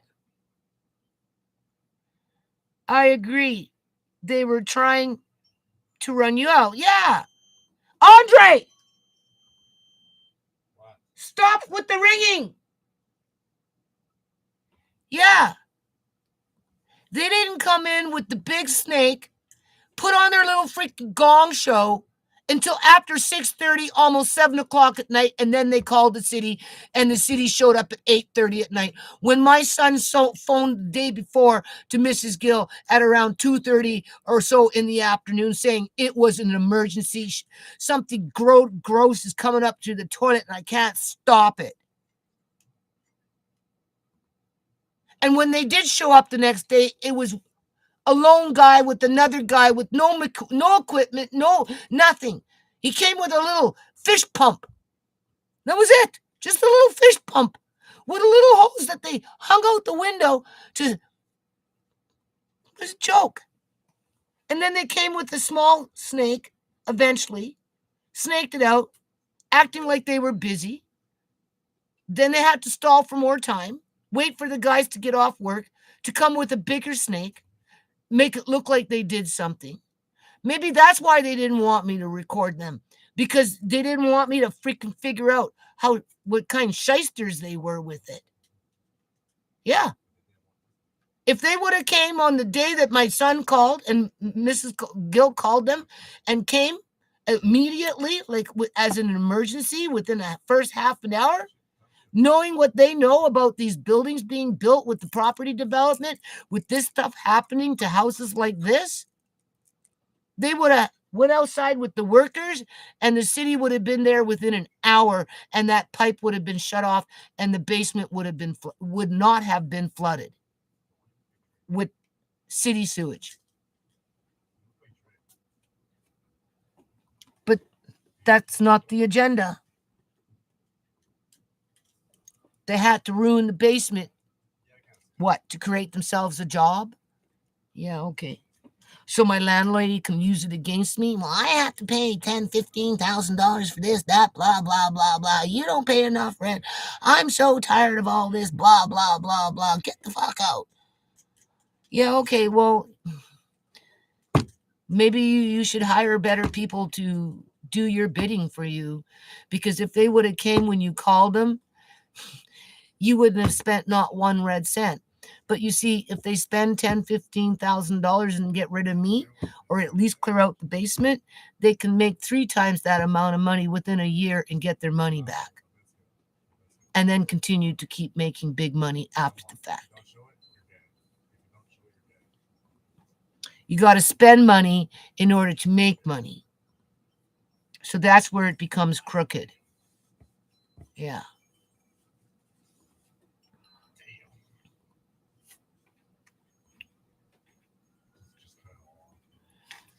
So anyway,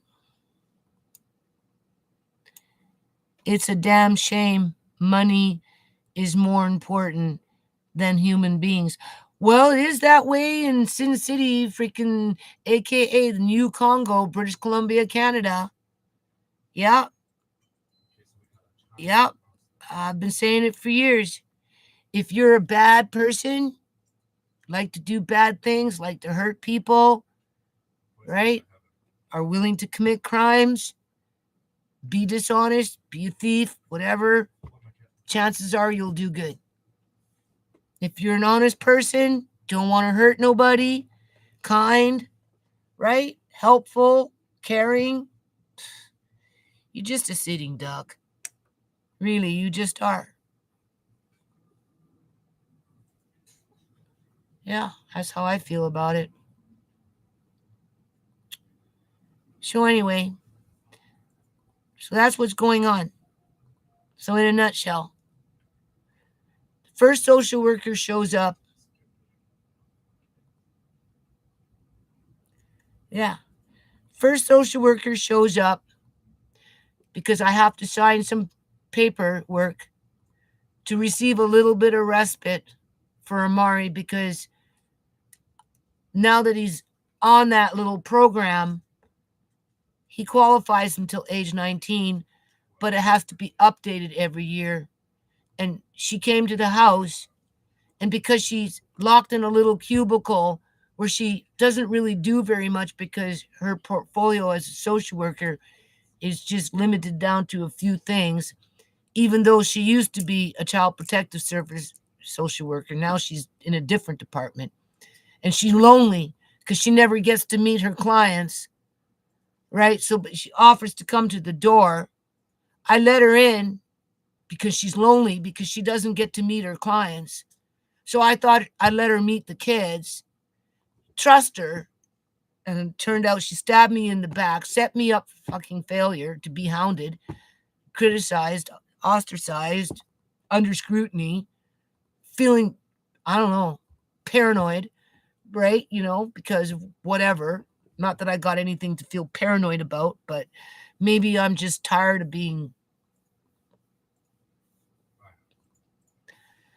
like, I don't know. I don't want to tell you don't go after your grandkids and save your grandkids, because once you go after your grandkids and you save your grandkids, you're going to be a target from these kind of people, because for whatever reason, they seem to think that they have a right to fucking target you anytime they want based on a loose freaking screw on a rickety rail. Like I said, one time they came because somebody phoned and said there was a loose screw on the rail, and the rail was crooked out, shaky, or like loose outside in the back. That's like that. The yard is gray moment. Like it's stupid. So okay. So she's the one that calls the social workers. Well, everybody's saying, oh, we're here just to offer you services and help you. Haven't gotten the services yet. I really haven't. Not that I need them, because I don't, right? And the food thing, only because of what's happened in the basement, I might take a little voucher, because, all my money's going to rent and bills right now until I can find an equilibrium in there at some point, right? And then, yeah, the basement gets flooded out, right?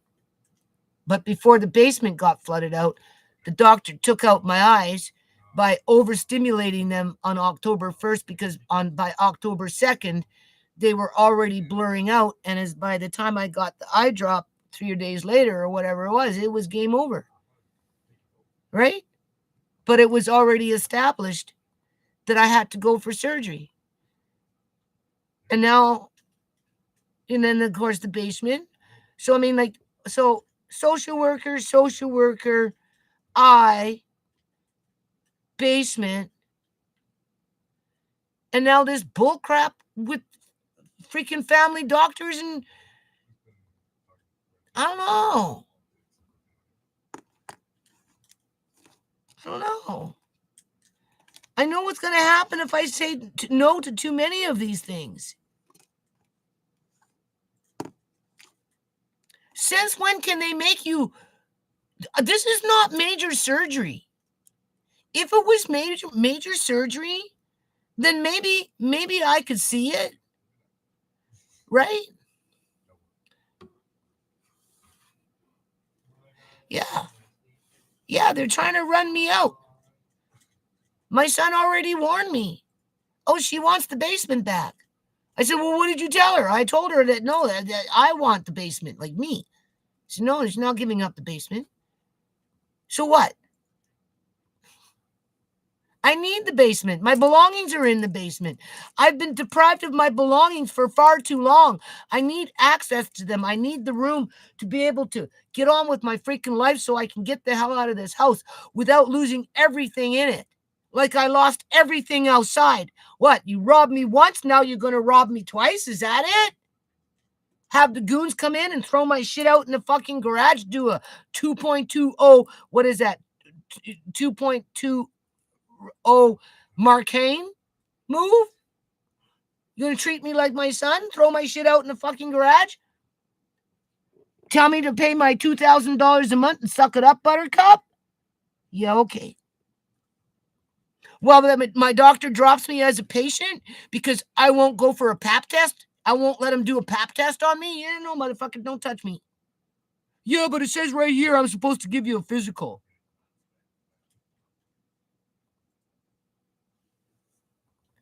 Well, then maybe Dr. McKenzie should just hook me up into a different hospital and find a different place where I can get a different get freaking eye surgery somewhere else. Or yeah, drop me as your patient, and they're gonna have to take me because they took me once without a family doctor. They can take me twice without a family doctor because at the rate I'm going with you, I don't appreciate you making me feel bad for not wanting a shingle shot, not wanting a flu shot, as if I'd want a COVID shot. I don't. As if I need a mammogram. I don't want it. That's okay. You know, you don't need to gaslight me. Whatever, right? Diabetes, if I felt that my skin was falling off and I was getting ulcers and or whatever, I'd come to you and I'd say something and I'd make sure I just booked that one little appointment for my little 15-minute fucking visit with you and talk about just one thing and only one thing. Being that you set down the rules. Oh, I'm only allowed to talk to you for one thing in a period of 15 minutes, but you can prescribe 20 things to me in your little 15 minutes. Yap, yap, yap, yap, yap, yap, yap, yap, yap, yap, yap, yap, yap, yap, yap, yap. And I'm supposed to do 20 things for you, but you're going to only do one thing for me? Okay. Doesn't seem fair, don't you think?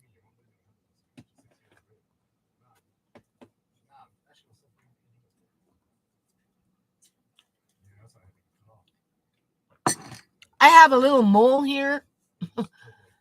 It's been there ever since I can remember. I can't see it. I don't know. I wanted him to look at it. It's just one little spot. Maybe it's getting bigger, maybe not. It's not something I normally think about. But being that he wants me to just go for one thing, kind of feels like it's getting bigger. I don't know if you can see it. Where is it? It's right there. Right there. Kind of feeling like it's getting bigger. Do you know I have to make an appointment for that one thing? Just one. But he can tell me, get a mammogram, get a poo test, get this, get that, and that, and then come, yeah. And if you don't do everything I tell you, I'm going to get mad at you and hang up the phone. How does that make sense?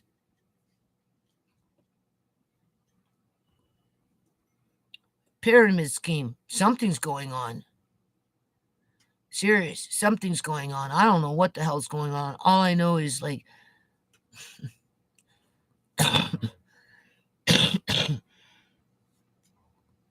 oh, did you see it, Bailey? I don't know. It's gotten bigger. I've had it for years, like forever. I guess I should write that down. Maybe if I write it down, since I'm going to the doctor now, he'll be like, but that's not what you booked yourself in for. Right? That's not what you booked in for. You booked for mammogram, pap test, blood test, diabetes test, poo test. Oh, yeah. Something else, something else, and something else, and something else. But not for that. Was that, it looks like a cyst or something. I think it's more like a mole or something. It's been there like forever, but it has gotten bigger over the years. Now keep in mind I sleep on a couch, so I probably agitate it, right? But no, I've had it for years, but it is getting bigger. I can kind of feel it. Let me write it down so I don't forget. I'll keep the appointment just for that.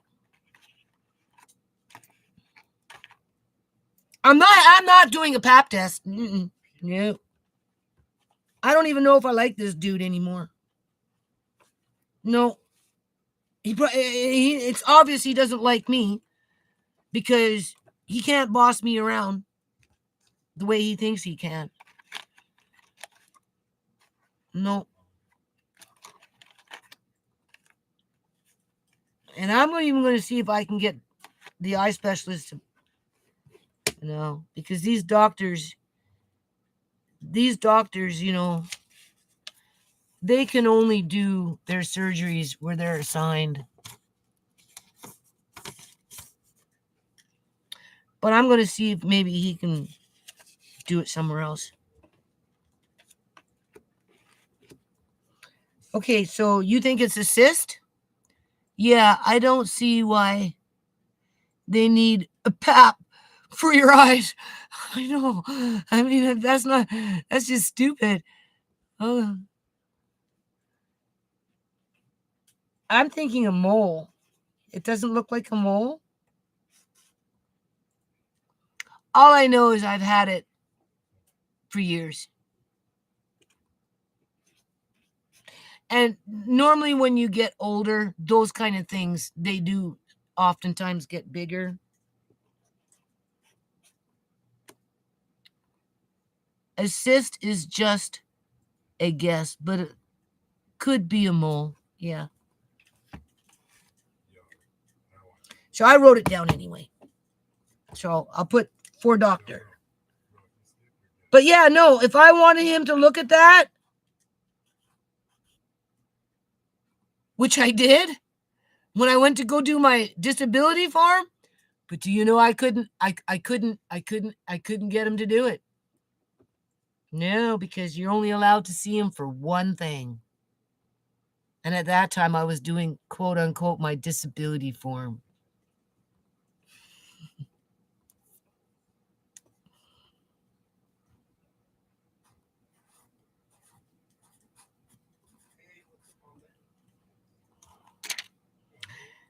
Anyway,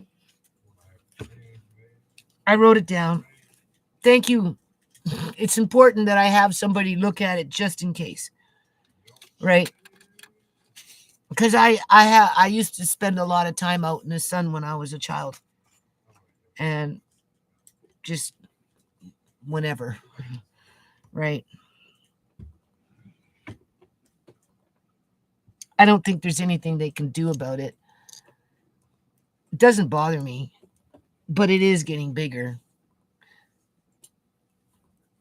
Like over the years. But whatever. I ain't worried about it. Okay. The fact it's grown, it's reason to have it checked. Okay. Well,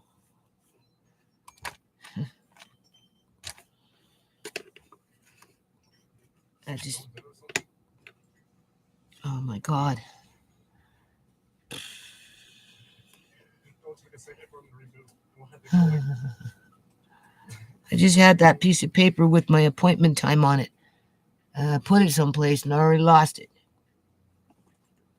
Where did it go? It's dark in here. Did it fall down? Where did it go? I taped it on something and it fell down. Oh my God. Oh my God, now my screen went off. Okay. It's time to call it quits. The screen is off now.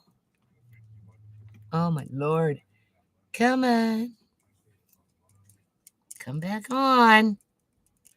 There we go. Alrighty. So I just had it, my appointment. I thought I taped it up there, but now I don't see it.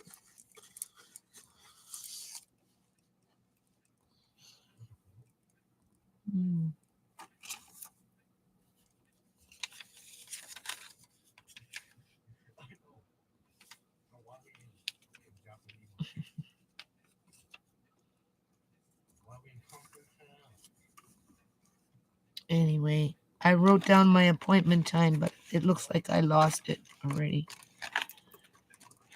Anyway, I don't know, people. I feel like, in a nutshell,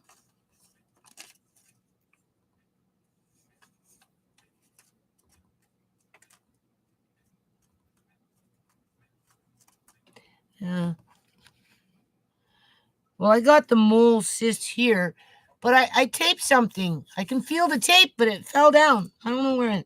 That's okay. Once I turn on the light, whatever, I'll figure it out. It's not a big deal. So, yeah, I just feel that I don't know what to think. Right? You know, I'm going to leave it on this note.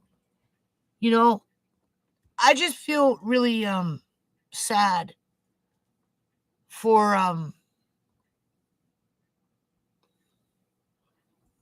young people that are going to have to deal with the nonsense of where things are going in our world. You know, some will be able to cope better than others, right? Obviously, that's just a fact of life. But I can't imagine what it's going to be like in another 5, 10, 15, 20 years from now at the rate things are going. I just can't, especially with robots and that kind of crap in the mix, because they're already here, right? And they're already being used by unscrupulous individuals that are deviant. Right? And what they gain out of it, I don't know. What the end game of it is, I don't know that either. I just feel sorry for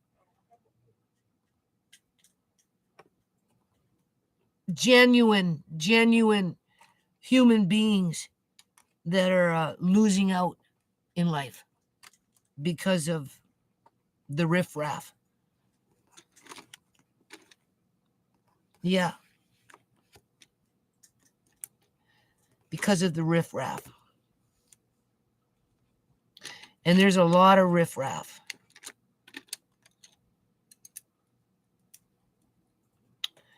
So, thank you, Bailey, for coming in. I feel Andre is a survivor. Well, he's not going to have a choice in the matter at some point in the future, just like a whole lot of other people aren't going to have a choice, right? So that's why I'm kind of happy also too to have the basement back, because it kind of frees all of us. It frees Amari, it frees me, and it freezes Amari. It like freeze, like FREES, freeze, right? Not freeze as in cold, but to free up, right? It frees up Amari, it frees up Andre, and it frees up me from being locked into a routine where we're kind of like isolated down to a very small area where, downstairs, Mari's going to get his blow up mattress on the floor to start anyway, just to see what he does. And it will be a double size. Andre, shush up. It will be a double size. So, what I use to pencil. So, the drop to the floor isn't that high, right? And to pick up the mattress and lean it up against the wall when you're not using it is easy enough to do compared to, a normal size, double size mattress. That's more cumbersome and big, eh? The importance of the mattress is, when Amari picks, like if he's laying on his back, right, and he kind of, moves his head up, he doesn't know how to lay it down gently, so it just won't, right? Do you see that? It just won't. So won't. So if he's laying on a floor with nothing on it for padding, obviously he's on his back. He doesn't like being on his stomach, so he wouldn't go on his stomach. And he goes like this, and then he falls back. His head will definitely hit the floor. And if you do that enough times, I don't think that's good, right?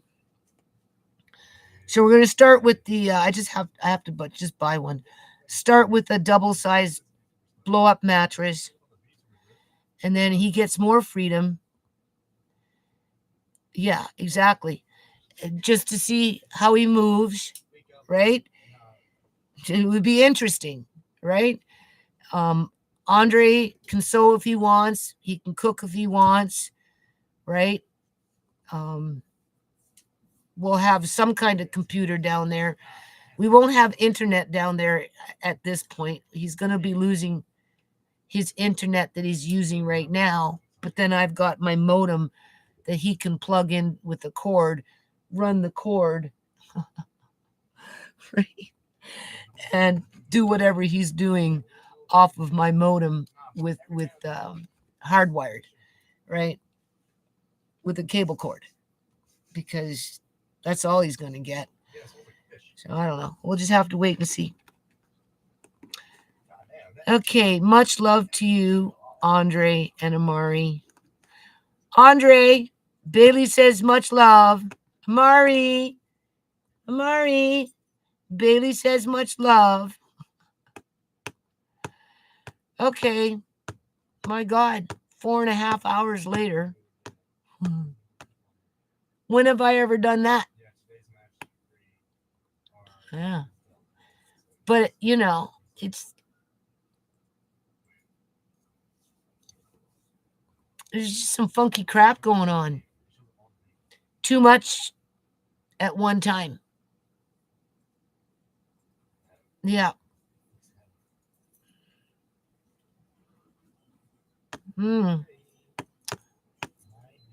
First time for everything.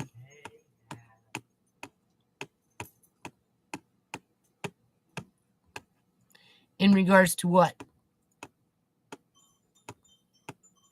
What are you exactly referring to?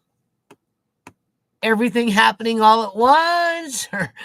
Or we get the basement back and have a little bit. Oh, I see. Duh. I should have known that. That's right. Going for 4 hours. Yeah. I have to get it off my chest.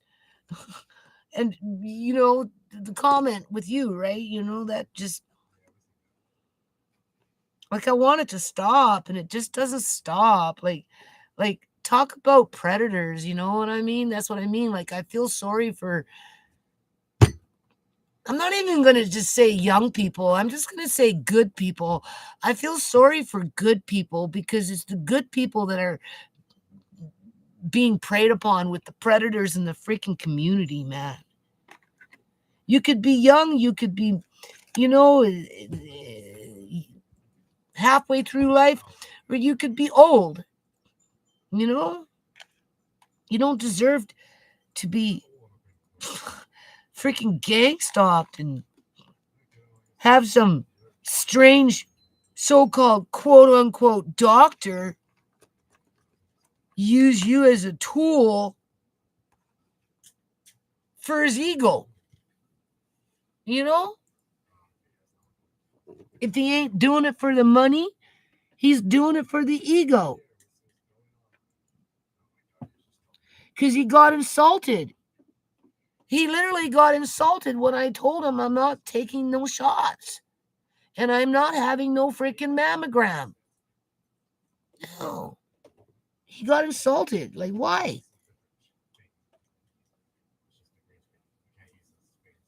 Have you ever had a mammogram, Bailey?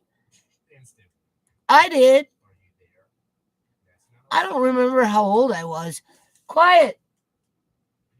Andre. I don't even know why I had it, other than it was prescribed to me. I think because I came into age, you know, like you say, or somebody, I can't remember. Victim blaming is real. Okay, so you know what it's like. They squish your tit, right? And anyway, I don't know. I guess I came to, you know, I don't know when they start doing it for women, but I guess it was my time. I don't know. So I had the one, and I didn't like it. And honestly, to me, it didn't make no damn sense. And then anytime after that, it was presented to me, I just said no. Because I nursed 5 kids, right? For 7.5 years between the 5. And I felt, I just felt, I don't know, what, protected in terms of, I don't know.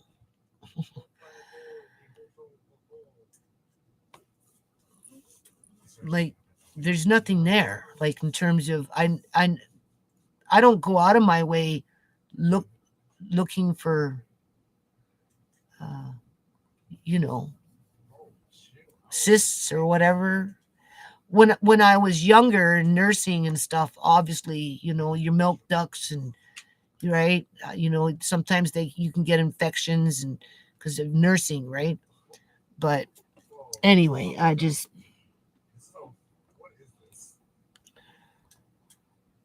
never, yeah,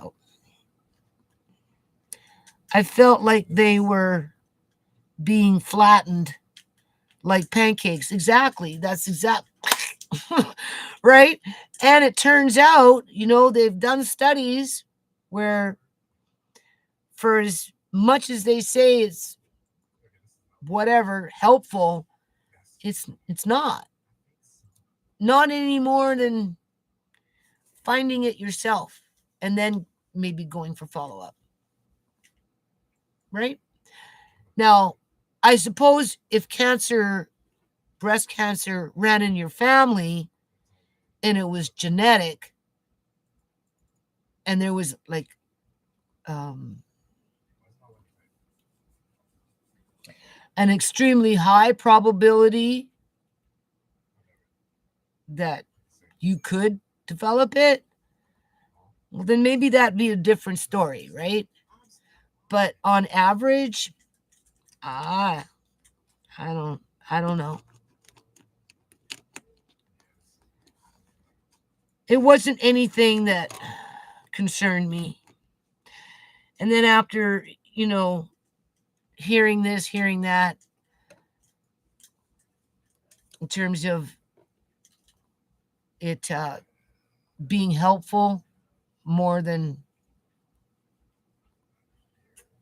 unnecessary, helpful isn't such a good thing either because it's not all that it's cracked up to be, right? So, alrighty, I guess we leave it on mammograms. Each to their own. Everybody has to make a decision for themselves. For me, I didn't feel like I needed them. If I ever came across something where I felt I needed that, then yeah, fine. But other than that, All right, so I'll keep you in the loop. I might end up be losing my family doctor yet over this, people. I'm serious. I am so serious. I'll go back on the waiting list and find another doctor if this guy wants to start mistreating me. Yeah, because I won't do what he says. Yeah, that's messed up. Yeah. All right. Thank you very much, everybody. I appreciate it. Bailey, you're the last one. So we'll talk soon, okay? It's free, by the way. Have a blessed night, too. So now I'm exiting it out. I'm ending the live.